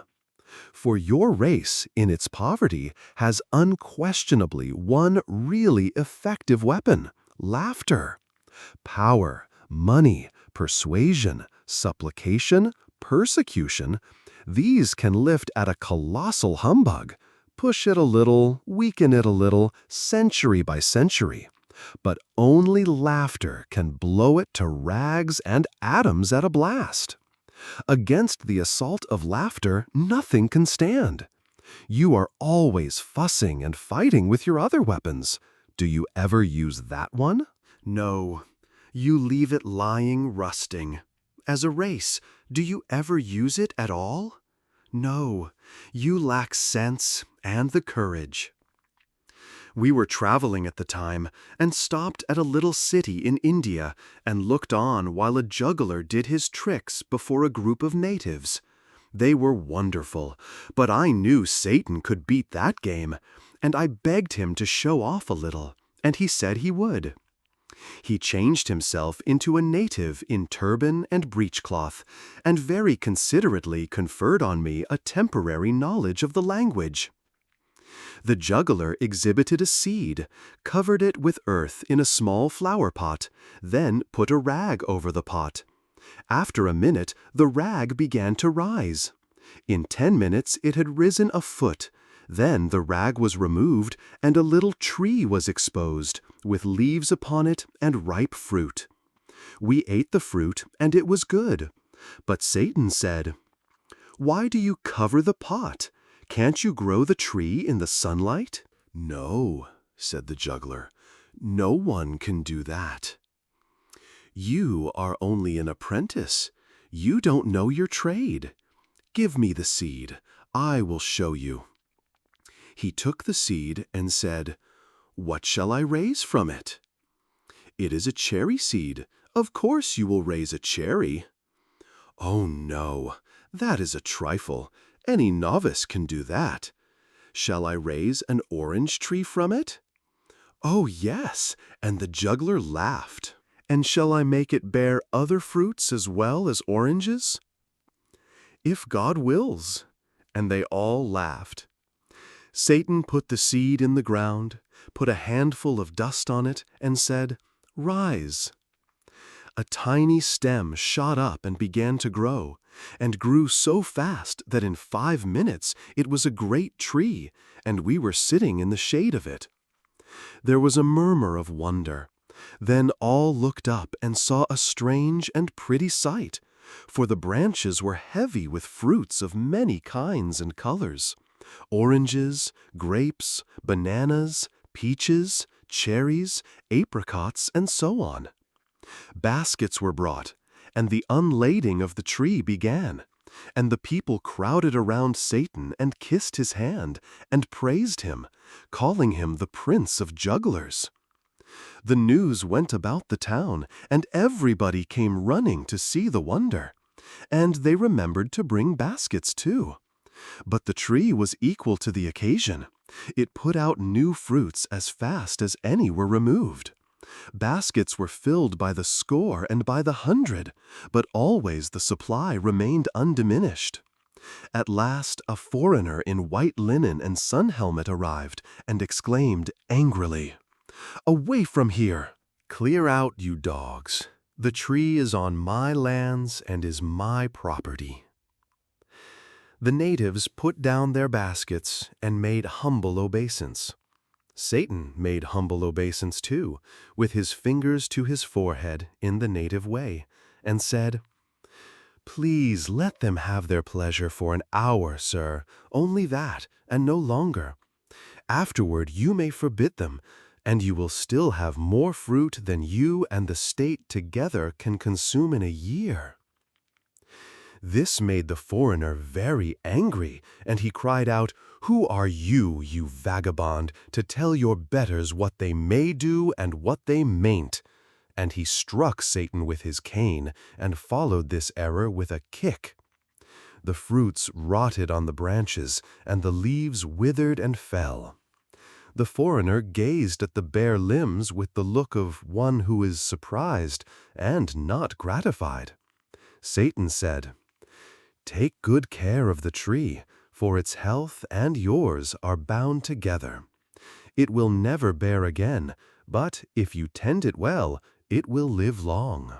Water its roots once in each hour every night, and do it yourself. It must not be done by proxy, and to do it in daylight will not answer. If you fail only once in any night, the tree will die, and you likewise. Do not go home to your own country any more. You would not reach there. Make no business or pleasure engagements which require you to go outside your gate at night. You cannot afford the risk. Do not rent or sell this place. It would be injudicious." The foreigner was proud and wouldn't beg, but I thought he looked as if he would like to. While he stood gazing at Satan, we vanished away and landed in Ceylon. I was sorry for that man, sorry Satan hadn't been his customary self and killed him or made him a lunatic. It would have been a mercy. Satan overheard the thought and said, "I would have done it but for his wife, who has not offended me. She is coming to him presently from their native land, Portugal. She is well, but has not long to live, and has been yearning to see him and persuade him to go back with her next year. She will die without knowing he can't leave that place. He won't tell her. He will not trust that secret with anyone. He will reflect that it could be revealed in sleep, in the hearing of some Portuguese guest's servant some time or other. Did none of those natives understand what you said to him? None of them understood, but he will always be afraid that some of them did. That fear will be torture to him, for he has been a harsh master to them. In his dreams, he will imagine them chopping his tree down. That will make his days uncomfortable. I have already arranged for his nights. It grieved me, though not sharply, to see him take such a malicious satisfaction in his plans for this foreigner. Does he believe what you told him, Satan? He thought he didn't, but our vanishing helped. The tree, where there had been no tree before, that helped. The insane and uncanny variety of fruits, the sudden withering, all these things are helps. Let him think as he may, reason as he may. One thing is certain, he will water the tree. But between this and night, he will begin his changed career with a very natural precaution for him. What is that? He will fetch a priest to cast out the tree's devil. You are such a humorous race, and don't suspect it. Will he tell the priest? No. He will say a juggler from Bombay created it, and that he wants the juggler's devil driven out of it, so that it will thrive and be fruitful again. The priest's incantations will fail. Then the Portuguese will give up that scheme and get his watering pot ready. But the priest will burn the tree. I know it. He will not allow it to remain. Yes, and anywhere in Europe, he would burn the man too. But in India, the people are civilized, and these things will not happen. The man will drive the priest away and take care of the tree. I reflected a little, then said, Satan, you have given him a hard life, I think. Comparatively. It must not be mistaken for a holiday. We flitted from place to place around the world as we had done before, Satan showing me 100 wonders, most of them reflecting in some way the weakness and triviality of our race. He did this now every few days, not out of malice, I am sure of that. It only seemed to amuse and interest him, just as a naturalist might be amused and interested by a collection of ants.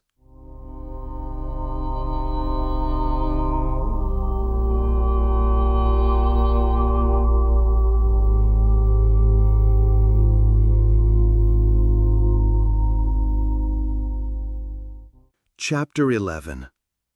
For as much as a year Satan continued these visits, but at last he came less often, and then for a long time he did not come at all.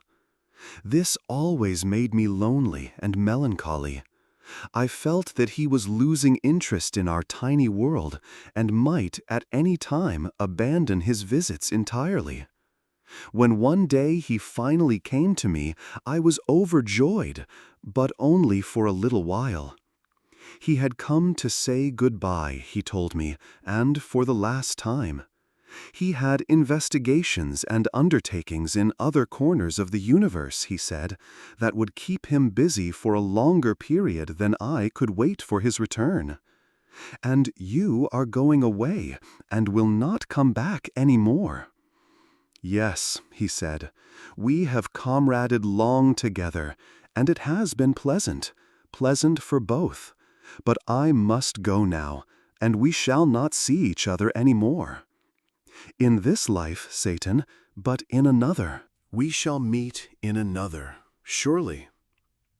Then, all tranquilly and soberly, he made the strange answer, there is no other.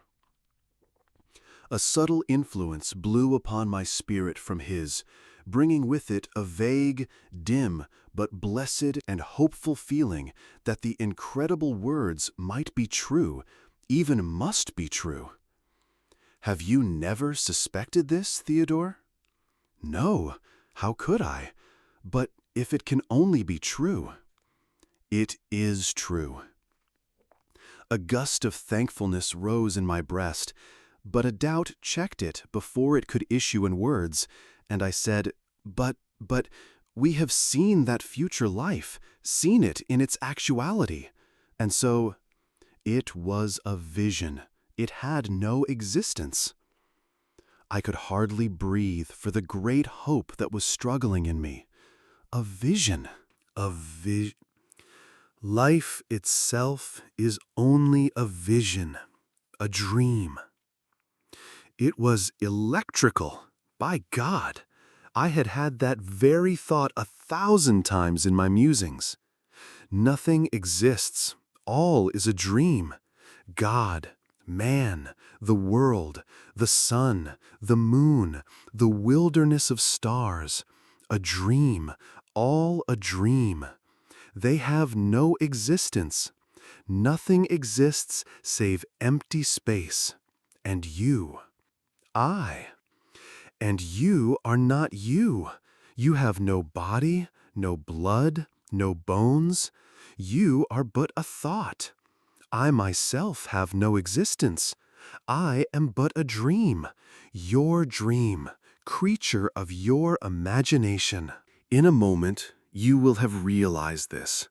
Then you will banish me from your visions, and I shall dissolve into the nothingness out of which you made me. I am perishing already. I am failing. I am passing away.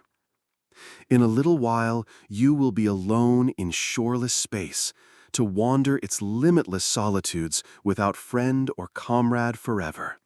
For you will remain a thought, the only existent thought, and by your nature inextinguishable, indestructible. But I, your poor servant, have revealed you to yourself and set you free. Dream other dreams, and better. Strange that you should not have suspected years ago, centuries, ages, eons ago, for you have existed companionless through all the eternities. Strange indeed that you should not have suspected that your universe and its contents were only dreams, visions, fiction. Strange because they are so frankly and hysterically insane, like all dreams. A God who could make good children as easily as bad, yet preferred to make bad ones. Who could have made every one of them happy, yet never made a single happy one. Who made them prize their bitter life, yet stingily cut it short. Who gave his angels eternal happiness unearned, yet required his other children to earn it. Who gave his angels painless lives, yet cursed his other children with biting miseries and maladies of mind and body. Who mouths justice and invented hell, mouths mercy and invented hell, mouths golden rules and forgiveness multiplied by 70 times 7 and invented hell. Who mouths morals to other people and has none himself. Who frowns upon crimes, yet commits them all. Who created man without invitation, then tries to shuffle the responsibility for man's acts upon man, instead of honorably placing it where it belongs, upon himself. And finally, with altogether divine obtuseness, invites this poor abused slave to worship him. You perceive now that these things are all impossible except in a dream. You perceive that they are pure and puerile insanities, the silly creations of an imagination that is not conscious of its freaks. In a word, that they are a dream, and you the maker of it. The dream marks are all present. You should have recognized them earlier. It is true, that which I have revealed to you. There is no God, no universe, no human race, no earthly life, no heaven, no hell. It is all a dream, a grotesque and foolish dream. Nothing exists but you, and you are but a thought, a vagrant thought, a useless thought, a homeless thought, wandering forlorn among the empty eternities. He vanished and left me appalled, for I knew and realized that all he had said was true. A fable. Once upon a time, an artist who had painted a small and very beautiful picture placed it so that he could see it in the mirror. He said, "This doubles the distance and softens it, and it is twice as lovely as it was before." The animals out in the woods heard of this through the house cat, who was greatly admired by them because he was so learned and so refined and civilized and so polite and high-bred, and could tell them so much which they didn't know before and were not certain about afterward. They were much excited about this new piece of gossip, and they asked questions so as to get at a full understanding of it. They asked what a picture was, and the cat explained. "It is a flat thing," he said, "wonderfully flat, marvelously flat, enchantingly flat and elegant, and oh, so beautiful." That excited them almost to a frenzy, and they said they would give the world to see it. Then the bear asked, "What is it that makes it so beautiful?" "It is the looks of it," said the cat. This filled them with admiration and uncertainty, and they were more excited than ever. Then the cow asked, "What is a mirror?" "It is a hole in the wall," said the cat. "You look in it, and there you see the picture. And it is so dainty and charming and ethereal and inspiring in its unimaginable beauty that your head turns round and round, and you almost swoon with ecstasy." The ass had not said anything as yet. He now began to throw doubts. He said there had never been anything as beautiful as this before, and probably wasn't now. He said that when it took a whole basketful of sesquipedalian adjectives to whoop up a thing of beauty, it was time for suspicion. It was easy to see that these doubts were having an effect upon the animals, so the cat went off offended. The subject was dropped for a couple of days, but in the meantime, curiosity was taking a fresh start, and there was a revival of interest perceptible. Then the animals assailed the ass for spoiling what could possibly have been a pleasure to them, on a mere suspicion that the picture was not beautiful, without any evidence that such was the case. The ass was not troubled. He was calm, and said there was one way to find out who was in the right, himself or the cat. He would go and look in that hole, and come back and tell what he found there. The animals felt relieved and grateful, and asked him to go at once, which he did. But he did not know where he ought to stand, and so, through error, he stood between the picture and the mirror. The result was that the picture had no chance, and didn't show up. He returned home and said, "The cat lied. There was nothing in that hole but an ass. There wasn't a sign of a flat thing visible. It was a handsome ass and friendly, but just an ass and nothing more." The elephant asked, "Did you see it good and clear? Were you close to it?" "I saw it good and clear, O Hati, king of beasts. I was so close that I touched noses with it." "This is very strange," said the elephant. "The cat was always truthful before, as far as we could make out. Let another witness try. Go, Baloo, look in the hole, and come and report." So the bear went. When he came back, he said, "Both the cat and the ass have lied. There was nothing in the hole but a bear." Great was the surprise and puzzlement of the animals. Each was now anxious to make the test himself and get at the straight truth. The elephant sent them one at a time. First, the cow. She found nothing in the hole but a cow. The tiger found nothing in it but a tiger. The lion found nothing in it but a lion. The leopard found nothing in it but a leopard. The camel found a camel, and nothing more. Then Hathi was wroth, and said he would have the truth if he had to go and fetch it himself. When he returned, he abused his whole subjectory for liars, and was in an unappeasable fury with the moral and mental blindness of the cat. He said that anybody but a nearsighted fool could see that there was nothing in the hole but an elephant. Moral by the cat. You can find in a text whatever you bring, if you will stand between it and the mirror of your imagination. You may not see your ears, but they will be there. Hunting the deceitful turkey.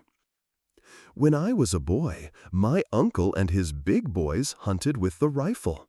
The youngest boy, Fred, and I with a shotgun. A small single-barreled shotgun which was properly suited to our size and strength. It was not much heavier than a broom. We carried it turnabout, half an hour at a time. I was not able to hit anything with it, but I liked to try. Fred and I hunted feathered small game. The others hunted deer, squirrels, wild turkeys, and such things. My uncle and the big boys were good shots. They killed hawks and wild geese and such like on the wing, and they didn't wound or kill squirrels, they stunned them. When the dogs treed a squirrel, the squirrel would scamper aloft and run out on a limb and flatten himself along it, hoping to make himself invisible in that way, and not quite succeeding. You could see his wee little ears sticking up. You couldn't see his nose, but you knew where it was. Then the hunter, despising a rest for his rifle, stood up and took offhand aim at the limb and sent a bullet into it immediately under the squirrel's nose, and down tumbled the animal, unwounded but unconscious. The dogs gave him a shake, and he was dead. Sometimes, when the distance was great and the wind not accurately allowed for, the bullet would hit the squirrel's head. The dogs could do as they pleased with that one. The hunter's pride was hurt, and he wouldn't allow it to go into the game bag. In the first faint gray of the dawn, the stately wild turkeys would be stalking around in great flocks, and ready to be sociable and answer invitations to come and converse with other excursionists of their kind. The hunter concealed himself and imitated the turkey call by sucking the air through the leg bone of a turkey which had previously answered a call like that and lived only just long enough to regret it. There is nothing that furnishes a perfect turkey call except that bone. Another of nature's treacheries, you see. She is full of them. Half the time, she doesn't know which she likes best, to betray her child or protect it. In the case of the turkey, she is badly mixed. She gives it a bone to be used in getting it into trouble, and she also furnishes it with a trick for getting itself out of the trouble again. When a mama turkey answers an invitation and finds she has made a mistake in accepting it, she does as the mama partridge does, remembers a previous engagement, and goes limping and scrambling away, pretending to be very lame. And at the same time she is saying to her not visible children, "Lie low, keep still, don't expose yourselves. I shall be back as soon as I have beguiled this shabby swindler out of the country."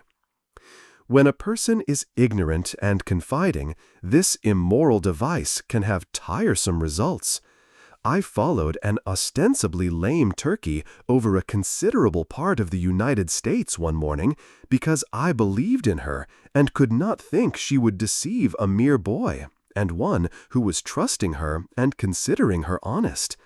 I had the single-barreled shotgun, but my idea was to catch her alive. I often got within rushing distance of her, and then made my rush. But always, just as I made my final plunge and put my hand down where her back had been, it wasn't there. It was only 2 or 3 inches from there, and I brushed the tail feathers as I landed on my stomach. A very close call, but still not quite close enough. That is, not close enough for success, but just close enough to convince me that I could do it next time. She always waited for me, a little piece away, and led on to be resting and greatly fatigued, which was a lie, but I believed it, for I still thought her honest long after I ought to have begun to doubt her, suspecting that this was no way for a high-minded bird to be acting. I followed and followed and followed, making my periodical rushes and getting up and brushing the dust off and resuming the voyage with patient confidence. Indeed, with a confidence which grew, for I could see by the change of climate and vegetation that we were getting up into the high latitudes. And as she always looked a little tireder and a little more discouraged after each rush, I judged that I was safe to win in the end, the competition being purely a matter of staying power and the advantage lying with me from the start because she was lame. Along in the afternoon, I began to feel fatigued myself. Neither of us had had any rest since we first started on the excursion, which was upwards of 10 hours before. Though latterly we had paused a while after rushes, I letting on to be thinking about something else, but neither of us sincere, and both of us waiting for the other to call game, but in no real hurry about it. For indeed, those little evanescent snatches of rest were very grateful to the feelings of us both. It would naturally be so, skirmishing along like that ever since dawn, and not a bite in the meantime. At least for me, though sometimes as she lay on her side, fanning herself with a wing and praying for strength to get out of this difficulty, a grasshopper happened along, whose time had come, and that was well for her, and fortunate. But I had nothing the whole day. More than once, after I was very tired, I gave up taking her alive, and was going to shoot her, but I never did it, although it was my right, for I did not believe I could hit her. And besides, she always stopped and posed when I raised the gun, and this made me suspicious that she knew about me and my marksmanship, and so I did not care to expose myself to remarks. I did not get her at all. When she got tired of the game at last, she rose from almost under my hand and flew aloft with the rush and whir of a shell, and lit on the highest limb of a great tree, and sat down and crossed her legs and smiled down at me, and seemed gratified to see me so astonished. I was ashamed and also lost, and it was while wandering the woods hunting for myself that I found a deserted log cabin and had one of the best meals there that in my life days I have eaten. The weed-grown garden was full of ripe tomatoes, and I ate them ravenously, though I had never liked them before. Not more than 2 or 3 times since have I tasted anything that was so delicious as those tomatoes. I surfeited myself with them, and did not taste another one until I was in middle life. I can eat them now, but I do not like the look of them. I suppose we have all experienced a surfeit at one time or another. Once, in stress of circumstances, I ate part of a barrel of sardines, there being nothing else at hand, but since then I have always been able to get along without sardines. The McWilliamses and the burglar alarm. The conversation drifted smoothly and pleasantly along from weather to crops, from crops to literature, from literature to scandal, from scandal to religion, then took a random jump and landed on the subject of burglar alarms. And now, for the first time, Mr. McWilliams showed feeling. Whenever I perceive this sign on this man's dial, I comprehend it and lapse into silence and give him opportunity to unload his heart. Said he, with but ill-controlled emotion, "I do not go 1 single cent on burglar alarms, Mr. McWilliams." Twain, not a single cent, and I will tell you why. When we were finishing our house, we found we had a little cash left over on account of the plumber not knowing it. I was for enlightening the heathen with it, for I was always unaccountably down on the heathen somehow. But Mrs. McWilliams said, "No, let's have a burglar alarm." I agreed to this compromise. I will explain that whenever I want a thing, and Mrs. McWilliams wants another thing, and we decide upon the thing that Mrs. McWilliams wants, as we always do, she calls that a compromise. Very well. The man came up from New York and put in the alarm and charged $325 for it and said we could sleep without uneasiness now. So we did for a while, say a month. Then, one night, we smelled smoke, and I was advised to get up and see what the matter was. I lit a candle and started toward the stairs, and met a burglar coming out of a room with a basket of tinware, which he had mistaken for solid silver in the dark. He was smoking a pipe. I said, "My friend, we do not allow smoking in this room." He said he was a stranger and could not be expected to know the rules of the house, said he had been in many houses just as good as this one, and it had never been objected to before. He added that, as far as his experience went, such rules had never been considered to apply to burglars anyway. I said, "Smoke along then, if it is the custom, though I think that the conceding of a privilege to a burglar, which is denied to a bishop, is a conspicuous sign of the looseness of the times. But waiving all that, what business have you to be entering this house in this furtive and clandestine way, without ringing the burglar alarm?" He looked confused and ashamed, and said, with embarrassment, "I beg 1,000 pardons. I did not know you had a burglar alarm, else I would have rung it."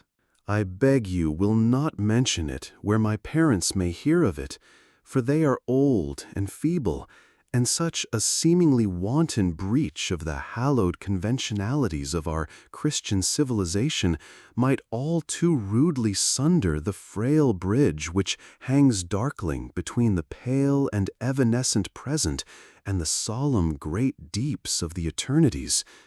May I trouble you for a match?" I said. "Your sentiments do you honor, but if you will allow me to say it, metaphor is not your best hold. Spare your thigh. This kind light only on the box, and seldom there, in fact, if my experience may be trusted. But to return to business, how did you get in here?" "Through a second-story window." "It was even so.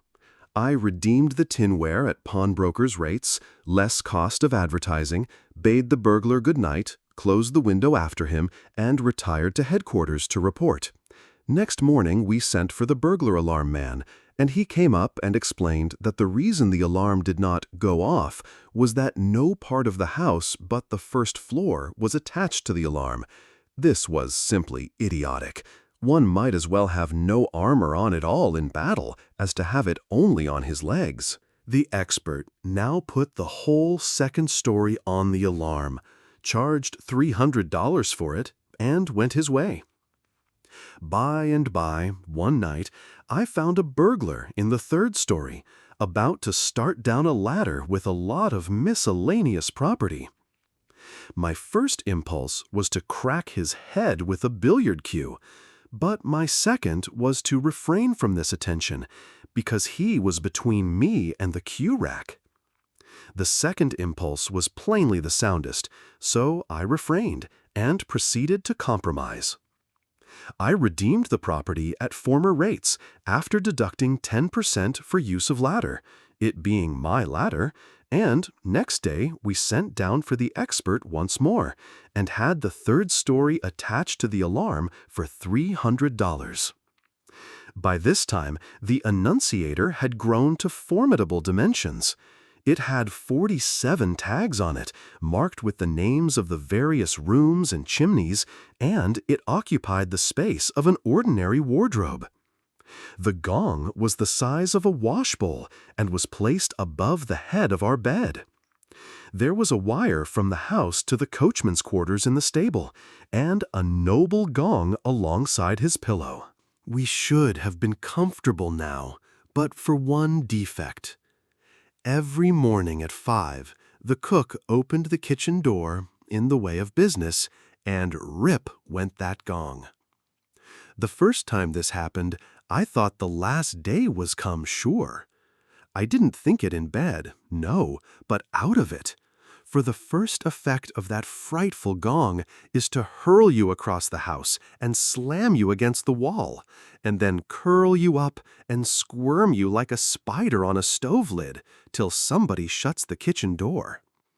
In solid fact, there is no clamor that is even remotely comparable to the dire clamor which that gong makes. Well, this catastrophe happened every morning regularly at 5 o'clock and lost us 3 hours' sleep. For, mind you, when that thing wakes you, it doesn't merely wake you in spots. It wakes you all over, conscience and all, and you are good for 18 hours of wide awakenness subsequently. 18 hours of the very most inconceivable wide awakenness that you ever experienced in your life. A stranger died on our hands one time, and we vacated and left him in our room overnight. Did that stranger wait for the general judgment? No, sir. He got up at 5 the next morning in the most prompt and unostentatious way. I knew he would. I knew it mighty well. He collected his life insurance and lived happy ever after, for there was plenty of proof as to the perfect squareness of his death. Well, we were gradually fading toward a better land on account of the daily loss of sleep. So we finally had the expert up again, and he ran a wire to the outside of the door and placed a switch there, whereby Thomas the butler always made one little mistake. He switched the alarm off at night when he went to bed, and switched it on again at daybreak in the morning, just in time for the cook to open the kitchen door and enable that gong to slam us across the house, sometimes breaking a window with one or the other of us. At the end of a week, we recognized that this switch business was a delusion and a snare. We also discovered that a band of burglars had been lodging in the house the whole time, not exactly to steal, for there wasn't much left now, but to hide from the police, for they were hot-pressed, and they shrewdly judged that the detectives would never think of a tribe of burglars taking sanctuary in a house notoriously protected by the most imposing and elaborate burglar alarm in America. Sent down for the expert again, and this time he struck a most dazzling idea. He fixed the thing so that opening the kitchen door would take off the alarm. It was a noble idea, and he charged accordingly. But you already foresee the result. I switched on the alarm every night at bedtime, no longer trusting on Thomas's frail memory. And as soon as the lights were out, the burglars walked in at the kitchen door, thus taking the alarm off without waiting for the cook to do it in the morning. You see how aggravatingly we were situated. For months, we couldn't have any company. Not a spare bed in the house. All occupied by burglars. Finally, I got up a cure of my own.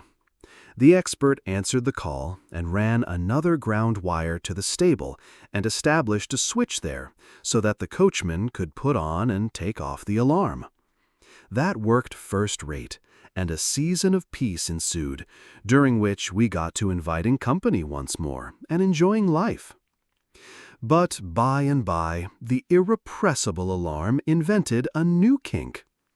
One winter's night, we were flung out of bed by the sudden music of that awful gong, and when we hobbled to the annunciator, turned up the gas, and saw the word nursery exposed, Mrs. McWilliams fainted dead away, and I came precious near doing the same thing myself.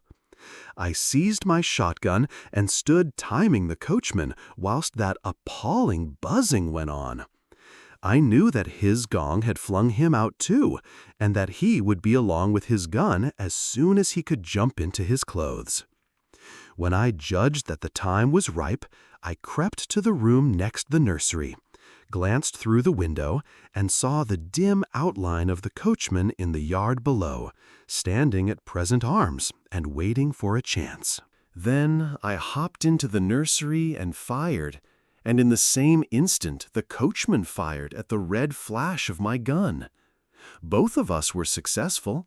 I crippled a nurse, and he shot off all my back hair. We turned up the gas and telephoned for a surgeon. There was not a sign of a burglar, and no window had been raised. One glass was absent, but that was where the coachman's charge had come through.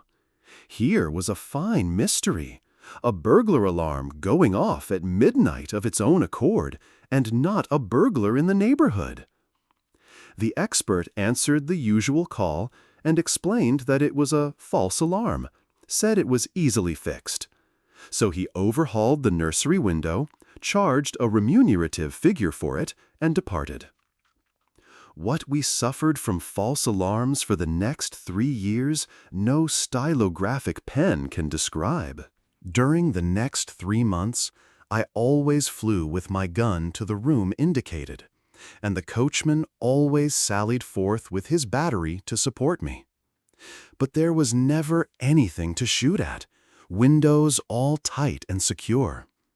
We always sent down for the expert next day, and he fixed those particular windows so they would keep quiet a week or so, and always remember to send us a bill about like this. Wire, $2.15. Nipple, $75. 2 hours labor, $150. Wax, $47. Tape, $34. Screws, $15. Recharging battery, $98. 3 hours labor, $2. 25. String, $02. Lard, $66. Pond's extract, $1. 25. Springs at 50, $2.00. Railroad fares, $7. 25. Total, $19.77. At length, a perfectly natural thing came about, after we had answered 300 or 400 false alarms, to wit, we stopped answering them. Yes, I simply rose up calmly, when slammed across the house by the alarm, calmly inspected the annunciator, took note of the room indicated, and then calmly disconnected that room from the alarm, and went back to bed as if nothing had happened. Moreover, I left that room off permanently, and did not send for the expert. Well, it goes without saying that in the course of time all the rooms were taken off, and the entire machine was out of service. It was at this unprotected time that the heaviest calamity of all happened. The burglars walked in one night and carried off the burglar alarm. Yes, sir, every hide and hair of it, ripped it out, tooth and nail, springs, bells, gongs, battery, and all. They took 150 miles of copper wire. They just cleaned her out, bag and baggage, and never left us a vestige of her to swear at. Swear by, I mean.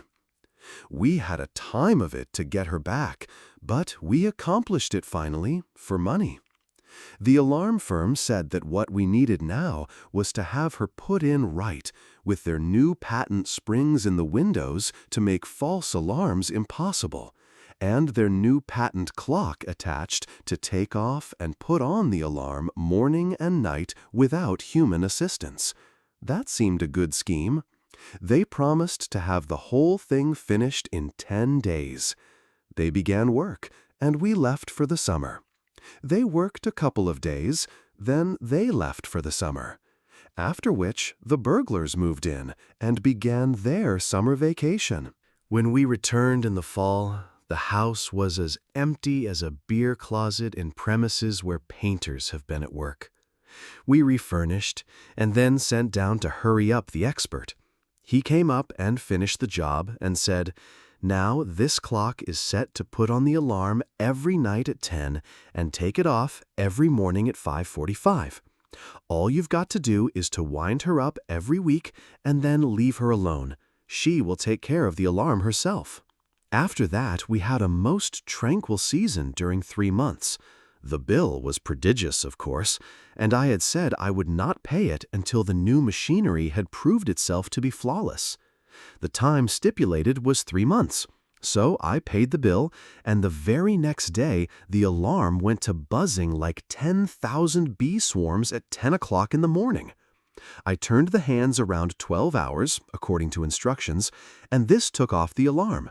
But there was another hitch at night, and I had to set her ahead 12 hours once more to get her to put the alarm on again. That sort of nonsense went on a week or two.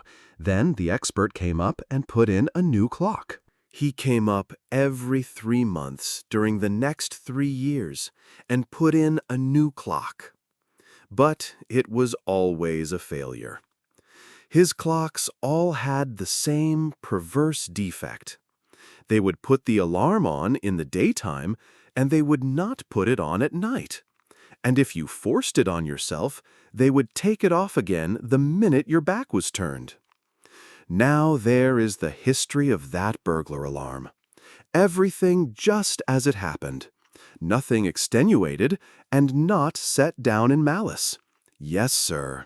And when I had slept 9 years with burglars and maintained an expensive burglar alarm the whole time for their protection, not mine, and at my sole cost, for not a damned cent could I ever get them to contribute, I just said to Mrs. McWilliams that I had had enough of that kind of pie. So, with her full consent, I took the whole thing out and traded it off for a dog, and shot the dog. I don't know what you think about it, Mr. Twain, but I think those things are made solely in the interest of the burglars. Yes, sir. A burglar alarm combines in its person all that is objectionable about a fire, a riot, and a harem, and at the same time had none of the compensating advantages of one sort or another that customarily belong with that combination. Goodbye. I get off here.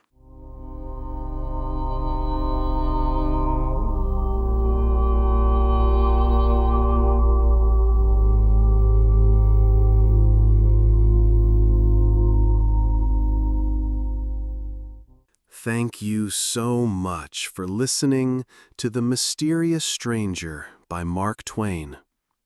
If you enjoyed this story and want more timeless classics, deep reflections, and powerful storytelling, don't forget to like, subscribe, and hit the notification bell so you never miss a new episode.